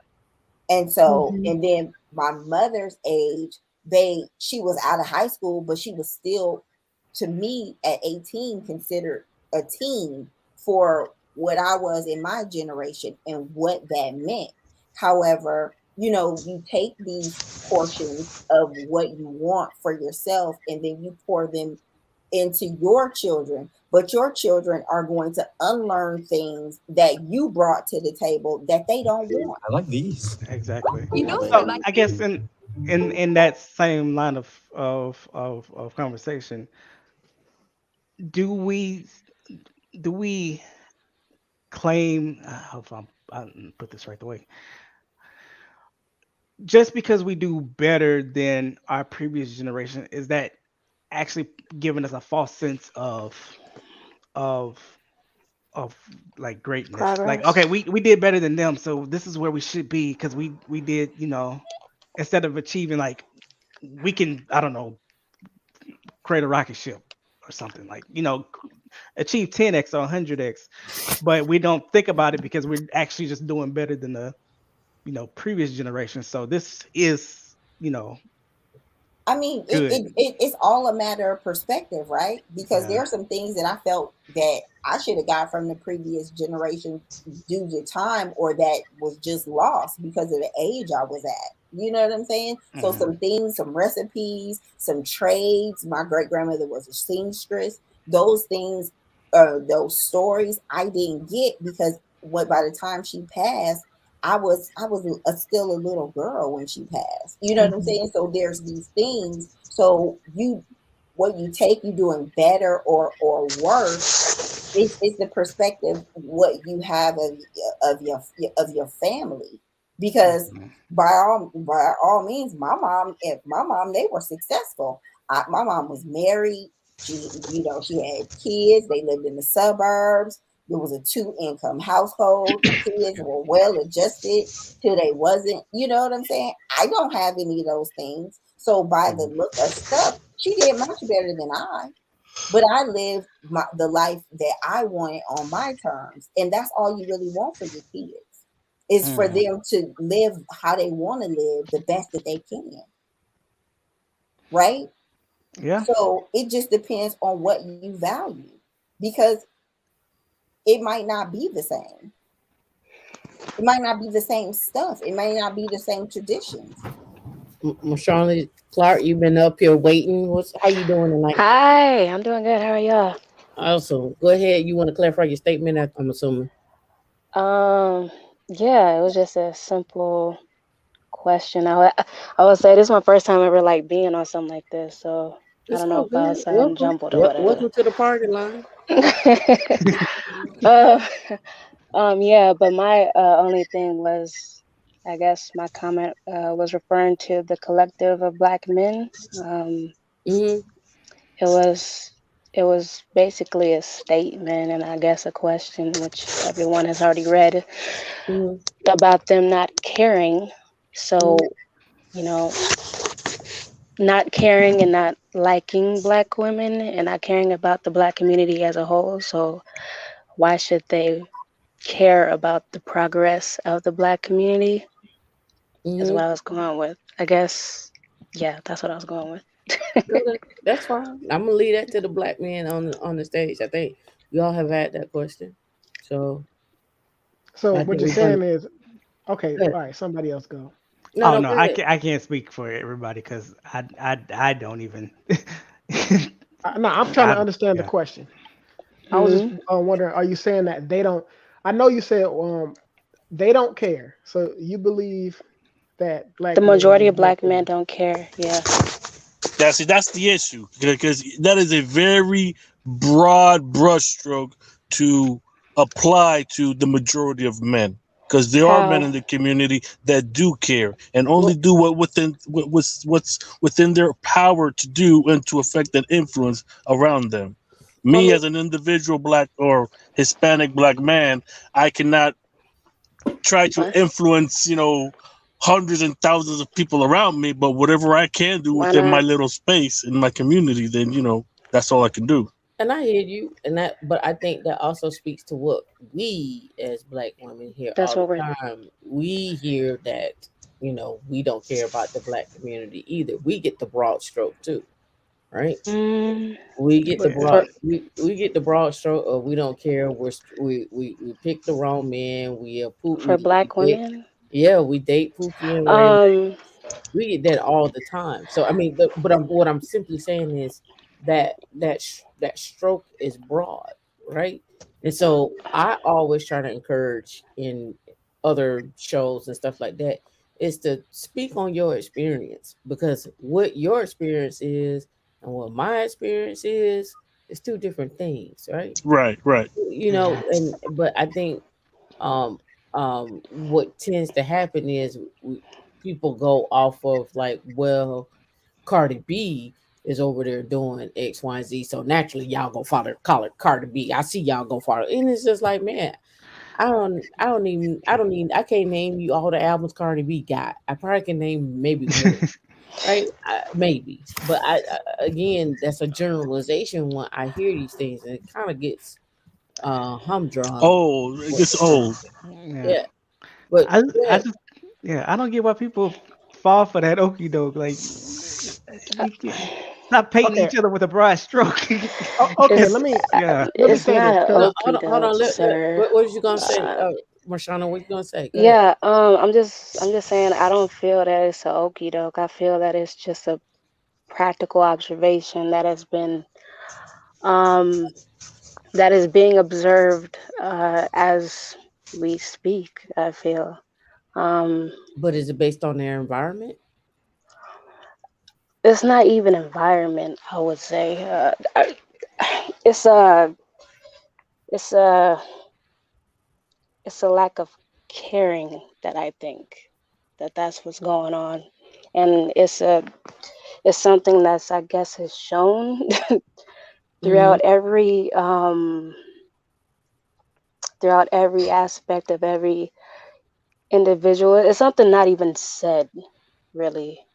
I think it's said. It's just I think it. I it's think it's just said. done. I think it's said. I just think at some level there's a great divide that's here. It ain't occurring or coming to occur. It is here, Yeah. right? What And what do you mean by the Great Divide? a great divide between black men and black women. And Mm, and Dion hears it all the time, and she get tired of me referring to it, but I don't be referring to it. It's just it amazes me that the idea of uh, this woman should be feminine, fit, and submissive, no. Oh, sorry. or the idea of this man needs to go out and make all this money when they're Mm, dying before they're 55 and 60. Yeah. So, like these uh, conversations are amazing to me in the sense of we're still the poorest. Yeah. well, yeah. And let me. Oh, go. I Oh, gotta I gotta speak on this real quick. I'm not, and Marshana, I'm not saying this to discount my opinion. I'm just curious. How old Yeah. are you? I'm 27. Okay, so we're in about the same age range. So this is what I see, or this is what I've seen. Um, all the stuff that we talking about with these broad brushstrokes as far as the women hate the community and all this other stuff, and this other stuff talking about black men hate black women. I ain't hear in all my years of living, I ain't hear nothing like this until I came on the internet. This is not. I'm seriously, and just to give a little bit on my background, um, ex-military. Part of my job was shaping how people think, and one of the ways they do that is constant exposure, which is one of Mhm. the reasons why I was saying this article looks like propaganda. But anyways, I didn't see anything like this or hear nothing like this until I came in the military. Now, Mhm. when you talk about girls always going for those pookies and stuff like that, and they always start off saying it in high school and stuff. Mhm. Now, Uh, let me tell you my experience, what I see. Go From ahead. what I see, a lot of girls they did usually go for the same type of dudes. That's just what it was. But Can we chalk that up to children going after children? no, no, no. Yeah, we can chalk that Yeah. up for children, go after children. But on the flip side, Mhm. what you also have to acknowledge, or what we have to acknowledge that people aren't talking about is these other boys weren't pursuing those girls at all. They were just they didn't have any sort of social skills. So you don't even really know if these other children were going to be interested. So I mean, we got to think about these things when we're saying this. But it's um, And two ways. But it's two ways, right? We all been on the panel. All everybody on the panel has once been a high school student, right? It yeah, And works I didn't both even ways. date boys. Yeah. Yeah. I didn't even date where I went to school at because I felt it was a distraction. I didn't really date at all because I felt like it was a distraction. But we're talking about like for me, it's like grown ups in the community, and when we say, and I think what happens is when people automatically say certain things, they quantify it to be this huge number. Your community is where you live, where you can reach. Like we're not mm, asking you to go run for president or anything like um, that. And I know plenty of people, and I'm not black men and black women that are out there rallying through the community and are doing the groundwork. You know what I'm saying? So your community is not trying to influence hundreds of thousands of people. It's influencing your neighbor. It's influencing what's going on within a 5 to 10 mile radius, what's going on around you, and being involved and dialed in to what's going on around Yeah. I agree. And Yeah. Marshana, you want to say something? Go ahead. yeah, I'm just confused as to how the whole thing turned into dating in high school. you. I have no No, idea. no, because you were saying Like, you said black. So you what? said black men. Okay, I didn't. Yeah, Maybe I didn't say that right because you said black men don't care about black women. And what I was saying is right. I was using that to say that this stuff that we're talking about right now, this isn't how things operate in the real world, in my opinion. Because, and I say in high Uh, school because a lot of dudes will say like, "Oh, a lot of the girls they went after the same guys and blah blah," but these other boys they weren't pursuing anybody, so you didn't know anything about them. What Uh, I'm I, saying that to I get what you're saying. What you're trying, you just give an example, like, but again, it goes back to what I said before. I think when we were in high school, your mindset was that, and people try to use that as leverage and saying like, okay, that was their mindset in high school, so of course that's how they're gonna be when they get older, Yeah. and it just transforms into that. But what I see is people date who they want to date. that's Shit, you date who you want to date. You date. You may date up. You may date down. You may date out. People date who they want to date. And when it comes down, when it ultimately what it comes down to, and this is why I say what I say. We could talk about this. You know. What a man is supposed to be doing, what a woman is supposed to be doing. Nobody ain't doing what they supposed to be doing. If we're about to be broke, and if we don't, and in fact, we don't even own uh houses as much as the baby boomers do Hmm. at this time. So we're even losing on the side of owning real estate, which is the number one thing that helps you Wealth achieve building. wealth. Yep. So we're losing on that front. But We didn't Hmm. those numbers start to tank when we integrated?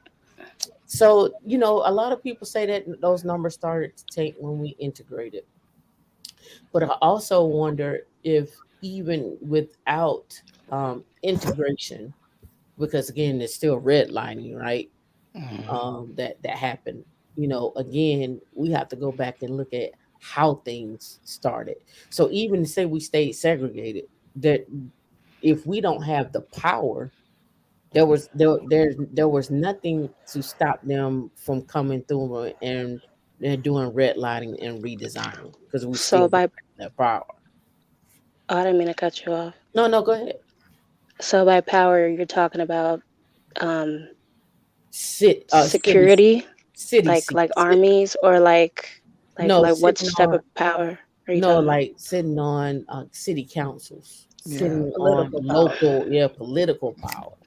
Yeah, the people writing the laws and Right, laying out the red line, right? right. Somebody had to draw up them districts, and no, Yeah, none of us is on that kind of. just because you stay segregated doesn't, and this is what I'm saying. Just because you stay segregated and you have your community doesn't mean that somebody who's sitting on the other side, who has the political power to come through and just drive a street through your entire community, uh, can't do that. Um, political power, Yeah, political power. at the local level, not at the federal, Mhm. But at the don't we local. have black politicians within those different types of At that ranks within time. the? No, I mean, like I'm just saying right now, as opposed to back then. Oh Like yeah, right now, now. yeah, now, So, yeah, now we got seats. so why isn't, so why don't we have power then? It's the No, we was problem, talking about We then. were talking about integration. So when you said right? integration, we took it back to why it. You said your comment was to um, didn't it start to decline at integration, and we just expounded on why that Okay. is. But During now, that time. yeah, yeah, at the end of the day, now even when you read like a lot of millennials are not even interested in home ownership in the traditional way. So how people live and how people want to live, again, is all relative. It's up to is what they're doing. So you can see right now on the internet, like communities of people are getting together and buying acres of land because they want to start their own thing. Yeah. But again, Homesteading, farming. Yep. yeah, Yeah. there's farming. Me and Tamika, we own a couple of lots, locally where we're at. I'm not specifically a homeowner. That's one of my goals for the year, but I won't be living there. It'd be a investment property. And so those type of things, what people want and how they want to live is different. That's why I was saying it's all relative, but it doesn't take away from the infrastructure that has been put in place already, why certain things were just not happening. Oh, My family, because of they still racism. own home. Yeah, racism, systematic racism, all that other, Hmm. big word stuff that's out here. Like, I think it's just, I mean, if we know our history, it is what it is. I think we're, there with it. Um, it happened. I mean, we're in a city right now where even where we stay, the highway went through it, and it's $1 million homes over here, but we can't even get a Starbucks. Not to say we want one, but what I'm saying that to say that a national chain, it's hard to get a national chain restaurant over here because the numbers don't skew. So at the end of the day, it is political because it's all about the numbers. If the You, math ain't math, then it's not. People are just not going to invest in it. yeah, the thing that man that really I think about every day now is the fact that it's not even it's kind of not even being that anymore. Like since like 2010, so much money has changed hands between 2010 and now during, Mm-hmm. Mhm. the Bitcoin boom and uh, just a whole bunch of cheap real estate assets. Like even out here in Austin, man, 2019, like even shoot 2019 to now, that was a big change of money, and not a lot of black folks was a part of that. Like that was scary. Like the Austin market before you could get a nice, very nice house for under 300,000.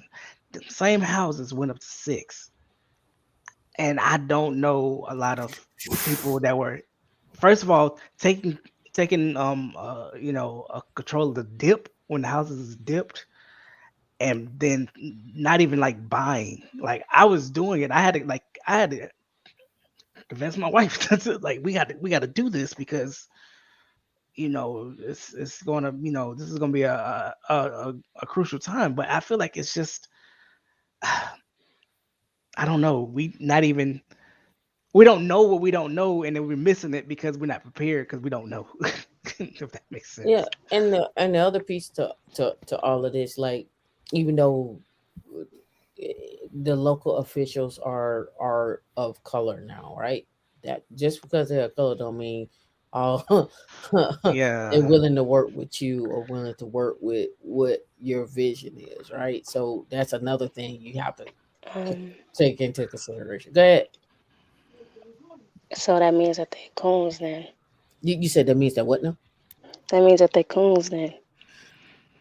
No, no, it doesn't Mm. mean that. It means that everyone has different interests and intentions. You know, regardless of race or color or gender or whatever. So then what's the point in going into those types of systems where you can't even get what you want out of someone that looks like you? Because they want something different. Everybody has an agenda, and sometimes that agenda doesn't align with helping the community that they see. It may align with helping the community that they want to help. It happens all yeah, the time. it's It not may the be it's not the self-serving. same anymore. Yeah, some people are selfish. Yeah, I just say black, white, or indifferent. I don't care who they are. I just automatically assume that if I didn't help put them there and I don't know nothing about them, they're not for me. I'm not even trying to drop this bomb at 1:47 in the morning, but what is the black community now?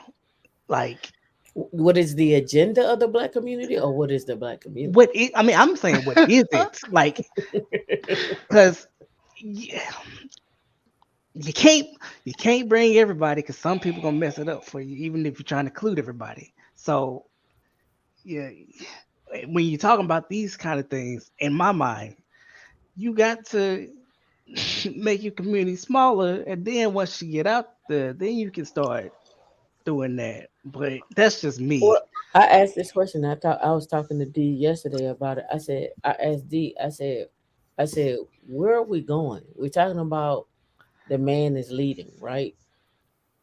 I hate that so much. Like, Hey, hey, not hey, not hey, to, hey, Why? hey, man, hey, man, yeah, hey, man. yeah, That's the article, right? This is yeah. this is what everybody is saying, right? Mm. They're saying that the demise of the black family is the black woman, right? So So what? stupid So too. I know it's silly, but I'm just would humor me here. Well,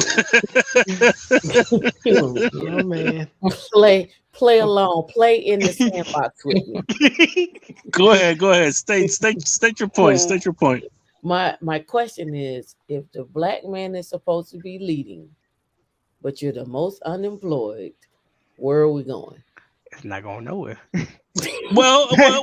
Okay, so here's a question then. You know, what are your standards? Because at the end of the day, you know, everyone holds it. I think that's one of the big as you say, the grand divide that you The say. great I divide. think I think that it starts with what is your standard, like in within your mind, what is your standard? You know, What because I'm gonna play you as that. a woman, Hold on, I'm gonna play devil's advocate. Whatever his standard is. So that you have no right of That's not- complaining of where you're going.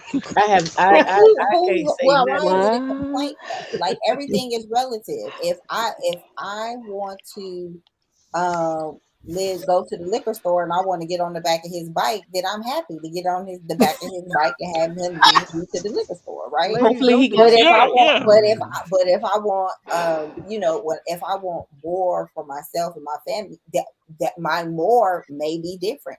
I So might that is want a a different three standard. bedroom ranch on the water. No, no. See, D is not following along with the plan. That's the problem. D has her own thing, No, I and don't have Yeah. my own thing. I yeah, do have things that I do on my own, and no, I but once was at a point in my life where if I got remarried when I was younger, I was willing to put my thing on hold for his thing. and that's what I'm saying. You supposed to still have that. Don't do Yeah. that. Yeah. That's And that's, Don't so do that. what Don't do that's what that I want to. because that's that conversation for me and him. Because what it looked like for you is different But than what it looked like for what me Dion, you're not playing in the sandbox. or Marshana or D everything is D, we're different. gonna have to kick you out the sandbox. You're going in the timeout. But no, I I'm mean, I'm with it's D it's though. different. I mean, when well, this is the I'm thing. with that too, but that's not the message that's being pushed. But that's the thing that I I don't think know people what's need to wrong with talk it. about. Like it's crazy that like and earlier I did say Marshana about don't fall for the okie doke. I didn't mean it like to you in this conversation. It's just like th- No, cool. we're in this we have this optimal moment where we have two like you can create power couples out of black people now because there's two What? motivated individuals that can actually come together and create so much and Uh-huh. nobody you don't have to do these stupid patriarchy things anymore like But if these that's what they want, that's what they can have, the, though. if they Wait, want that But cool that's not what's being pushed. That's what I'm wait. saying. That's not what's being Yeah, pushed. you can have if you want a traditional family, you can have a traditional family. What that what y'all traditions mean for y'all is what y'all want. If y'all want to have a matriarchal family and you want a stay at home husband, you can have that. If you Yeah, want to have yeah. four wives and four Dion, you husbands going that in all stay timeout in the because that car, ain't you can Dion. You have going in that. You time. can have whatever your heart's desire. Dion, you going in you timeout. I You guess going in I timeout. might be too logical in this. I'm thinking No, about you can have you. whatever you want. I You can have agree. the best I thing in the world. agree. But I'm just simply saying the the narrative that's being yeah. pushed is shut up and color, you woman. Yeah, but I don't listen to those narratives because they work my Yeah. senses. Yeah. Because it just doesn't make any sense. Because if you don't want it, get No, no, something no, no, else. no, Marshana, Yeah. you're younger than us. What are you hearing? Because I know what I hear, right? What are you hearing on the scene? Oh, I'm the wrong person to ask for that. No, you're the right person. No, I'm just hearing a lot of bullshit, to be honest with you. Okay, that's fine. Okay, that's it.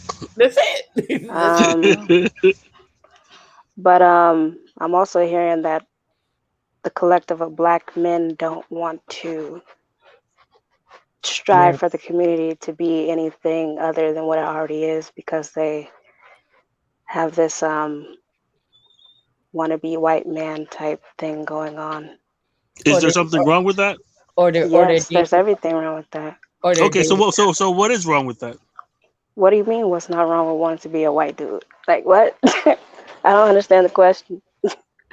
No, so you So what are you the defining white dude then? I guess that's a good question. What are you defining white in this scenario? What do you mean scenario? I'm just meaning in general.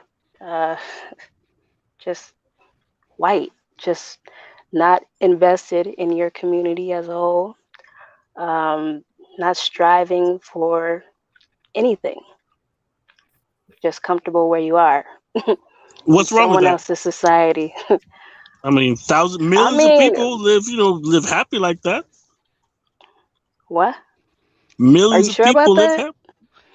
They're not making Or a are they change, are they? oppressed? Or are they oppressed and they just what like No, what does that I mean?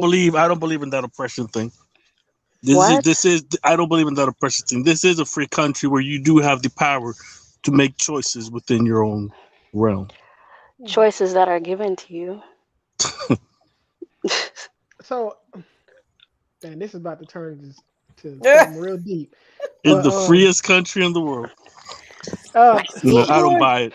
I don't buy it. I don't buy it because I come No, from a community that actually lives oppression in third world countries, and I don't see a lot of oppression in this one. I'm sorry. Mm, mm. I do, but so it's in a different form. So it's two totally yeah. different Oppression is things. oppression. Well, you just said that, it's a different type of thing where you come from. I'm saying it's different here. How? What do you mean, how? How are people oppressed here, according to your standard of oppression? I can only see besides working, I mean, in general, working class is oppressed in all shapes and forms or whatever. But my lens is really towards the Black community Mhm. and seeing how we have not really gone anywhere in these what, not even like 400 years. Well, about 400, Um, I give now or I have to take, We now I made have to say give or progress. take. we did better than what we were doing. Yeah. I would argue for that and against that at the same time. I don't think so. I truly do not think so. I think we're actually Was worse. well, let's put it like this: we're not running up and down the street trying to fight for our life. In terms of, hey, you're just existing, and now we're just gonna kill you because you just exist. Mm, You actually have the right to read. Like they don't in Afghanistan. Like mm, Right. you That's you right. didn't you didn't have the right to read. You were yeah, killed no. if you could read. So there, that's progression to me, right? Because now we can get No. jobs. That's not progression. um. mm, Progression. My thing of progression I, is different than that, You know, but I I do think there's understand something that to being a say. I think there's something to say about what? it's not wrong to remember the past, but I think it's wrong to still live in the past. I agree. So you're saying I'm living in the past? Well, I'm not saying that you. I'm not directly directing it at you. I believe that a lot of people in modern society, because of what happened in the past, they're still thinking like they're in that time when it even didn't even directly affected them. Now this conversation came up last night, and All right. the conversation was, should we stop teaching our younger generation and our kids um, about slavery? No. Absolutely not. Absolutely No. not. No. Now, but to teach them that they're still slaves in today's modern age with the advancement and the progression that have been made intellectually and physically, I don't buy that. So You know, I just have to ask a question like, um, these people that are saying this, are they teaching their kids about the history of this country at all? Because when they talk about, oh, Well, in Texas, they say in the books that the people who came over from Africa was looking for a better place than where they were, and they were looking for new jobs. but I think that's our job. Like if I'm a parent, No, I these think are in the school books. I agree okay. with that. I mean These that's are in the school books. Yeah, because well, I, we read in the schools teachers our history. there's the point of like who's writing these school books. Number Right. Exactly. one, It's gross yeah. number misinformation. one. Exactly. So when we're talking about should we take things out and what we're teaching, right? you we don't want to. America has a very very strong dose of putting over this cloak and dagger on what really goes on, right? What really happened, right? So what is going to be the outcome, right? Because you got these kids that are coming up that's not going to really know the truth unless somebody tells them the truth, and for somebody to tell them the truth, they have to know the truth. And if they changing that in the school books, imagine what they changing in the in the library or in the history books as well too. That's just in the Absolutely. schools. And it's not just a problem here in the States, it's also a problem in Europe. I was watching a podcast of a forum of a young lady who was speaking to the high political figures in Germany about how Europe wants to whitewash what they did to Africans in Africa uh, in the early 1900s, right? Not in the late 1900s, of about the genocides that they committed and trying to make them seem as if that the the actions that they committed weren't as severe or there was nothing wrong in the way that they did it. Now, to this statement that JoJo Two Amazing State said, "How are we oppressed?" It's saying everyone is oppressed here. Don't you know that the tax is a form of oppression? Didn't the Revolutionary War start off of a tea tax? You don't own anything. You have a house, but the property tax. You can't even leave this country without a passport. You're being oppressed, and under the 13th Amendment, you are still a legal slave. I You don't know know. what's the great thing about this country? That when you are born, you can apply for a passport that lets you go to any country in the world. This is one of the few countries that let you do that. So But you can take that. you still need a passport when you go to other countries. They To need a leave that passport to country, get you out Yeah. of need here. a Visa passport. No, too. but the point is that you can freely go to any country that you want to. But no, what I'm simply saying is, even if you're in another country, you You still just have need to a have a passport to passport. leave Yeah. that country to go into another So, country. Marshana, you're doing a lot of deep breathing. To me, that's nonverbal communication. Can you say what's on your mind? Because I'm curious. What? Nah. There's really nothing on my mind. Sorry, there's nothing on my mind. There is something on my mind, but I don't really know how to articulate it. So Okay, that part. that's fine. Hmm. That's fine. But in the sense of what we're talking about in terms of I'm assuming this is because you're looking at it from another lens that we see. You're saying that, and what you're seeing is, and I don't know if you're seeing it or if you're reading it. That's a different thing. Are you reading this or you're actually seeing it? That black Uh, men don't care about the community. reading and sing. Reading and sing. All right. And have you had experiences where you didn't feel protected? I think that's a safe bet for all black women and black We're girls. talking to Well, you, though. We're most. Well, asking you. most. I don't think that's. I don't know. No, I'm talking about for you. Like Like, my individual. Yes. yeah, like have My you been out and you didn't feel like you were being protected? Like something came up and a black man was standing there, he just looked at it and just let it happen. I'll just say yes and no. Okay. I've had Okay. both instances, so Okay. that's all I can share.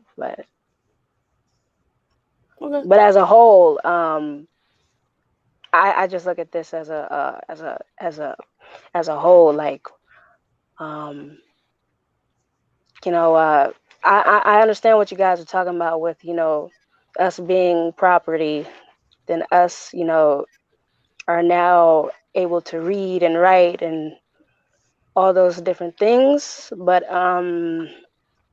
and then I understand about the whole integration, Hmm. and then segregation and integration and redlining, then terrorism, racism, institutionalized racism, white supremacy. I get all that. But I'm just saying, like, if this is quote unquote such a great country, and if we have so many resources, why haven't the majority of black men and even well, I don't know about black women with it. I'm still I'm still I'm still calculating that, but like what's up with the majority of black men not creating some type of system within the system for ourselves and for the quote unquote community? That's a good So question. it's a good question, but then I'd look at it from this approach. Um, we could talk about the Black Panthers, right? Yes, those Oh, they were singular, Yeah, and we can go comprised like off. 60% of black women. Yeah, we could talk about them. We could also talk about what they did for the community. We could talk about what they didn't do. Mhm. We could also talk about uh, when it Oh, comes they got out. shut down by the feds. Mm. That's one. I that's mean, one half of it. No. Yeah, right. That's one half. I'm But about to say we can. Oh, I'm sorry to cut you I off. mean, there's still Medgar Evers. There's Mhm. that's one black man. yeah. I mean, but I'm saying these are just different people that have done some things over time. The question is, I mean, and we see this. I don't know if you want to include Farrakhan in this thing or No, not. Um, no, no, I no, don't even want to include that, right? no, no. Right. So let's just say who who did we have after really Martin Luther King has really stepped up? I mean, do we want to include John Lewis in that? I think that's And the things he partially the. Oh, sorry, I didn't mean to cut you off. No, I'm just saying there. I think there have been pockets of men. I don't know if there's been a collective where somebody is at the national forefront. And then the question is, do we need anyone at the national forefront versus having a collective at the national forefront? I think we were kind of close with the national forefront with Malcolm X before he got killed by Coons and other black men who were supposedly a part of the same organization that he was. Um, And I don't want to call them coons. And here's I why. do. No, I'm gonna tell you why I want to call. I don't want to call them coons. Everybody has a price. Exactly. Everybody, so Not but everybody. everybody has a price. Mm, Everybody has a price, right? And in saying that is during their era they were cheap, right? And there Yeah. and that's and not to say they were cheap. There was also some jealousy there, some hatred, some internal hatred, right?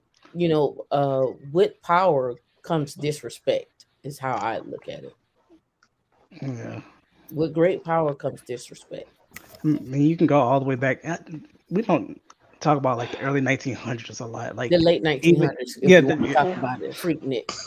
Well, nah, but like even the story of like Marcus Garvey versus W. Du Bois, they had their rift, segregationists versus integrationists, where they're bickering back and forth, and they're both trying to cultivate the same common goal, somewhat, right? But if you go through their history, um, if we were talking about the Black Panthers and like COINTELPRO, all that kind of stuff, I mean, that all started back in Marcus Garvey time. Shoot, whatever his name is, FBI director. He started doing that stuff during that time, getting the first like black spies to spy on these black organizations back in the 1900s. So this is kind of like a story as old as oldest time, and it's sad. It is, but I don't mean to belabor the subject, but there was something Don said quite some time back in this discussion where he said that in his work he came across material or maybe was responsible for propagandizing, right? mhm, That has been very strategic uh, in just the everyday lexicon, visual media for years. I remember it wasn't until the Clinton administration that I can recall a commercial, and I was young when it came out, where a white boy and a black boy were playing together in their neighborhood. I'd never seen anything like it. It was so indelible. I can't forget it now. I remember what their haircuts were like. Uh, that there was nothing like that that preceded it that I could recall, where there was play. You know what I mean? Genuine.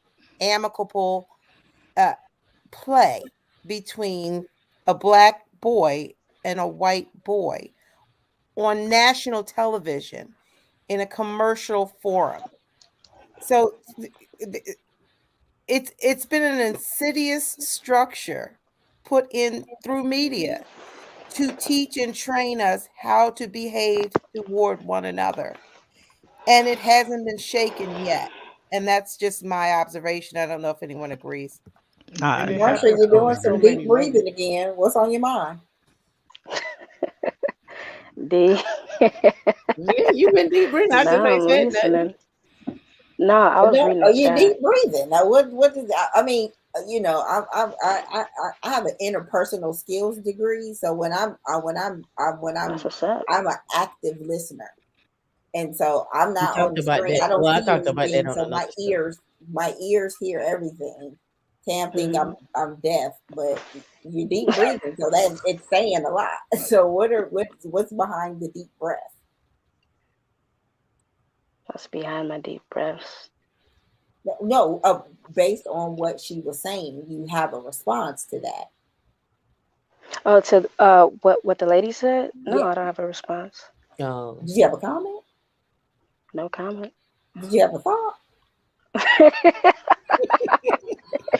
She's You goading gotta go you. on the She's stage if you're goading not gonna you. say nothing, or you gonna dance around it. Like that's why we're I'm here. not dancing around nothing. Okay. So are you want to stay on the stage with us? Um,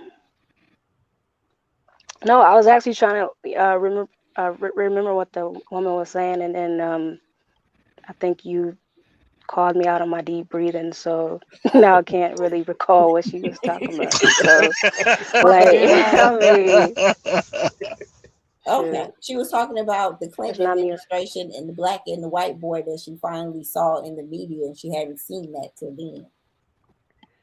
Oh, okay. And oh yeah, and talking about propaganda. yeah. Yeah, yeah. I mean, so it's very structured. It's been going on for years. Many of us see it and know it, right? Mhm. The fact that Don made that point about the article looking, appearing to be propaganda. If we really take a close, tight lens and a real critical thinking view at everything we see all day tomorrow, right? It could be stunning. Some of the revelation that you get just from visual cues. So maybe if we start teaching our kids, don't get too uh, don't get yourself too absorbed in the visual media. Create the world you want to, right? Don't get too caught up. But the sad thing is, like, back to the insidious point, social media is a construct, right? You can do whatever you want with it when you own it. So Mhm. imagery can be dangerous Well, yeah, and strengthening. yeah. It depends. That's why the lady left. Was it Google? She went Yeah. with her own AI institute because of Hmm. the way that the media was being pushed, the way that AI was actually shaping. And this is why I always say this: bickering back and forth on YouTube is actually constructing a actual story of how black men and how black women interact with each other. Hmm. And it's also constructing a story of how um, society views us as well too. Right. We already know, like right now, they already know that when they see a black woman, she's automatically single and she's overweight and she's loud and she's boisterous. Hmm. That is the scene of a black woman. Whereas before, it was shown that if you see a black woman, she's a mammy. Um, Prior to that, if you saw a black woman, she was nothing, right? So the perpetual view of it has been that even though you may be the most educated, you're still masculine. You're still a alpha male or female. You know, it is always a Oh negative man. kind of connotation when it comes to that. And it's just like, okay, I'm damned if I do and I damned if I don't. So if I'm Mhm. gonna be Listen, damned, I'm gonna go make as much money as I can. Since I'm gonna be Hmm. damned anyway. Right. Like create the world. Yeah, create the world you want to see because you can't help what they're gonna make. You Right. can't help what they're gonna do. I'm gonna always be a negative connotation in that image, but in my image and in my world and what and where I go and what I do and what I see, I I don't have I can escape. You know, I don't need to go to the metaverse to escape. I can go literally. I can go escape. Literally, right? So and that's more my point here on this platform. Is it, you're right. It may be propaganda. I don't doubt that. I would not be surprised if there were government assistance that comes out that was like, well, you know, similar to Section 8, right? I wouldn't doubt that. Wouldn't Wait, I wouldn't bat an eye if I saw that. in the metaverse? Are No, you, no, oh, just from this article. Goddamn. I was like, Imaginary Section 8. You can live the But same way you you live. laugh right now, but there are gonna Yeah. be projects in the metaverse. I mean, yeah, Mm-hmm. Yeah, I'm pretty sure somebody it's gonna gonna make be, good times. like I had already told somebody. I was like, the first thing you want to do is get to the metaverse and make a strip club In Oh the liquor yeah. store, right? and a liquor Right. store. Mm-mm-mm. You gonna always, I mean, we gotta have Bites liquor store and a strip club and a church, right? So, On every corner. those things are going to come, right? Whatever you see on the outside is gonna be, you're gonna see that on the inside, and somebody's gonna make profit off of it, right? Mhm. Mm-hmm. Even Yeah, on but it's TikTok, there was um, I think I don't know if I sent it to D or we were just looking at it together, where these white teens had a TikTok where they all and TikTok is not taking it down. Where they dress up in blackface, they dress up and they go and put literally like dark black charcoal makeup on and red lips, and they all get on there and they do their thing and do their talk, and TikTok's like, nope, they're not in violation of anything, right? And then they talk about, they hold up the swastikas and they talk about, this is what it's like if you ever run across a mammy or a black person, like this is what we should be doing to them, and that's on TikTok, Mm-hmm. right? And that's gonna be in the metaverse. I don't Mm-hmm. know. It's just going to be a perpetual thing. The question is, what do you do to arm yourself for that? Right. Yeah. How Right. do we Create arm strong ourselves? I want defense against it. JoJo Amazing was saying my comment was a reference to why there wasn't another black leader. Um, I'm just gonna put this question out: like, why are we waiting for somebody to lead us, or can't we self-organize and do and know what you got to do, what you got to do, and to And move I the and I think that's picture? what we're doing here. We self-organizing. I mean, I know what we doing, but I'm just talking about. I'm just putting the question out. the the thing I is, the I you know mean, the thing is that that not everybody's gonna be on the same program. but Mm-hmm. I they mean, know they everybody shouldn't. not gonna be on the same program either. That's what I'm saying. Do we Yeah, need a leader? Because everybody not on the same program. that's what I was talking about. Like, what is the black community? Because it seems like you know some it's gonna be organizations that's gonna be I mean looking out for the black community, but like they're gonna be doing for their people around them so they can then branch out and do everything. But Yeah, I think it's better for us to like things like this, organizations like this, and I think general conversations like this are good because I don't think we're at a point right now where we don't really need one leader. If we had like a bunch of different groups and then we could come together occasionally as groups, and I think that would be actually better. We wouldn't have to worry about the situations in the past, like one person gets killed and it takes us all down. So going back to we're talking about like what a black man gonna do. um like these black men, like we were talking about earlier, I really think they really need to dig into whatever they say their passion is, that's find somebody that's doing that, and there's plenty of ways to do that on the internet.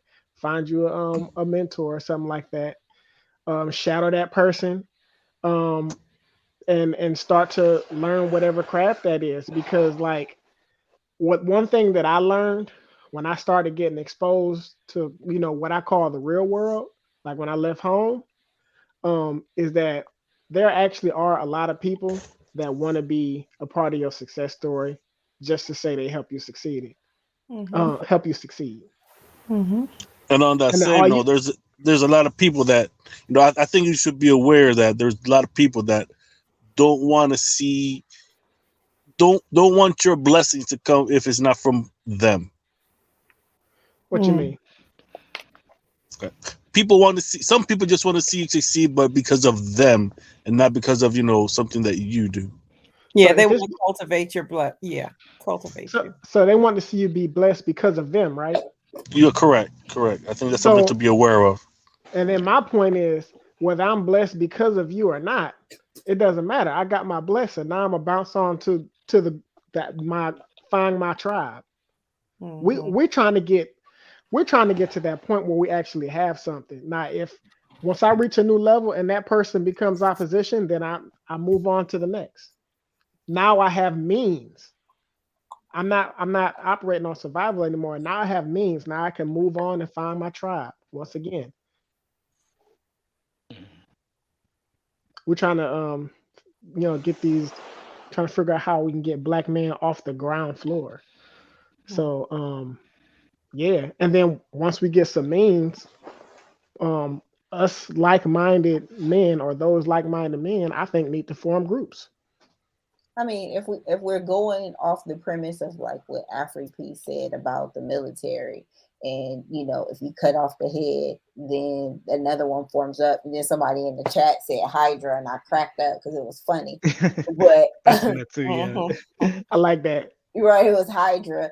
Um, then we're all leaders. You know what I'm saying? So if we're Right. all Right. leaders, then we're not looking for one person. We're going to put up our arms, see what's missing in the neighborhood, see what's going on. Because again, I think when people say the black community, that makes it sound so much larger than what it is. Because at the end of the day, then that's black people as a whole.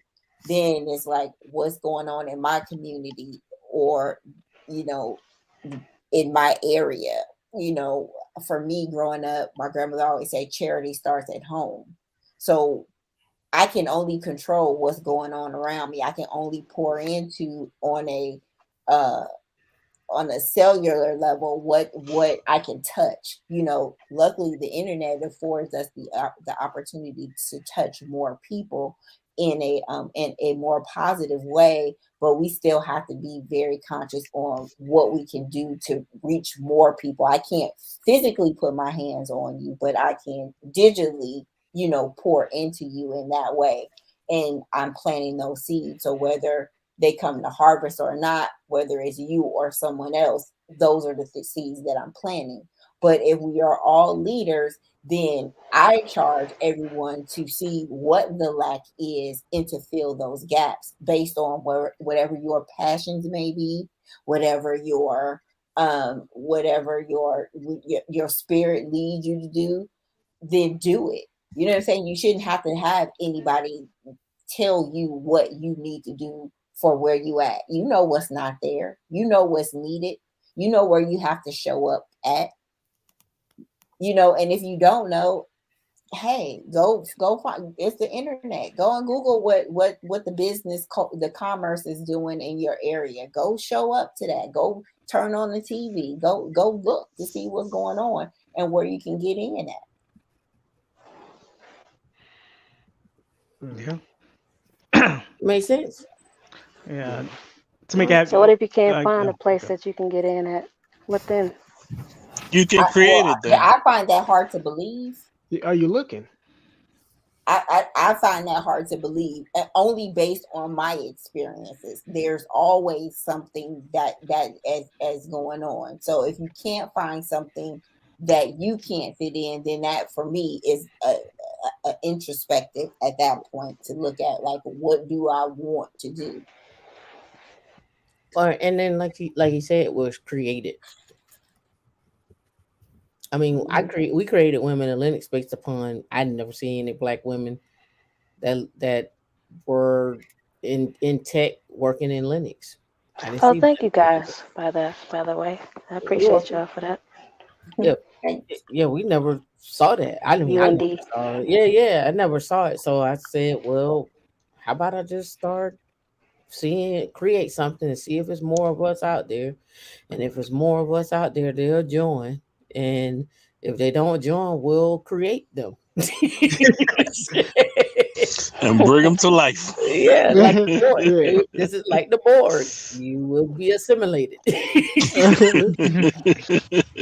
Right? And along the way, we have run into men that want to help and become allies. So I bring them on because I want them to be, allies and so forth. And on top of that, I also see the need. The reason why this article really stands out to me is it actually um, it solidifies in an indirect way what I see when it comes down to black men is a lack of being exposed and a lack of even being in the room, and then also a lack of confidence. When I see black women at conferences, we talk to each other. When I see black men at conferences, they don't even speak. And the only time that a black man will speak to us is once a white man speaks to us. And then they'll speak. Mm, So weird. I So have weird. never. it's not weird.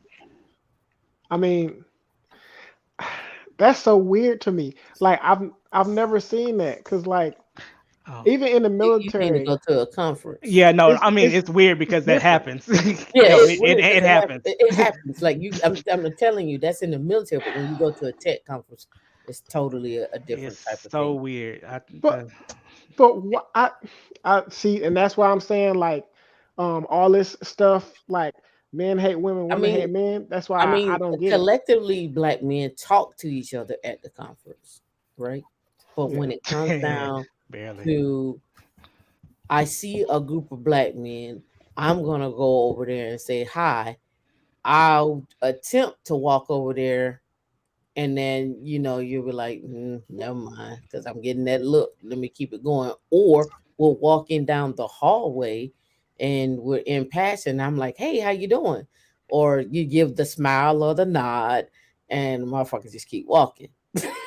Now, I got a question about that. Now, is that because was that before the whole Me Too movement? Has that been going on before way the whole? before, way before the No, A common thing. Oh yeah. yes. they These would men, just do it. So It is I have a like I didn't see question. you. I didn't see you. But I mean, on the other end of that spectrum, it is really funny because you could be in a group of white men, and you could be at a networking event or after an event and at a bar like they have, and you just sitting there chilling, and one of them will be like, "Okay, I'm married," and it's just like nobody wants you, but they're announced that they're married, and I'm like, oh, oh, yeah. oh, So okay. the other weird part about it is we still have that syndrome. Three or more collective together is a gang, so we can't be together in a gang, right? And that comes from different experiences. But at the other piece of that is we can't even get together and say, okay, well, as the black collective at a conference, let's get together afterwards and go to have a drink and just talk it out. It just so happens sometimes we all end up at the same party and we just like, well, fuck it, we here. And we're gonna Right, have right. There's not an actual initiative to make it happen. right, right, So right. is that a thing of self hatred, or is that a what is that? A thing of fear. I don't think it's a thing of self hatred because if I hated myself, I wouldn't be seen with other black people, other black Or men. even going to the conference for that matter. Right. I think it's a form of fear. Yeah, And, it's and yeah. and what that fear is I'm not sure. And what that fear is to even speak to other uh, black women together. I don't know what that is. And then don't get it twisted. There are in some instances black women don't speak either. Ouch. Like, there are Yeah. some instances where black women don't even speak either. I don't know. You'll say, "Hey, how you doing?" And they'll be like, and keep walking. Like, literally, I've had that happen to me. But Yeah. let it be uh uh uh Amy from Twitter, who I met on LinkedIn, and I said I was going, and we linked up there. Girl, how you doing? Blah blah blah blah blah. And I want you to meet my manager, and this is my manager's manager, and we're getting ready to go and have dinner. We have a party that we're going to for everybody here at Twitter. You had to get an invite. Oh, I don't have an invite. Don't worry, you know us, so you can go to the party. And then you get in the party and you're meeting the manager of Twitter, you're meeting the CEO of Twitter, you're meeting the CEO over here of this company, you're meeting this person over here from Facebook who's the CTO. This company over here is VMware, and that's a CTO over there. And they're like, "Do you need a job? What do you do? What's going on with you? We love you, yeah."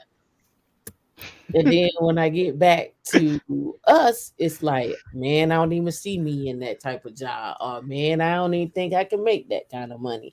Or man, I don't even know. So I just like, well, what the fuck is it? Like, I'm just generally curious as to what it is. I know what it is because I mentor enough people and I see it enough and I see it in interviews. I know what it is. What I don't understand is is I can't fix it by myself. You can't fix it by yourself. So how do we collectively set up a system to help people navigate that? You know, And some of it's not going to be on their own. well, but there is, from what I gather, there is an element of, individualism that needs to start from within. That initial step, like, okay, yes, from an outside, I can maybe, shed you some light on some aspect, but there still has to be something within you individually that, makes you want to have some, as we say, some intestinal fortitude or some balls, for a lack of better words, to actually commit and do something. Hmm. And I mean, and when I well, let me say it this way. I'm speaking of people who are already in it, not the ones that are not in it. I'm just talking about the ones that are in it. I I got questions. Well, you know what? I don't think I can ask them, but I do have questions about. Man, I wonder about the ones that are in it, like because I don't know where I'm from, or at least the black people, the type of black people that I come in contact with in any space. When it's just a few of us, we trying to find each other. So I don't even understand how you could be in a space like that around all these like people that are unfamiliar to you, people that you can't relate to, but then you see some that you could probably potentially relate to, but you're just like, I don't want to be around that riffraff. Like I don't, I don't know. I just don't get it. Like, what do you think what do you honestly think that's for? Why do you think that's happening? I don't know. I don't know. Because I got questions about them personally now. And what questions do you have? Um, you know what? I'm gonna keep that to myself. Y'all the most keeping it to yourselves group of people I know. Okay, well, you know what? I'm Nah, gonna ask I'm it. not keeping it to myself. Please put it out Y'all there, the because most him and the we're common not even motherfuckers seeing each other. What's the problem, man? Okay, so my all right, I'm gonna tell a short little story. So I Oh, was I was in Germany and I was getting a haircut. I was getting a haircut by a couple of these Africans that lived on the economy when I was living in Baumholder. So we were sitting there talking, shooting the stuff or whatever. And I said something about being African American. And he was like, "You are not African American, you are just black." So I'm like, "What do you mean? Like, have you ever been to Africa?" He was like, No. He was like, well, you are just black. So, and I had similar experiences like that with people who are of African descent who come over into spaces like that, and they actually treat us who are, black and descendants of slavery here differently, and they don't Oh, want to be. So is bro, it? bro, there's a whole YouTube series about that. Whole YouTube Oh, series about it. It's a whole that's a whole nother war that's going on. That's a whole nother one.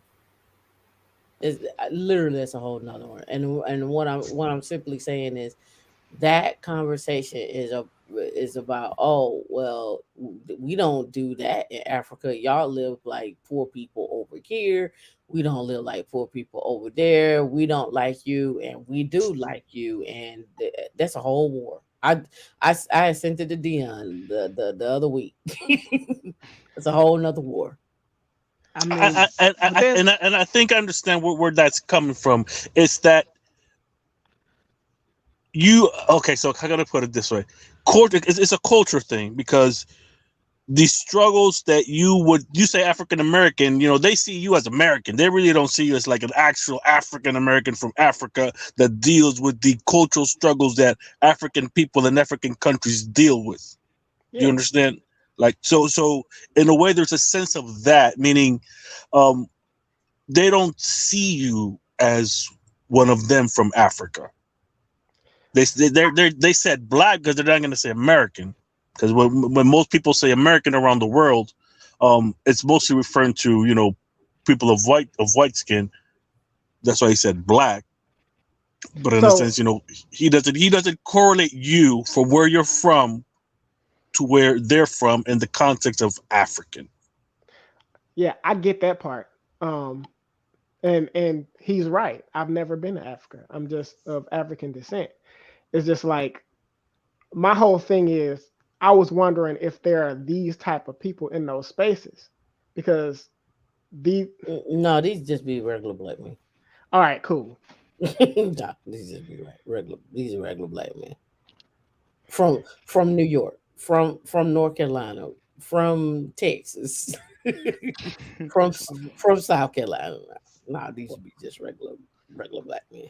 Well, that's a actual shame. I'm not even going. I can't even say nothing else about it. Yeah, these just this is Jonathan and Jasper. Jerome. And we understand, a lot of tech people, they get the jacket that they are socially awkward, and it could be a whole lot of it could be a whole lot of things. And sometimes, they redeem themselves in smaller settings when they get Hmm. called out, or after a few little drinks, because you end up migrating in the same spaces. That's what it's for at conferences. So, you know, But I, it could I be a just whole lot of wonder. I just wonder, like when y'all actually work together, and y'all come into situations to where somebody you might be in charge of something, or somebody might be in charge of you, or you might be working with somebody who is of a different ethnicity, and they're challenging your intelligence. Like, are these are these the same type of people that would just be sitting there and watching, knowing that this person is possibly wrong and saying nothing, or like, When you say possibly wrong, you mean the person that's challenging the other person, or yes, it depends on the person. I think that happens to everyone. I mean, I mean, okay, to a certain degree, everyone is gonna measure you out to see, what is your output, to see how much you Mm, can perform. yes and no. no, they try black women. no, Like sometimes they be just trying you. Yeah. they Sometimes trying. they be Yeah. tiptoeing on all your nerves, and they know it. But they know that also when they do it, that there is a shield of protection amongst them, and that sometimes, most of the time we gotta be extra careful that we don't come off as the angry black whatever and all this other Whatever type of trope. I stuff, get and that. I be understand Why that. do I you aggressive, get do that. not I that? get that. assertive, and not aggressive, and all these other code switching things that we have to do in the space. to prove ourselves to that we are worthy every day. Like that's exhausting. Why do you have to do that? Tired talking about it. Why you said why do we have to do that? It's not a why we have to do that. It is oftentimes that it's a conversation that has to be had. So sometimes you have to just be like, I'm not here for your bullshit, and so here it is. Oh, So I see you. Like Yeah, oh. I see you yeah, coming for me, and I see you, and it's yeah. about to go down because you playing me. But why can't you act out and act aggressive? Like, who says that you can't do that? But we're saying we don't. We're not saying that we don't. Oh, okay. Yeah, We because at the end of the day, it's it's being still work, right? yeah, It's it's still work. It's still an etiquette. Like Mark Evan nice always says, a nasty. time and a place for everything, and there's a way to stand up to yourself without having to punch somebody in their throat. Even though you want to punch somebody in their throat, Snatch you don't necessarily have tracheas. to snatch their trachea out, but you learn how to snatch it out, professionally. With class, with class. Yeah, yeah. With Sometimes it don't even be classy. Sometimes it be nice nasty. nice Yeah, nasty. it's You know, literally like yeah. politics Sometimes at it every be level. Ginsu Bruce Lee, quiet like, you just you just gotta know how to go in there with it. So ain't that like what's that called? Political correctness or something like that? No, it's just nice. Like No, political no, no, correctness. no, no. Okay. That's something different. Nah, it's just truly nice nasty. It's just truly nice nasty. Oh, so Bill, I got your email that you sent over, and it depends on when you're talking to Bill. You may not talk to Bill alone. You may embarrass Bill in front of all his friends. It just depends. Depends on how severe that was. That's it. Now, but you let Bill get act the fool and let Bill go act the fool because Bill might not have a job for much longer. But Bill might have some protection. Bill might be, grew up with the boss and all these other things. So, hey, it's a whole bunch of stuff. But when you want to work for yourself and build your own infrastructure and do all those things, then hey, then you won't have to deal with Bill and them uh, what is infrastructure? in regards to what Well, business. you said, yeah, I don't know what infrastructure is. So what is infrastructure in So, general? go ahead, Tamika. So when we're referring to infrastructure, we're meaning like the physical infrastructure, like the actual servers, the routers, the switches, the networks. Um, that's what makes up the cloud. The data center and the actual items in the data center make up the cloud. So when we say we're building the infrastructure, we're actually building out the actual cloud servers. We're deploying the bare metal machines. We're using, if you want to get in terms of AWS, that has APIs wrapped around those bare metal machines in order to deploy them, and that starts to get into VMs, which are virtual machines. So literally, your laptop, you can actually deploy uh, a laptop in the cloud, right? You can go to I think it's Mac. It's not Mac Mall. It's Mac Air, like that, something like that. I think now AWS has um, um, the actual Mac OS in the cloud where you can deploy it in the cloud. So you can have a laptop in the cloud. Like you don't have to buy a laptop. You can actually physically have a laptop in the cloud where you interact with it on your phone if you want if you want to pay that price. And that's the Hmm. technical part of the infrastructure, but also it's the operational infrastructure just in running a business. Your back end, your accounts payable, your licenses, your insurance, your employees, your HR, just building your own business in general and having the wherewithal and the know-how to be able to do that and employ people. But that's a whole nother conversation as well. Marshawn, Because you I brought be getting infrastructure and system confused sometimes. So. Think about it this way. Think about it this way. Imagine you with a nice fancy app that you're always using on your phone. Uh-huh. That app needs to be in an actual physical machine somewhere in the world. And that actual physical machine where that app is being hosted on, that's part of the infrastructure. Like the actual foundation for it to be on in order for it to happen. Like a server? Yeah. Mm-hmm. Yeah.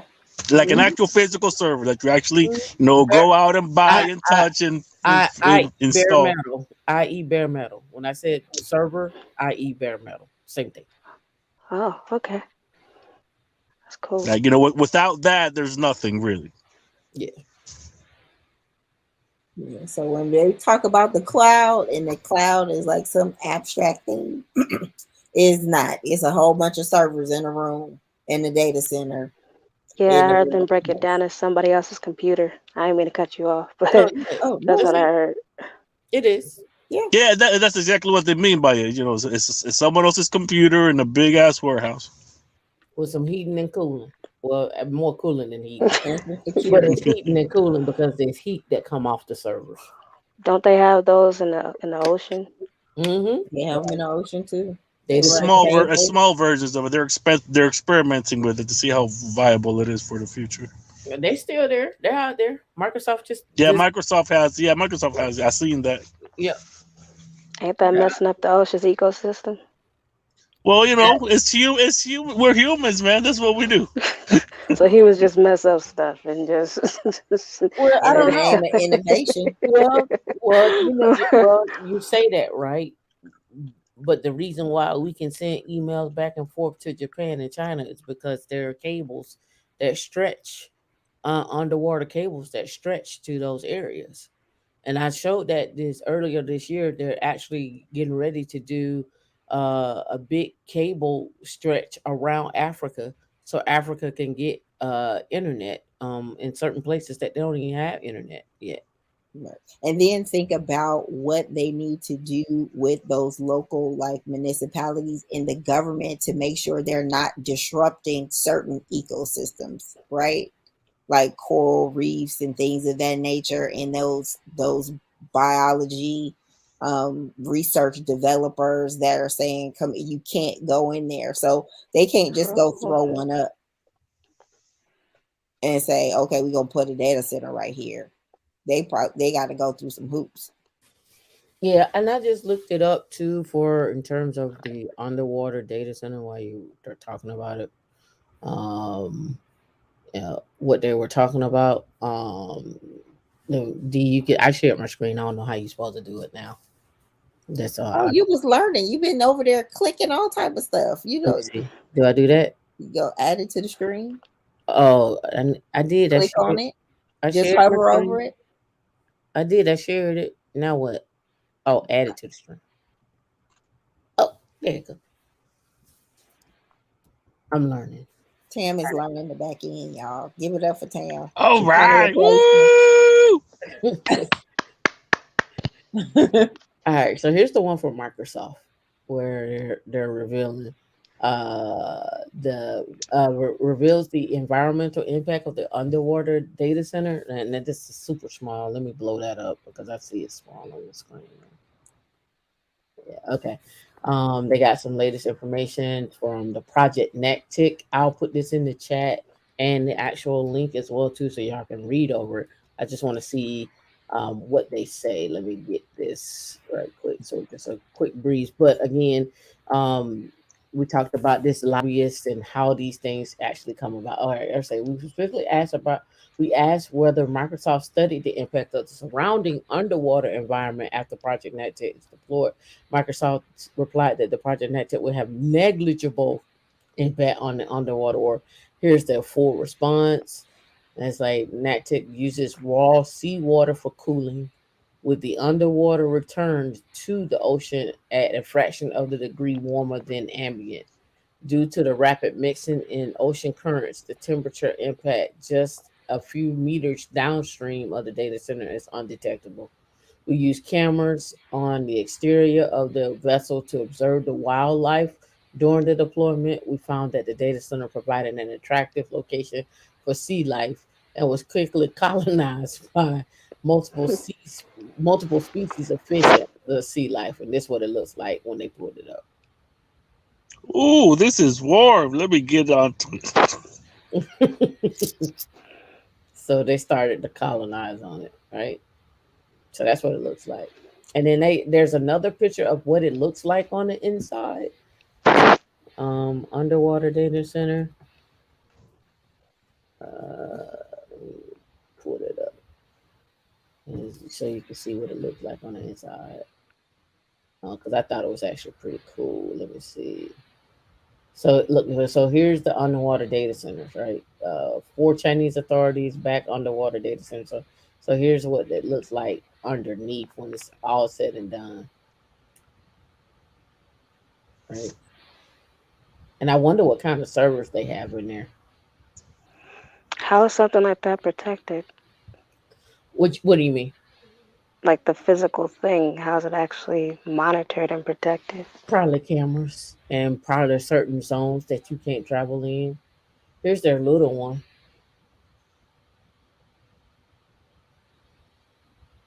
Oh no, come on, Corey. Don't do me like that. Well, here's that one, and then here's the one from Microsoft. Let's see if this channel actually pulls it up. Yeah. The center rises from the sea after 2 years. And I don't know how I'm assuming they have to come and probably pull up and get everything going in terms of like if they need to switch out something. I don't know if something dies on it, they just be like, okay, it's dead. We got to go back into it. What does that look like? I have no idea. Oh, here it is. I knew it was one that had actually had an inside of it. So that's it right there coming up. I don't think. I don't think they Maybe. would be going into it, that frequently often. I think, they just take it as a loss until it reaches like a certain percentage of, stuff being down. 'Cause I don't think they're going to be But what digging if it it's up. something? But what if it's something major? Oh man, they don't show it on here. I thought they would have showed it to And there me. they go washing all the wildlife off of it. Destroying And wildlife. all the people that's inhabiting it just get kicked out. You see how they just evict them out? Just give them the boot. All right, there it is, right there. They're freeloaded. What you talking about? The data center is in their house. They was there first. They freeloaded. Yeah. No colonizing data center. Okay, this what they servers, the actual servers. But it is cool though. The actual servers. It's cool, ain't it? It's cool. It's cool though, right? And I wonder what they put on on these servers as far as like, are these servers for routing traffic or what have you? I don't know, but it's really cool. And this is what it looks like. Look at that. These are racks. Yeah, those are racks. Those are racks. That's pretty cool. Pretty expensive. It ain't probably no more expensive than standing something up from scratch and building out uh, a physical data center versus they could probably template these in a matter of months. I'm just saying it looks fancy. You're saying that you're not that neat when it comes to building out your data center is what you're saying. I'm more about performance than that Get graphical. my table in pristine. Shoot, I apparently get they you. are too. That's why they put But them I just underwater. wanted to show that because I thought it was cool. But I mean, I hope that answers your question. I think you got more than that, but I hope that answered that question. You know where I saw that from, or I saw part of that. Why is they're doing that? Because of the the impact the impact that they're causing on the environment where they're running out of water in some of the places that they're on physical land, Mm. and how they're impacting the water reserves at where they're at. The amount of water that they consume to maintain that cooling is so vast that it's affecting the actual water consumption of the population that is near. Mm, interesting. That's cool. Well, any more? Anybody else got anything? D, you've done a wonderful job. I need a cash app you, D. Dig it.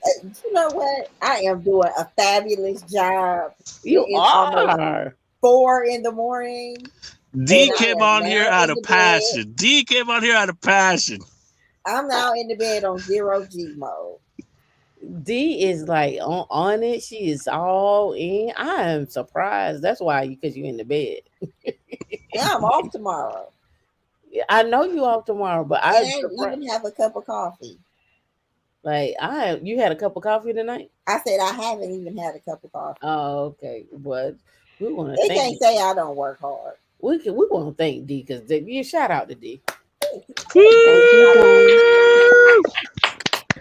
Shout out to D Shout out to in D Bravo. the background, for being in the keeping background. everything flowing for the And she people. has not said one thing about I'm ready to go. She ain't slacked me no nasty messages. I ate beforehand. I had a Ooh, snack right before we came on. I gave you a new overlay. I made you a thumbnail. You didn't. I didn't give you access to the back.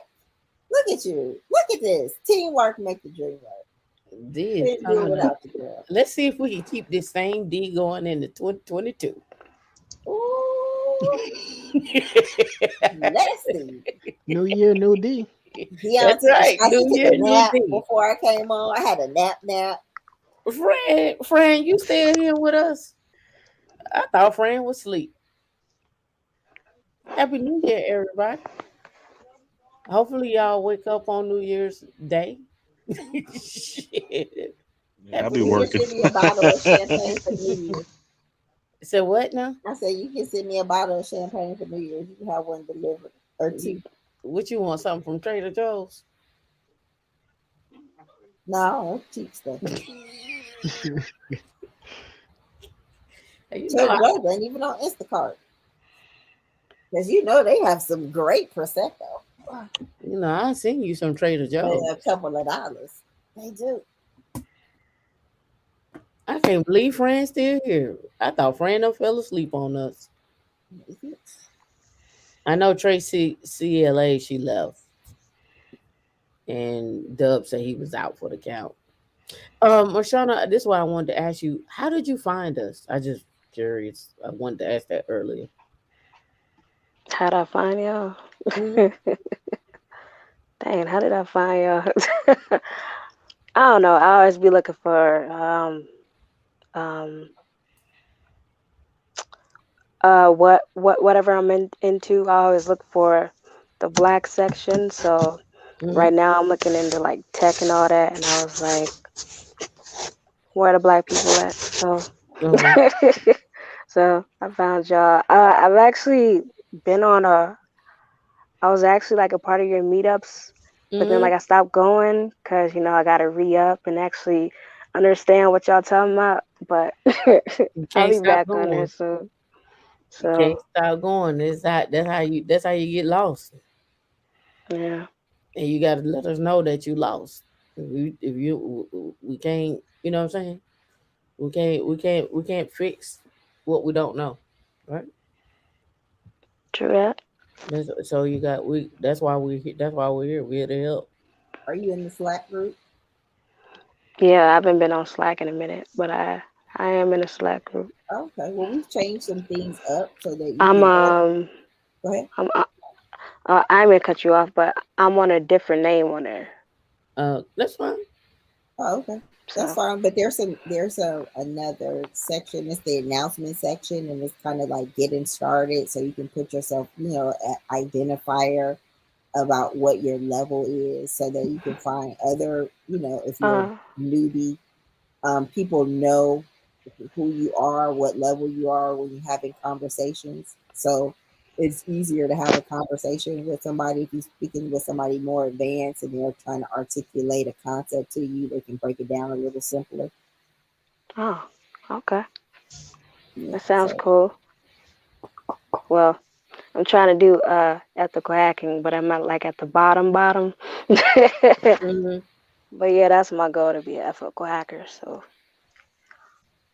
Well, you can do it. We had I don't know if you caught the live with the guy from B Sides, Derek Thomas, to talk about joining B Sides, like if you got a B Sides in your area. But however, we talked about getting into cybersecurity, different areas, even ethical hacker and so forth. So you might want to check that one out. Reach out to him. You know, he may introduce you to some people that and some material that you can use for free. hey, that's dope. Yeah. It is it on y'all channel, like on the Mm-hmm. videos and all that? Yeah, Derek Mhm. Thomas. Okay, Derek Thomas. Okay. Yep, yep, yep. And I think he was that a meetup, Dion, or an It AMA? might have been an AMA. Okay. Yep. Because he gave some good information, and again, he's on LinkedIn, and you can hit him up. Like everybody that we bring on, we usually, they're really pretty candid and willing to help. So don't miss out on the opportunity, to reach out to somebody that not necessarily be a mentor. They could be, but reaching out for opportunity to help kind of solidify your guidance in the field. You may have well, as we were saying earlier, a broad stroke about the field, but they can kind of tighten that up for you. Give you a solid picture. Bruh, stroke. Yep. Okay. Well, I mean, We all broad can stroke. debate about that. Well, broad stroke painting. That's what Nah, I like get it. they say that. If you're painting with a broad stroke, that's where that comes from. Not the other way around. No, it's cool. This ain't the TLA. Oh my God. This ain't Yes, it TLA. is. We've been on for hours. I was about to say Yeah. this. We did good though. I think this. I think we got what I came for. I think I got my answer. I think you were outvoted. Don Juan. Everybody's gonna leave him. So Look, I ain't gonna leave him. you're not gonna leave him, but you were outvoted. They're like, we'll see you later. Let us know when you want us to come pick you up. We'll come get No, they you. leaving me too. Shoot. I Shit. know, but they still no. You still got a lifeline. They know you in there. They you still got a lifeline, but they gonna be like, yo, your boy can't come. Uh, they gonna be like, come on, get in the car. No, not you. No, not you. You come on, but your boy can't come. Oh So man. that's what it's at. D, what kind of drink you want? Surprise me. You don't want Don Perignon? No, that's too dry. You okay? Well, I'll put it in the shopper cart, and then you go to the shopper cart and tell me if you like it or not. It's in there now, so you can log me. All right, people, it's been real. D, we appreciate you. All those that are in the chat, we appreciate y'all. We was up. I don't know. I think we was up at 40 at one time or 37 at one time. We still 26 strong. I'm surprised that y'all are still up and y'all still rocking with us. Kevin, you still up? What the hell? Y'all must really ain't got no work tomorrow. No, I do. I ain't I gonna, sure only do. I ain't gonna lie. The only reason I'm up is because I ain't got no work tomorrow. I gotta get up in about 3 hours. I gotta take off. Man, y'all must ain't got no work tomorrow, nothing to do. Who watching the games tomorrow? Anybody watching the football games tomorrow? That's how y'all know y'all nerds. That's not true, I don't yeah. even know who's playing. I know y'all nerds, but no, UGA is playing Michigan, so I gotta call some people and harass them about Michigan, and State. then Nah, um they're gonna lose. They're gonna lose. what you call it is playing Alabama is playing Cincinnati. Is that right? I think they're playing Cincinnati. Yeah. That is the final four. Yeah, that is the final four. Yep, yep. So um May the best man win. I'm We know who gonna win. who gonna win? Obama. You think Bama that they're predicting that Cincinnati's gonna blow Alabama out? They have too much experience to let this game slide. I don't know. Tracy, you going to work now? Oh man, on a day like this, you must be getting overtime or something. You must be getting overtime. Hmm. On the East Coast, man. Even on the West Coast, man. Yeah, you must be getting overtime. It's early. It's a regular day. Early everywhere. Well, you had dinner. You hit the exercise bike. You took a shower, and y'all still here.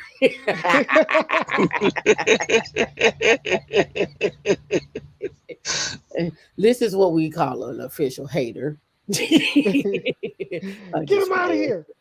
Yeah, kick him out of here. No, no. Oh, FedEx, I got you. Yeah, no, man. We've been we talked about a lot of things, man. We talked about a lot of things. We talked about a lot of things. And I appreciate the commentary. I don't want us to be bickering and beefing. My goal, 200K, and let's keep it pushing. I can't sit up here and talk like Eric. I was working on a contract just for 8 million, and this contract, this contract over here was for 18 million. That contract over there is for 250 million. We splitting that up two ways. A couple of ways. No, I can't say that. I can't say that. Can I say have I responded to proposals that will work that? Yes. Can I say that I'm working on a contract and that money is coming in? No, I can't say that. I can be honest with that and say that. So, Do we need to take the course then? Shoot, I'm you going could to take sign up for Women in Linux tomorrow. Shoot, I ain't yeah. doing one. So you could take his course, but you got to do the work. My suggestion would be before you take his course, is find out what you want to do in terms of government contracting, and then if you need to build a team before you go into taking that course, so that way you can understand what role each one of your team members should play, and you already have your team. That'd be my advice. I don't know, D may have a different suggestion. D, are you sleep? No, I was looking up what She's looking at the card. I was looking at the card. Thank you. I'm in the card. I'm all in a whole nother story. Like that is not what I have a face for. I want some what do you call it? Rose Prosecco from La Marca that we usually have at the Rose Bar, but I don't see it. I don't like that one. It's kind of tasty. I don't like that one. And I The don't like line says it, prosecco, kind of dry. yeah, but rose usually tastes like panther piss and it's not tasty. But this particular one is really tasty. I like it. But that would be That Bel Air is too sweet. but D, on the government contractor side, would you recommend he go ahead and get a team together first before he go take the course?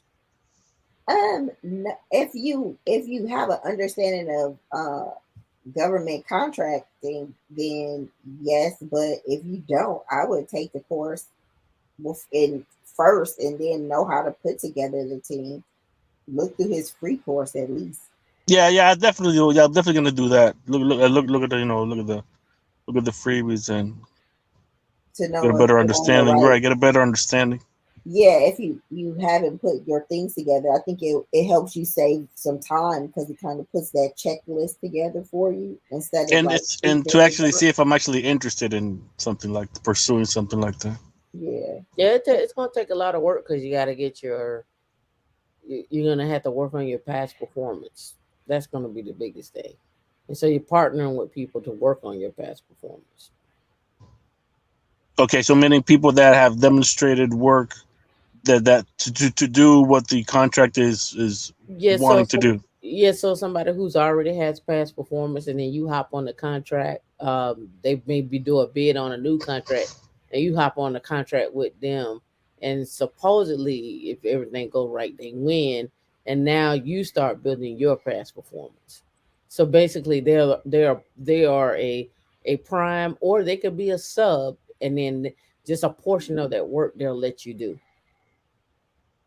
Okay, and I can still chalk it up as okay. Gotcha. Yep. That's past performance. That's why he was saying if you can do 1099 work, you can use that. Yeah. And I've definitely that was more like my because I love 1099. This Right. W-2 thing is not it. I tell you that right now. Yep. But you say they got too many taxes going out. Mm-mm. I like